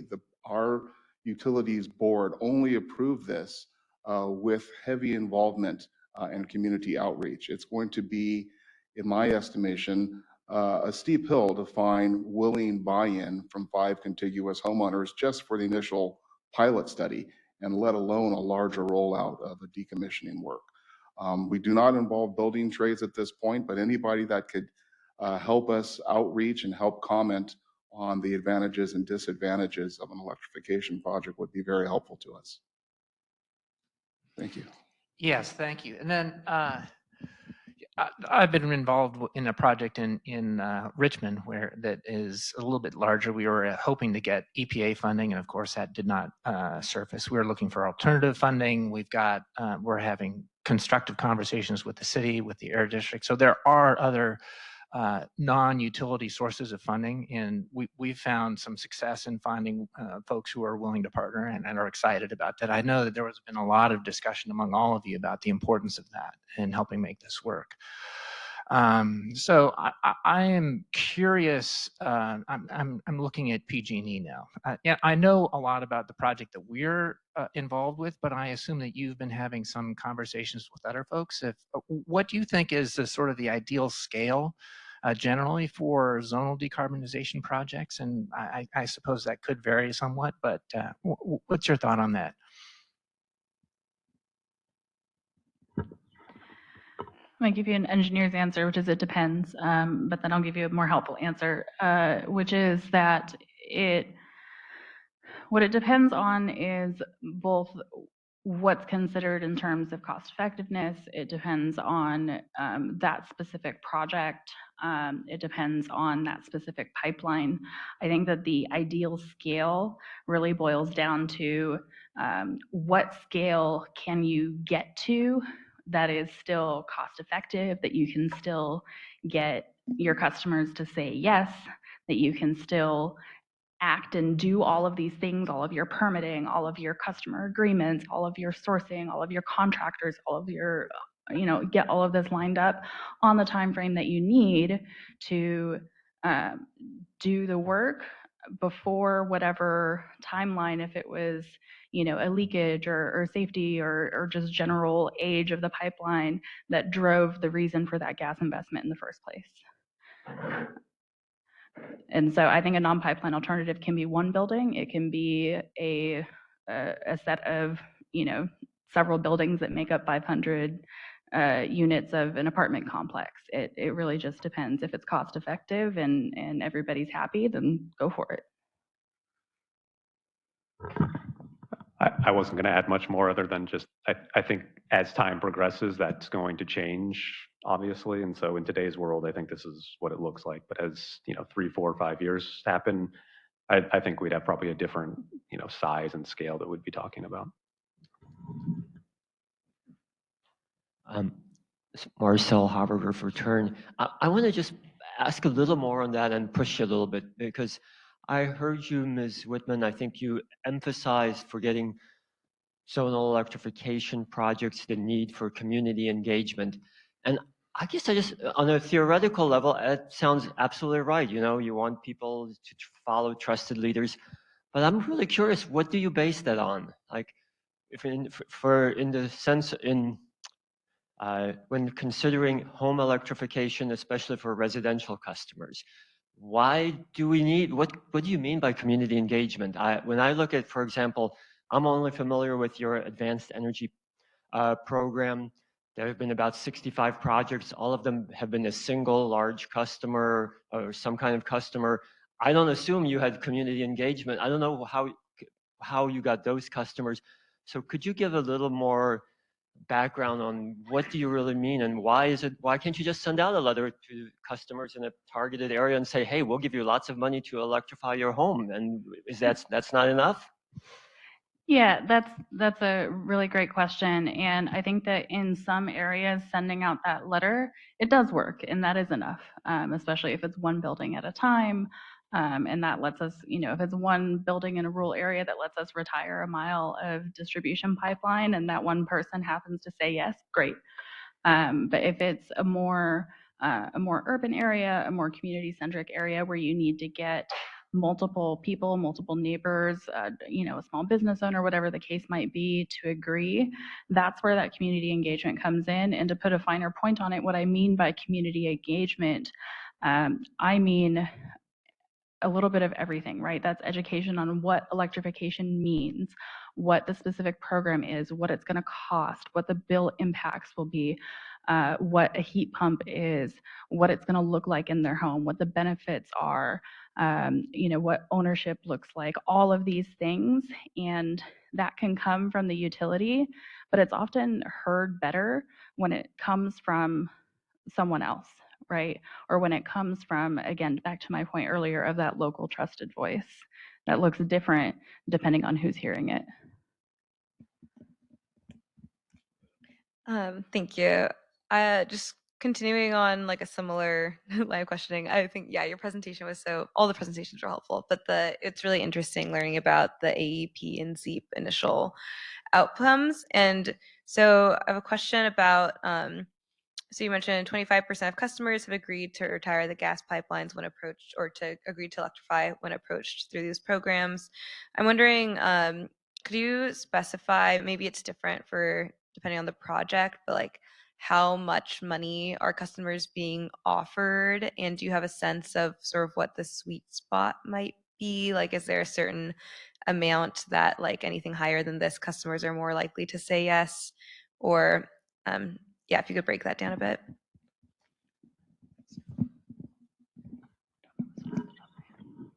Well, so a lot of those are obviously confidential agreements that I probably would be uncomfortable getting into details. I think you could imagine that, those types of things are kept that way for a variety of reasons to ensure that the privacy between communities is well established. So I don't know if right now is the best time to discuss it, unless you have any more general kind of thoughts on kind of the confidential nature of these.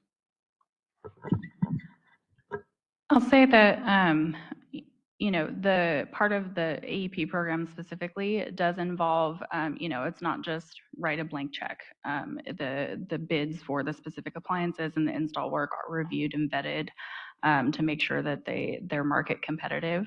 And while I don't have an average off the top of my head because I don't run that program, it is something that we pay attention to, and it might be higher than something that, if you look at the prediction of what the appliance install costs are across, at a state average or something like that in a consultant's report.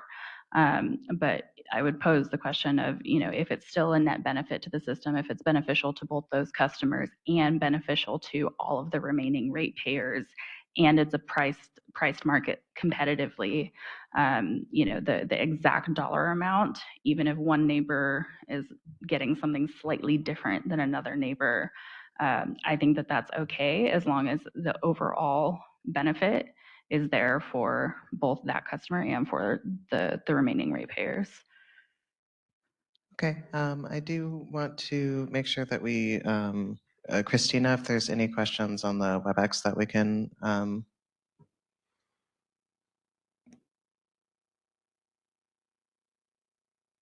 Yes, Jordan, thank you. Jody London has their hand raised, so I will go ahead and unmute you.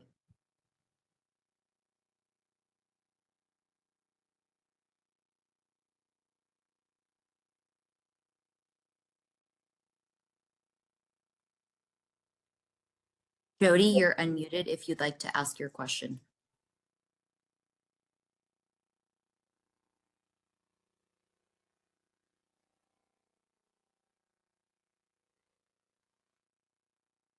You hear me now?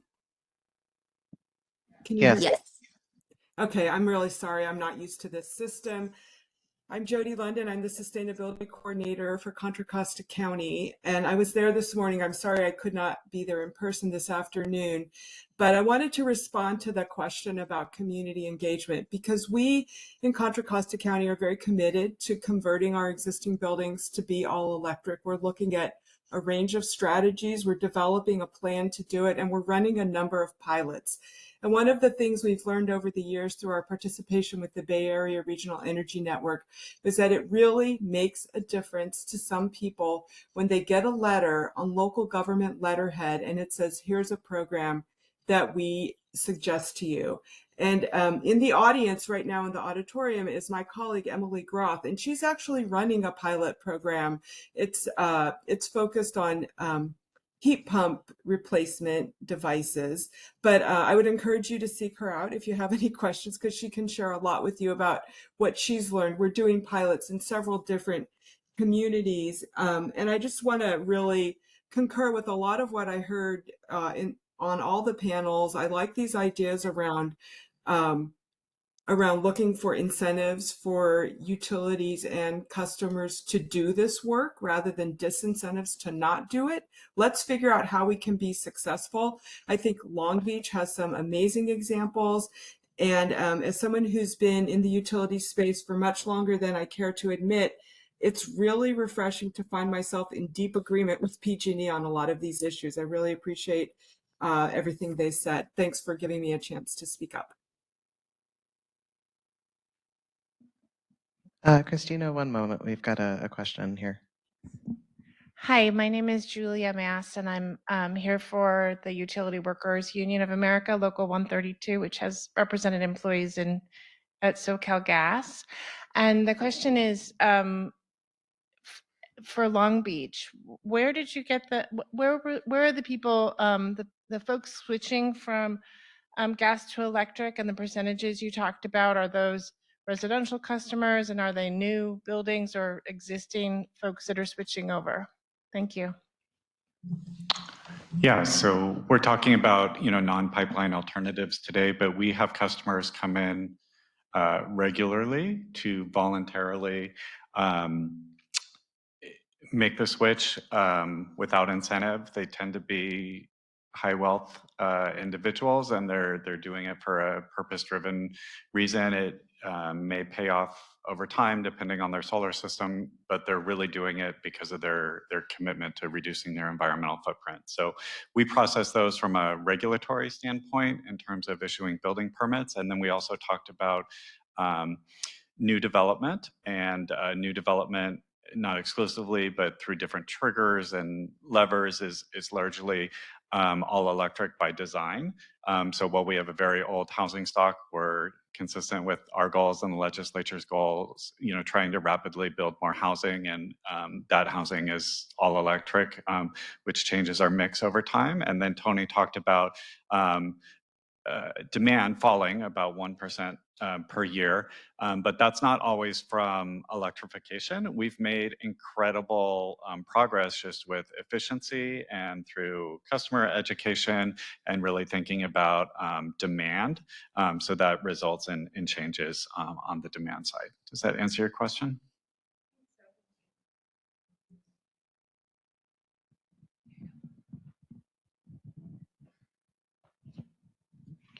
Hi, this is Melissa Kasnitz with Center for Accessible Technology. Going back to the previous question and that 25% participation level, if I understood, that 25% was the people who said yes. Do you have a similar number for those hard no's that you said there was the least opportunity to persuade? And then obviously that would lead to a sense of what that group in the middle, that may be the right message, right person, right incentive, could persuade, because the only number I heard was the 25% yes. I don't off the top of my head, and one of the reasons for that is because it's hard to distinguish a hard no from absolutely no response. But one thing that I can say is that the vast majority of what we get is in this apathy range of little to no engagement, no response, or don't really care, or don't believe that the program is a thing. I mean, if somebody comes knocking on your door that isn't PG&E, it's just a third-party implementer, and they say, "Hey, do you want free appliances?" Like, I wouldn't answer that door, right? Sounds like a scam. So it's how do we get that message right?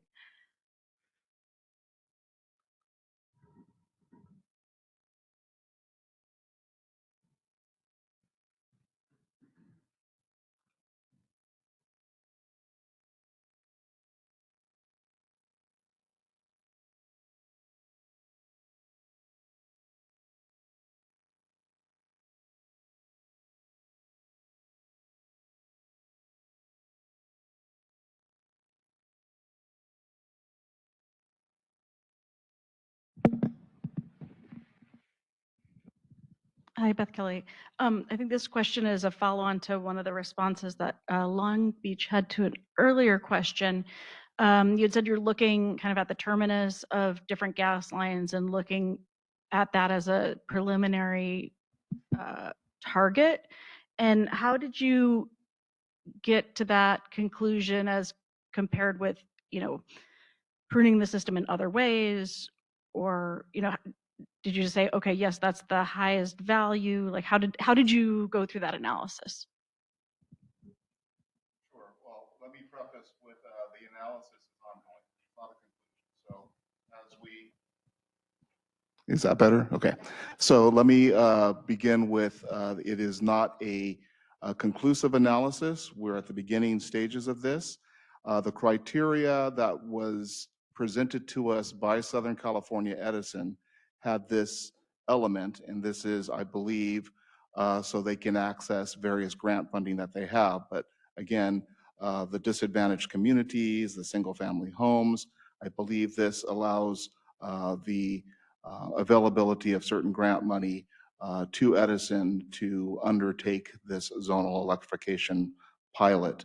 But as we received that criteria, we were looking at how we might not just turn off a valve to certain mains and services, but how to actually decommission that service and main entirely.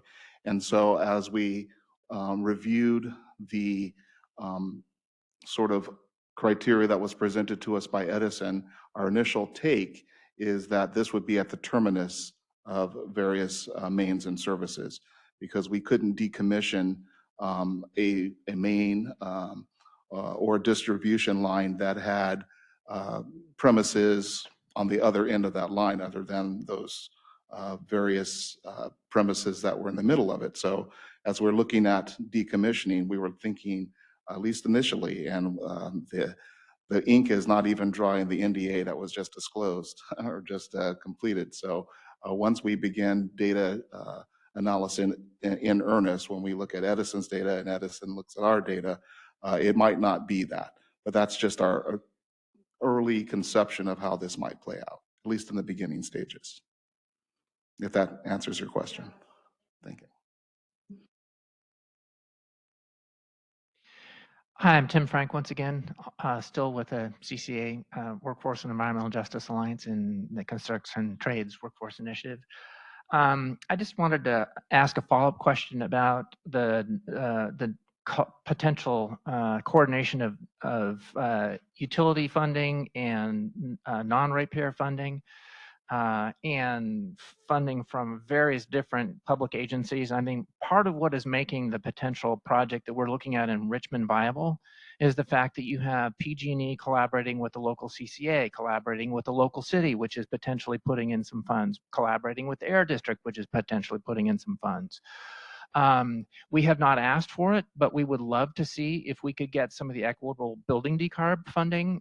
And I'm wondering, and this is really a question partly for the CPUC and also for anybody from the CEC in the room, if there are, what the status is of conversations that are going on among the various state agencies between the CPUC and the CEC and CARB about coordinating funding. We would love to see all of these agencies putting whatever that funding they can on the table to help make zonal decarbonization work and to fund these pilots.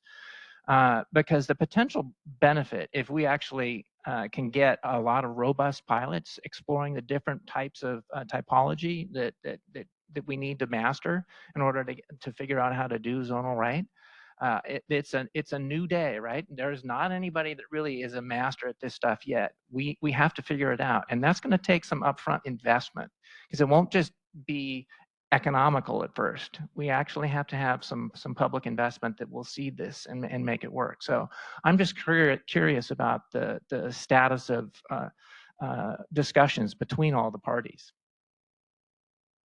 I understand that's kind of an open-ended question, but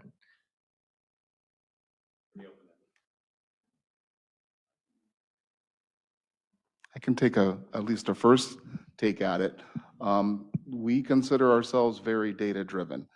We definitely have the ethical and moral imperative, and that's baked into our CAP plan. But the dollars and cents is what really will determine ultimate feasibility. So we've not only put our own engineers on it, but we've hired third-party engineers.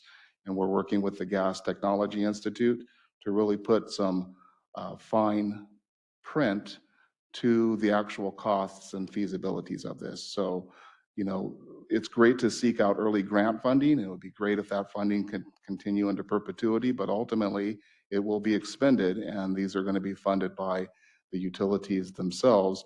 And that's okay, but we just need to know what we're getting into before we get into it. Yeah, essentially what I'm asking is, I think a lot of these projects, the zonal projects, are ultimately going to require a capital stack. And the question is, who are you getting additional funding from, and how many folks are committing to contributing to the capital stack for zonal decarb? Yes, totally understood, and that's to be determined. Yeah, this is early on. So we do want to move back to the WebEx chat. Christina, if there are additional questions.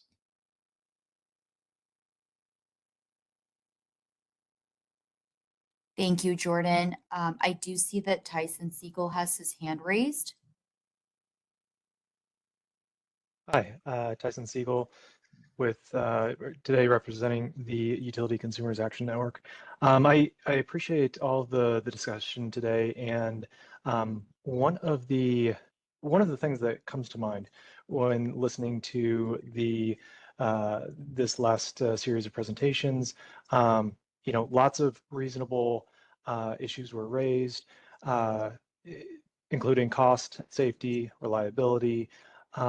When I think of those things and think of, you know, why we're heading in the direction of electrification to begin with and how this is going to benefit customers, what I come back to is climate change and the cost of climate change, and how in California's fourth climate change assessment back in 2018, what it found was that California each year incurs $100 billion worth of costs from climate change. And that does not include wildfire costs.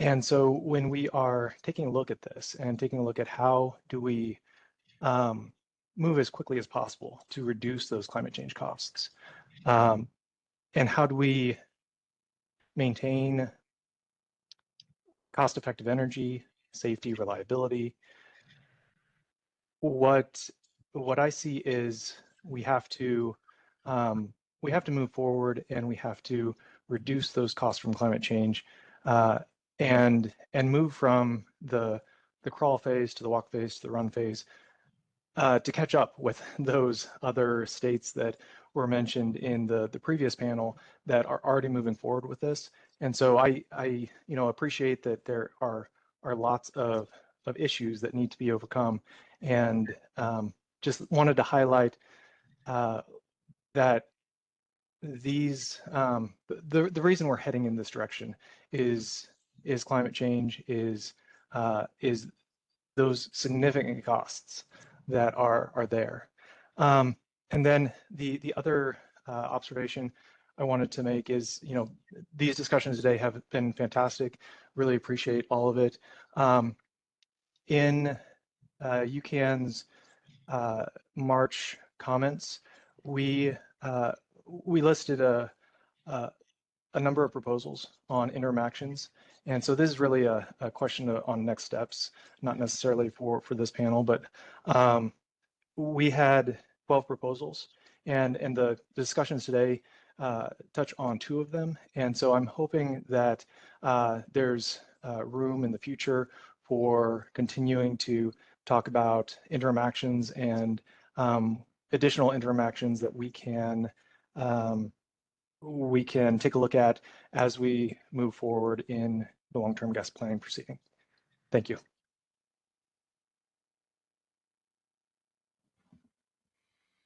Okay, we have time for one final question before we, oh. You know what, it's okay. Okay, Christina, if there are any additional questions? Yes, another question in the chat from Ori Paz. Can the utility representatives in the room and the CCA speak to what the first steps for NPA programs for service pruning look like? how can we as local governments work most quickly to pair service line pruning with CCA electrification programs in parallel to the longer term zonal approach?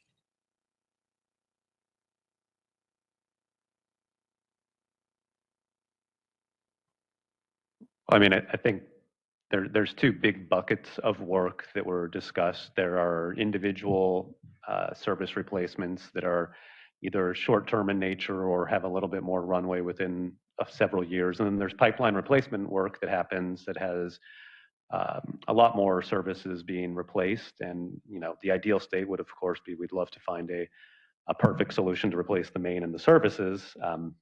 But I think that's where I would probably say that's a good initial starting point. You could couple that with some of the other individual ones as well, but getting that kind of view of what that is and understanding kind of the timeline, because I think as we saw in some of the customer engagement, you know, early engagement is really critical. We want to make sure we can work with customers as early as possible because the circumstances of their lives obviously become more beneficial to everyone if you give them that time and let them know that perhaps this is something that we're considering in the next few years for their individual service or their block. So I would say that's kind of the starting point I would imagine would be really understanding where that work is in the next near-term horizon, 2-3 years, and then working backwards and saying, how do we get ahead of that with engagement of customers and starting to then look through the solutions of actually pruning the system as you've asked the question. But I don't know if SoCal, San Diego Gas, or Long Beach has other thoughts. Yeah, maybe from SoCal and SDG&E's perspective. So we don't have the benefit of having an existing program to transfer funds like PG&E does. So I think we're really looking forward to the development of a pilot program through SB 1221. I think one of the things that's important to consider there is, as I read the statutory language, there is a limitation on the number of projects for SB 1221, but if we find projects that are individual services, as was kind of discussed earlier, and presumably you'll be getting 100% customer consent in those situations, they don't count against the 30 project limit for 1221. So if we are able to effectuate a pilot program, I think it would enable us to actually look at some of these things. So I think that's important. I think the other thing to kind of note here that we're really looking forward to is understanding sort of the cost effectiveness framework so we can review some of those costs of service replacement projects and understand how much viability there actually would be for pursuing NPAs, to understand if there's an efficient and effective process that we can do to outreach to those customers that would actually yield results. And maybe on that same topic, just to turn back to a comment that Tyson made, and I think Beth also alluded to this around the purpose here being decarbonization. I think decarbonization is a really important backdrop for all of this. And I definitely don't want to give the misconception here that SoCalGas does not support decarbonization. We absolutely do. But I think in the context of NPA integration, we're really looking at this lens of affordability and trying to understand if we can transition from a traditional investment to an alternative that actually provides benefits for our customers directly. And decarb could be a really important co-benefit, but I don't know if it's like the material test for getting a pilot program off the ground for SB 1221. So looking forward to discussing that further, but that's why it wasn't one of the guiding principles on our slides. So thank you. And one other thing I might add into that is, well, two things. I do think as you get these lists together, it's important to understand how to fund behind the meter upgrades. Without that, I mean, the list probably has very low likelihood of proceeding because obviously, you know, we don't have a path forward on funding these projects. And then the other thing I would add is just a nuance when you look at pipeline replacements. Pipeline replacement often replaces services off of the main, but just through the course of time, there might have been leaks that have already replaced the service, and you might have a newer service. And what utilities generally do in those instances is called a cut, test, and transfer. And I would want to be clear that we don't want to exclude that. These are customers that are adjoining customers that are having services replaced. It would make sense to do the offering to that customer as well, even though they might have a reasonably new, within the last 10-year type service. It's in the scope of the project. I think you would want to treat them the same. So not just exclusively to vintage services is all I'm trying to say.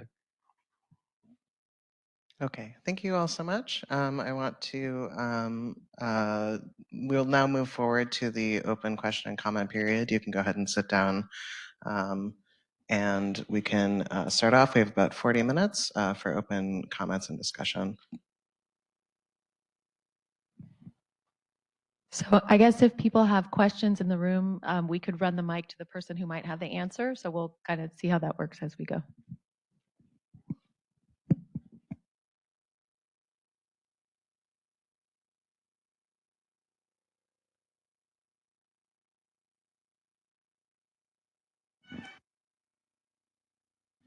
Christina? Christina, are there questions or comments on the WebEx?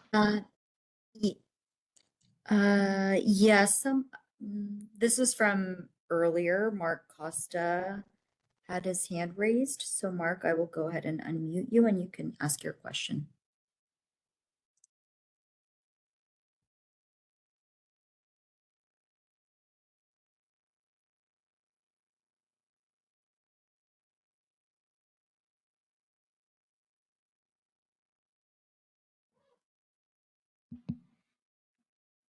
Mark, you are unmuted if you still have a question. Yes, there we go. Okay, hi, good afternoon. This is Mark Costa with the Energy Coalition, also representing Bay Ren, 3C Ren, and San Diego Ren. This is more of a comment with an open-ended question at the end. Just to reiterate, back to the Senate bill starting this, working backwards in 2029, there is a need for a review of the efficacy of the programs, and on or before July 1, 2026, the program shall be established.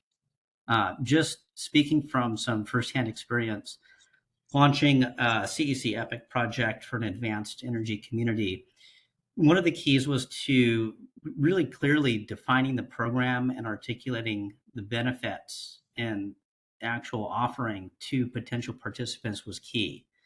So I'm curious how we can take parallel steps to think a little bit ahead and design the program or engage in multiple steps, not just a technical or qualitative criteria for engaging communities that we've already heard are very difficult to engage. And the second part of that is that given the imperative and impacts of the gas price forecast, as well as the load forecast that we've heard about from the Energy Commission, and our 2045 goals and the need to address the gas infrastructure while addressing customer affordability, I do ask the Commission to consider the following. What concurrent steps can be taken to identify the pilots and design the program? What scenario exists where no neighborhoods are identified and where no pilots are deployed? One past example of this is SB 1339, enacted in 2018 for microgrids. There's that still today we have not deployed one microgrid. So what alternative steps can be considered to ensure that the intent and criteria in this Senate bill are met? Thanks. So if there's anyone in the room who'd like to respond to those questions, go ahead and raise your hand.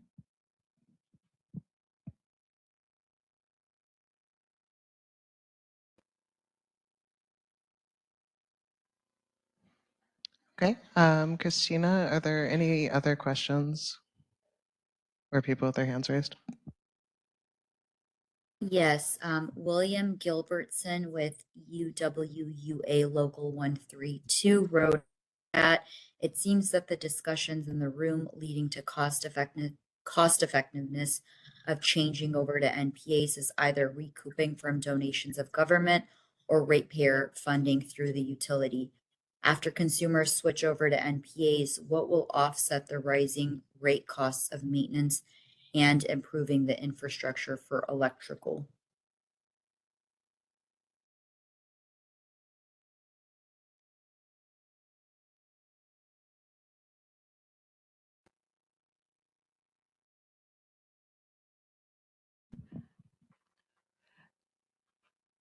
Again, if anyone in the audience wants to respond to that. I'm happy to run the mic to you.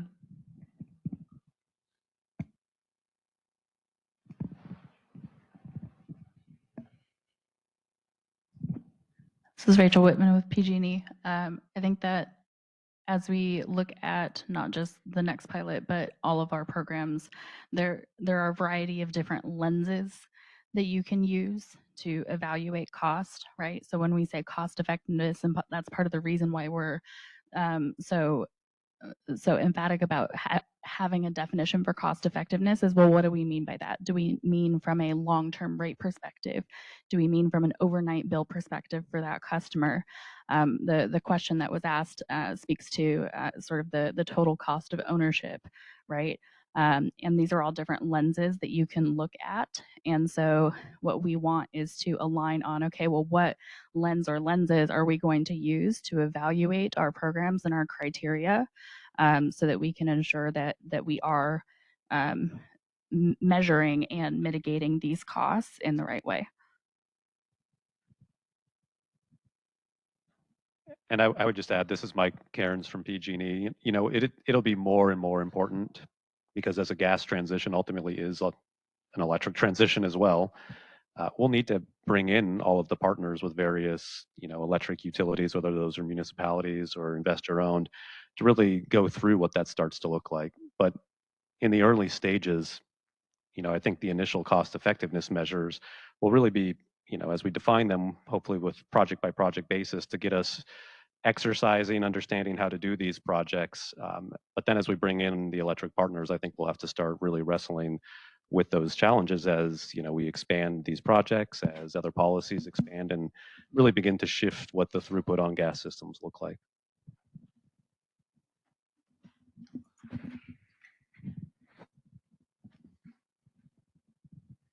Hi, Julia Mass again for UWUA Local 132. A couple questions or comments. One is just, I wanted to ask how the pilot projects are going to impact gas ratepayers who remain gas customers. My sense from the commentary was that the costs of these projects will go to those ratepayers, which seems odd, maybe, that they would be the ones to bear the cost of the change.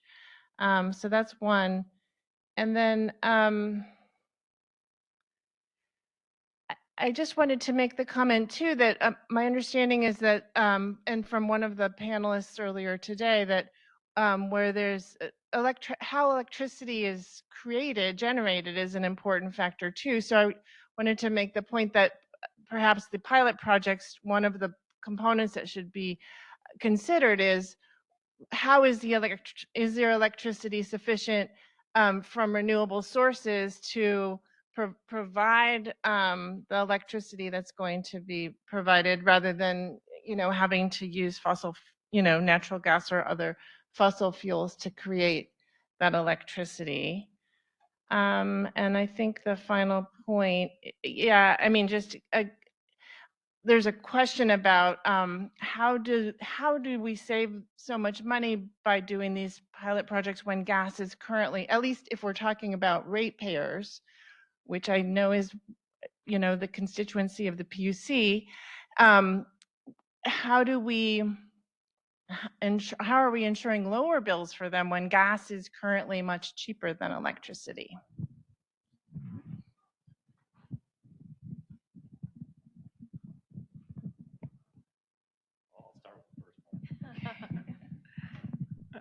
I think the question of which ratepayers and which class, whether it's electric or gas or residential, or, you know, name your types of ratepayers, I think that's very much an issue we all have to write together. It's not really clear, you know, in our current thinking, we've gone both ways of, you know, maybe this is a benefit to an electric customer and we would want to go this way, or maybe it's a benefit to the gas because we're creating cost-effective means.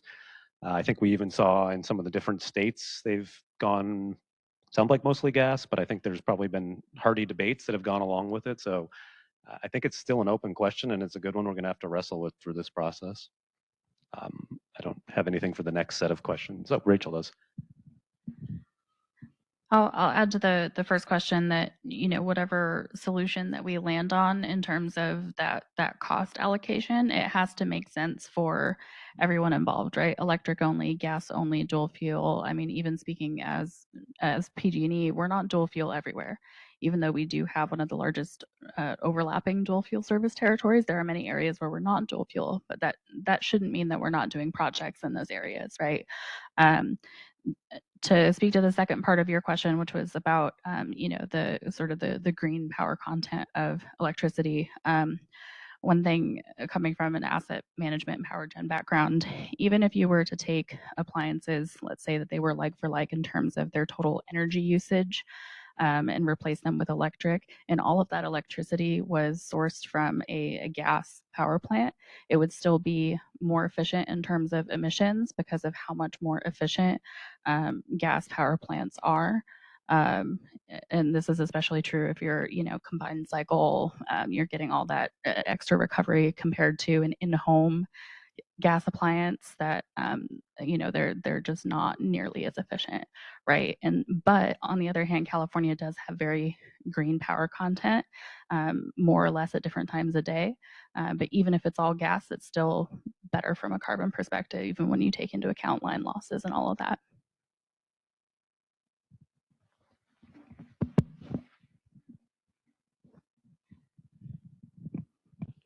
Beth Kelly, you know, I appreciate what's been brought up here at the end about cost effectiveness. And I think that when you're taking, I think that just what came back in, who knows? You know, when you're looking at cost effectiveness, it's cost effectiveness compared with what? And I think there's different ways of measuring it, and there are many right ways to measure it. You know, one is just the absolute cost of, you know, avoided utility cost. Another one is that decarbonization measure cost effective with alternatives? Is achieving decarbonization or lower costs for equity customers? You know, how do you do that? There are just a lot of different buckets, and it's just worth considering that, you know, if we're going to move towards affordability, we really need to think about that comparative analysis. It's like, are we getting, you know, the bang for the buck for serving equity customers? Are we getting bang for the buck for serving, you know, reducing emissions? Thank you.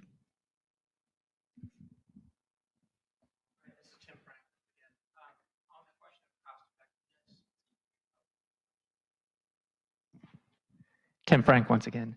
On the question of cost effectiveness, the UC Labor Center's evaluation of the state scoping plan highlighted this as a critical issue, that there is a challenge in terms of the way the CPUC has historically looked at this.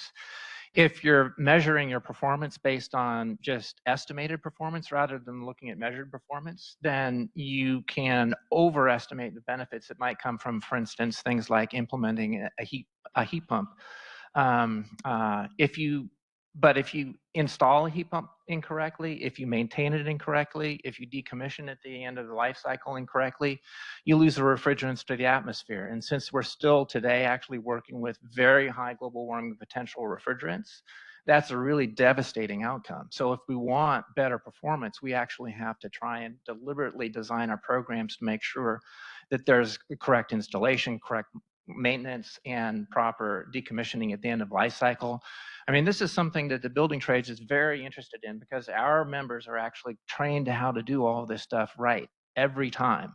And we would like to see programs that are designed to use skilled labor to make sure that they're getting the kind of performance that that the programs are anticipating with.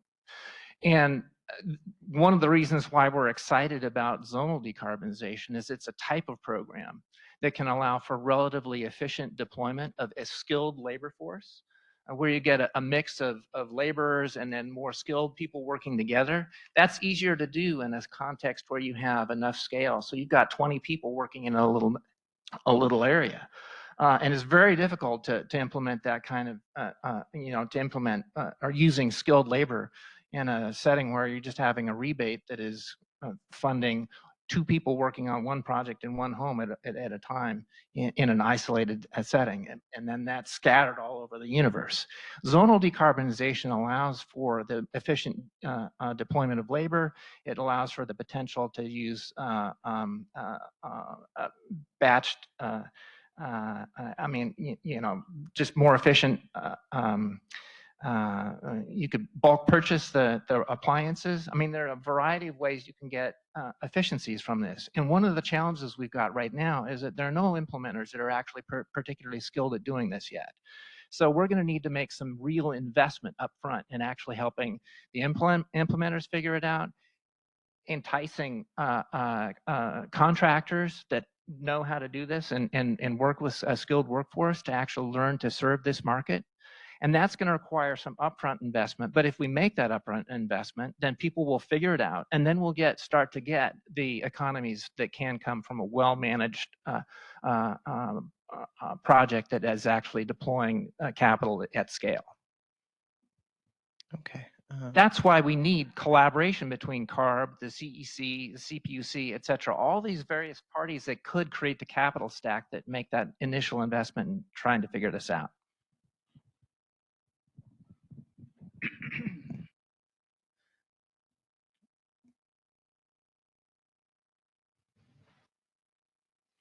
So Christina, if there are other questions or hands raised. Yes, thanks, Jordan. Ori Paz asked earlier, can someone speak to the feedback loops that would kick in to achieve the state goals shown in the natural gas planning process flow? Will revenue and investment planning for system operations continue based on usage regardless of the goals? Or is there a point when alternatives to gas will be required and those gas funds reallocated?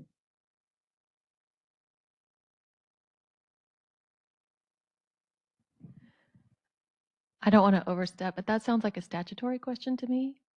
I don't know if anyone wants to jump in. I'm seeing no hands in the room.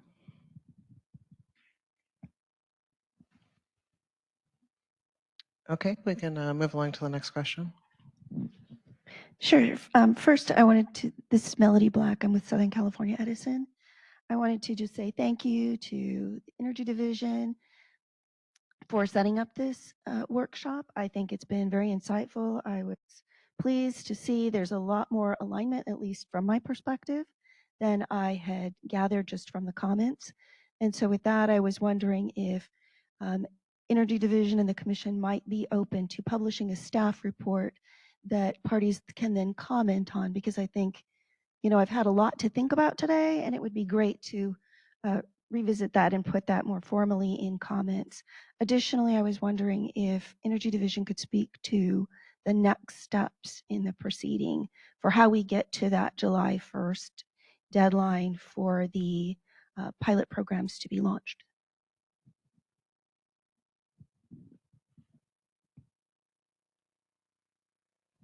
I believe the utilities are going to be writing a workshop summary, so you can make comments on that. I would just say in terms of next steps, watch your service list, more to come soon.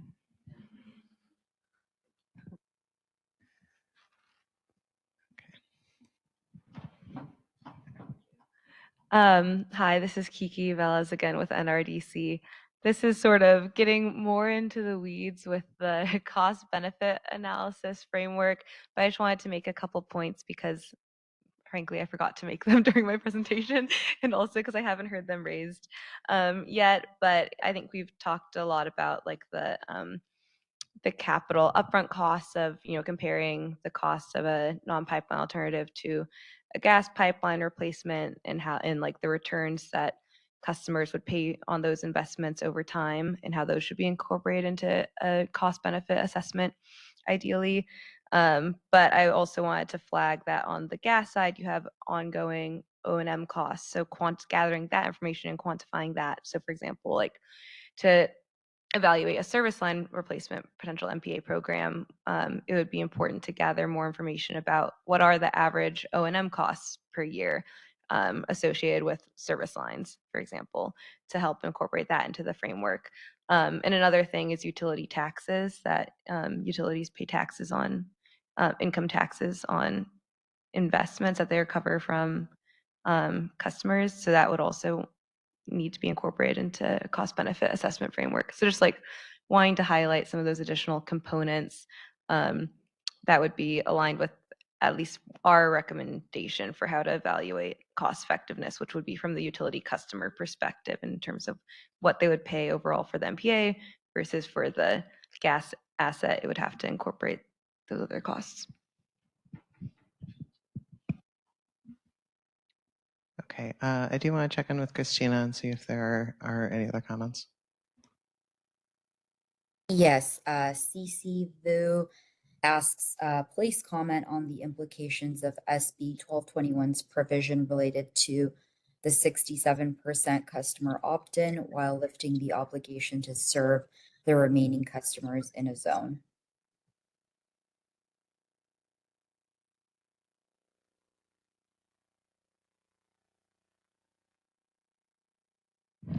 Christina, could you repeat that? I wasn't quite catching what the question was. Yes, the question is specific to the provision from SB 1221 related to the 67% customer opt-in while lifting the obligation to serve the remaining customers in a zone. And CC, if you'd like to elaborate further, please raise your hand and I can unmute you.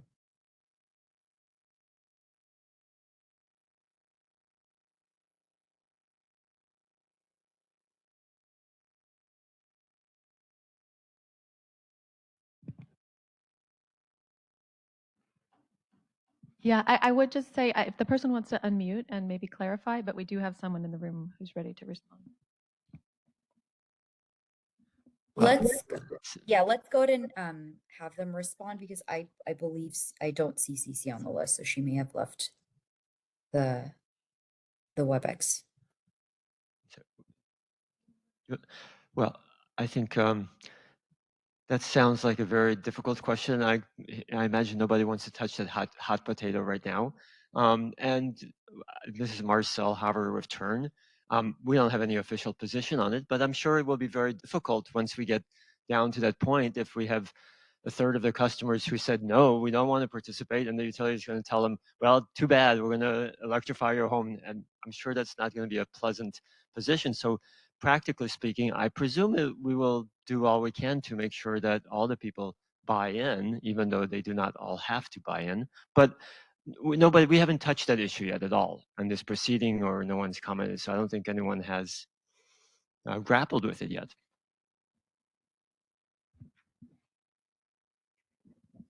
So in the project that we've been working on in Richmond, this was in preparation for a grant originally from the EPA where we were going to have to get 100% buy-in. But now we were looking at it as a 1221 pilot, and all the parties that were working together on the EPA grant have talked about what we would consider our goals. And I can tell you that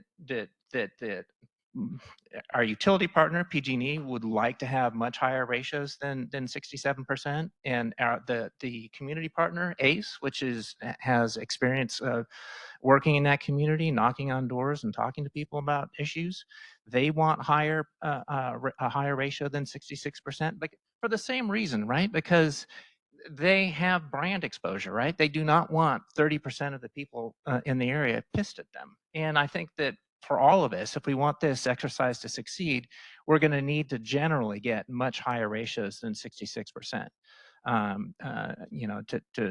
To get a result that a lot of people are happy with.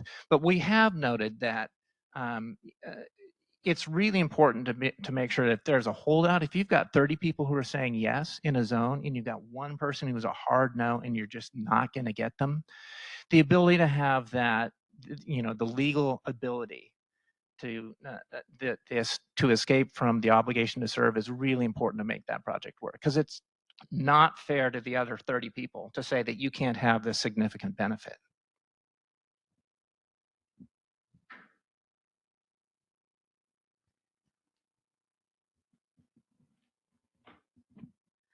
Hi, Rachel Whitman, PG&E.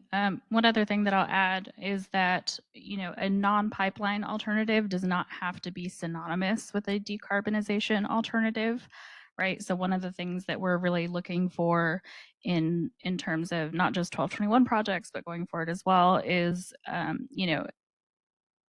when we're looking at these up to one third of customers that don't want to electrify or don't want to go forward with what the utility is proposing, what are the alternatives that can be offered, right? And maybe they're not building electrification, but maybe there is something else that they would be satisfied with, right? Maybe it's propane, maybe it's something else. We listed all sorts of different non-pipeline alternatives on our slide.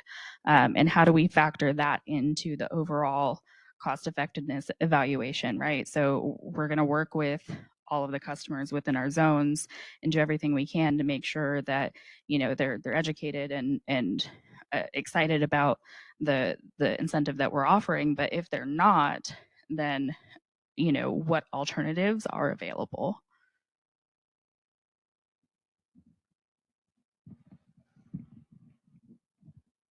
Maybe just as a history lesson that I just thought I'd share here is that, in 1854, there was no natural gas in the state of California. And at one point, it was produced and manufactured, and people eventually decide, oh, maybe I want this. Shortly after that, electricity was introduced, and nobody wanted that because they thought it was too dangerous. But obviously, minds change, is what I'm trying to point here. And we're probably, you'll eventually get to a spot where you can find what the right heartstrings and the right triggers are, and maybe it's propane for a while, or maybe it's other forms of portable supply. But I do think we've seen transitions in the past with the, moving from oil lamps to gas lamps to light bulbs, and I think we'll continue to work through this. But it is going to take some thinking, given where we are, and but don't lose hope. Is all I'm trying to say. Is I think we will probably find a way through.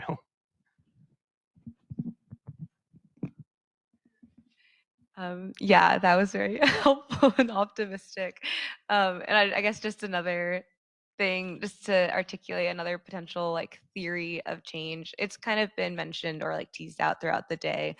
Like doing large scale SB 1221 projects now sound like trying to get 66% of customers to agree sounds like a really big jump. And to Matt's point earlier, we're still crawling, and we want to get to, so maybe in the walking stage, like near term things, we start doing more of the one-off, like the service line projects where it's just one household that you're trying to convince, and starting to sow success stories and get people more on board, get people to tell their neighbors hey, I did this and I really like the electrification was great, and also are beginning to share the story of, hey, we've done all these projects and they're saving customers as a whole money, and also the people who participated and got electrified are happy. Starting from there on these smaller scale projects that can go on alongside, those can start as soon as possible, even before the SB 1221 projects get fully implemented. So I guess trying to point out that we don't have to get to huge, large scale neighborhood projects tomorrow. There's things that milestones we can reach in between that, starting with service line NPA projects, or also with the projects that we were talking about earlier that don't require everyone served by an asset to electrify, but just enough to electrify or install more efficient appliances so that you can avoid a pressure betterment project, things like that. So just starting at that scale and then working our way up once we have those success stories in place and more community trust built up.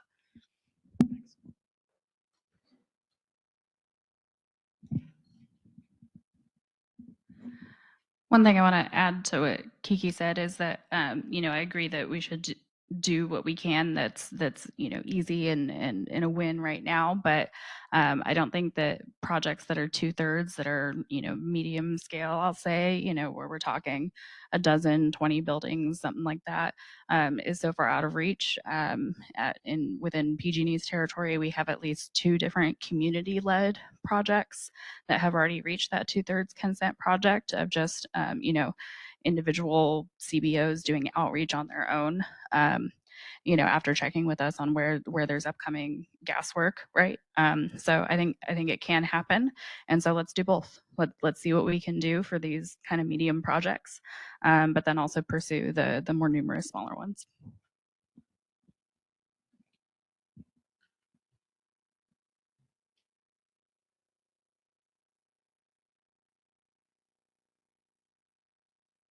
Christina, are there any other questions on the chat? I don't see any additional questions, but a couple of comments. Two comments from William Gilbertson with the UWUA Local 132. He said, we would like to piggyback off of the building trades rep.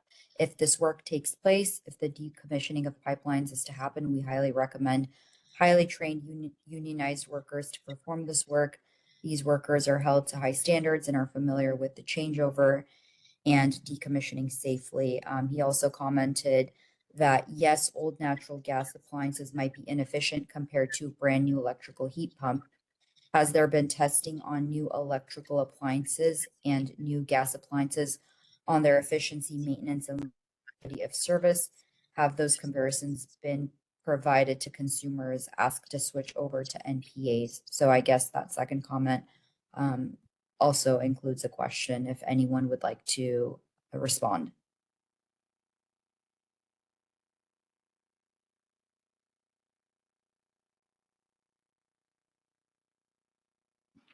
I'm not seeing any hands. Thank you. And there is also a comment from CPUC attorney Jonathan Bromson that I'd like to read aloud. He says, regarding the 67% opt-in and obligation to serve, that determination will be very fact dependent and depend on the election details we have not yet developed and other future statutory determinations about equivalent service. That determination will be made after a pilot project is completed, and we will likely be asking for more guidance after the pilots are chosen.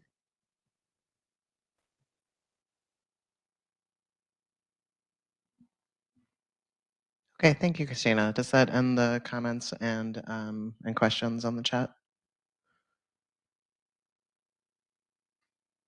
Just one additional small comment from Jody London, who says, should define a zone small enough that you don't need to get a huge number of yes and yes, focus on small success stories. I don't see any additional questions and I don't see any additional hands raised. Okay, thank you. Are there any additional questions or comments in the room?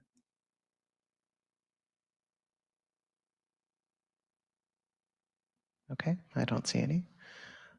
In that case, I will hand it back to Commissioner Douglas for our closing statements.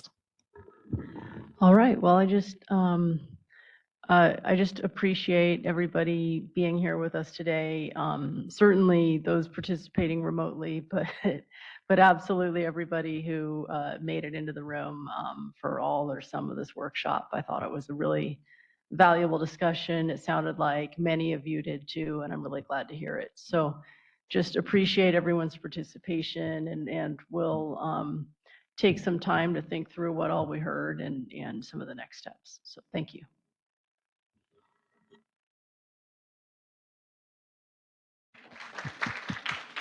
Okay, thank you so much. That concludes this workshop.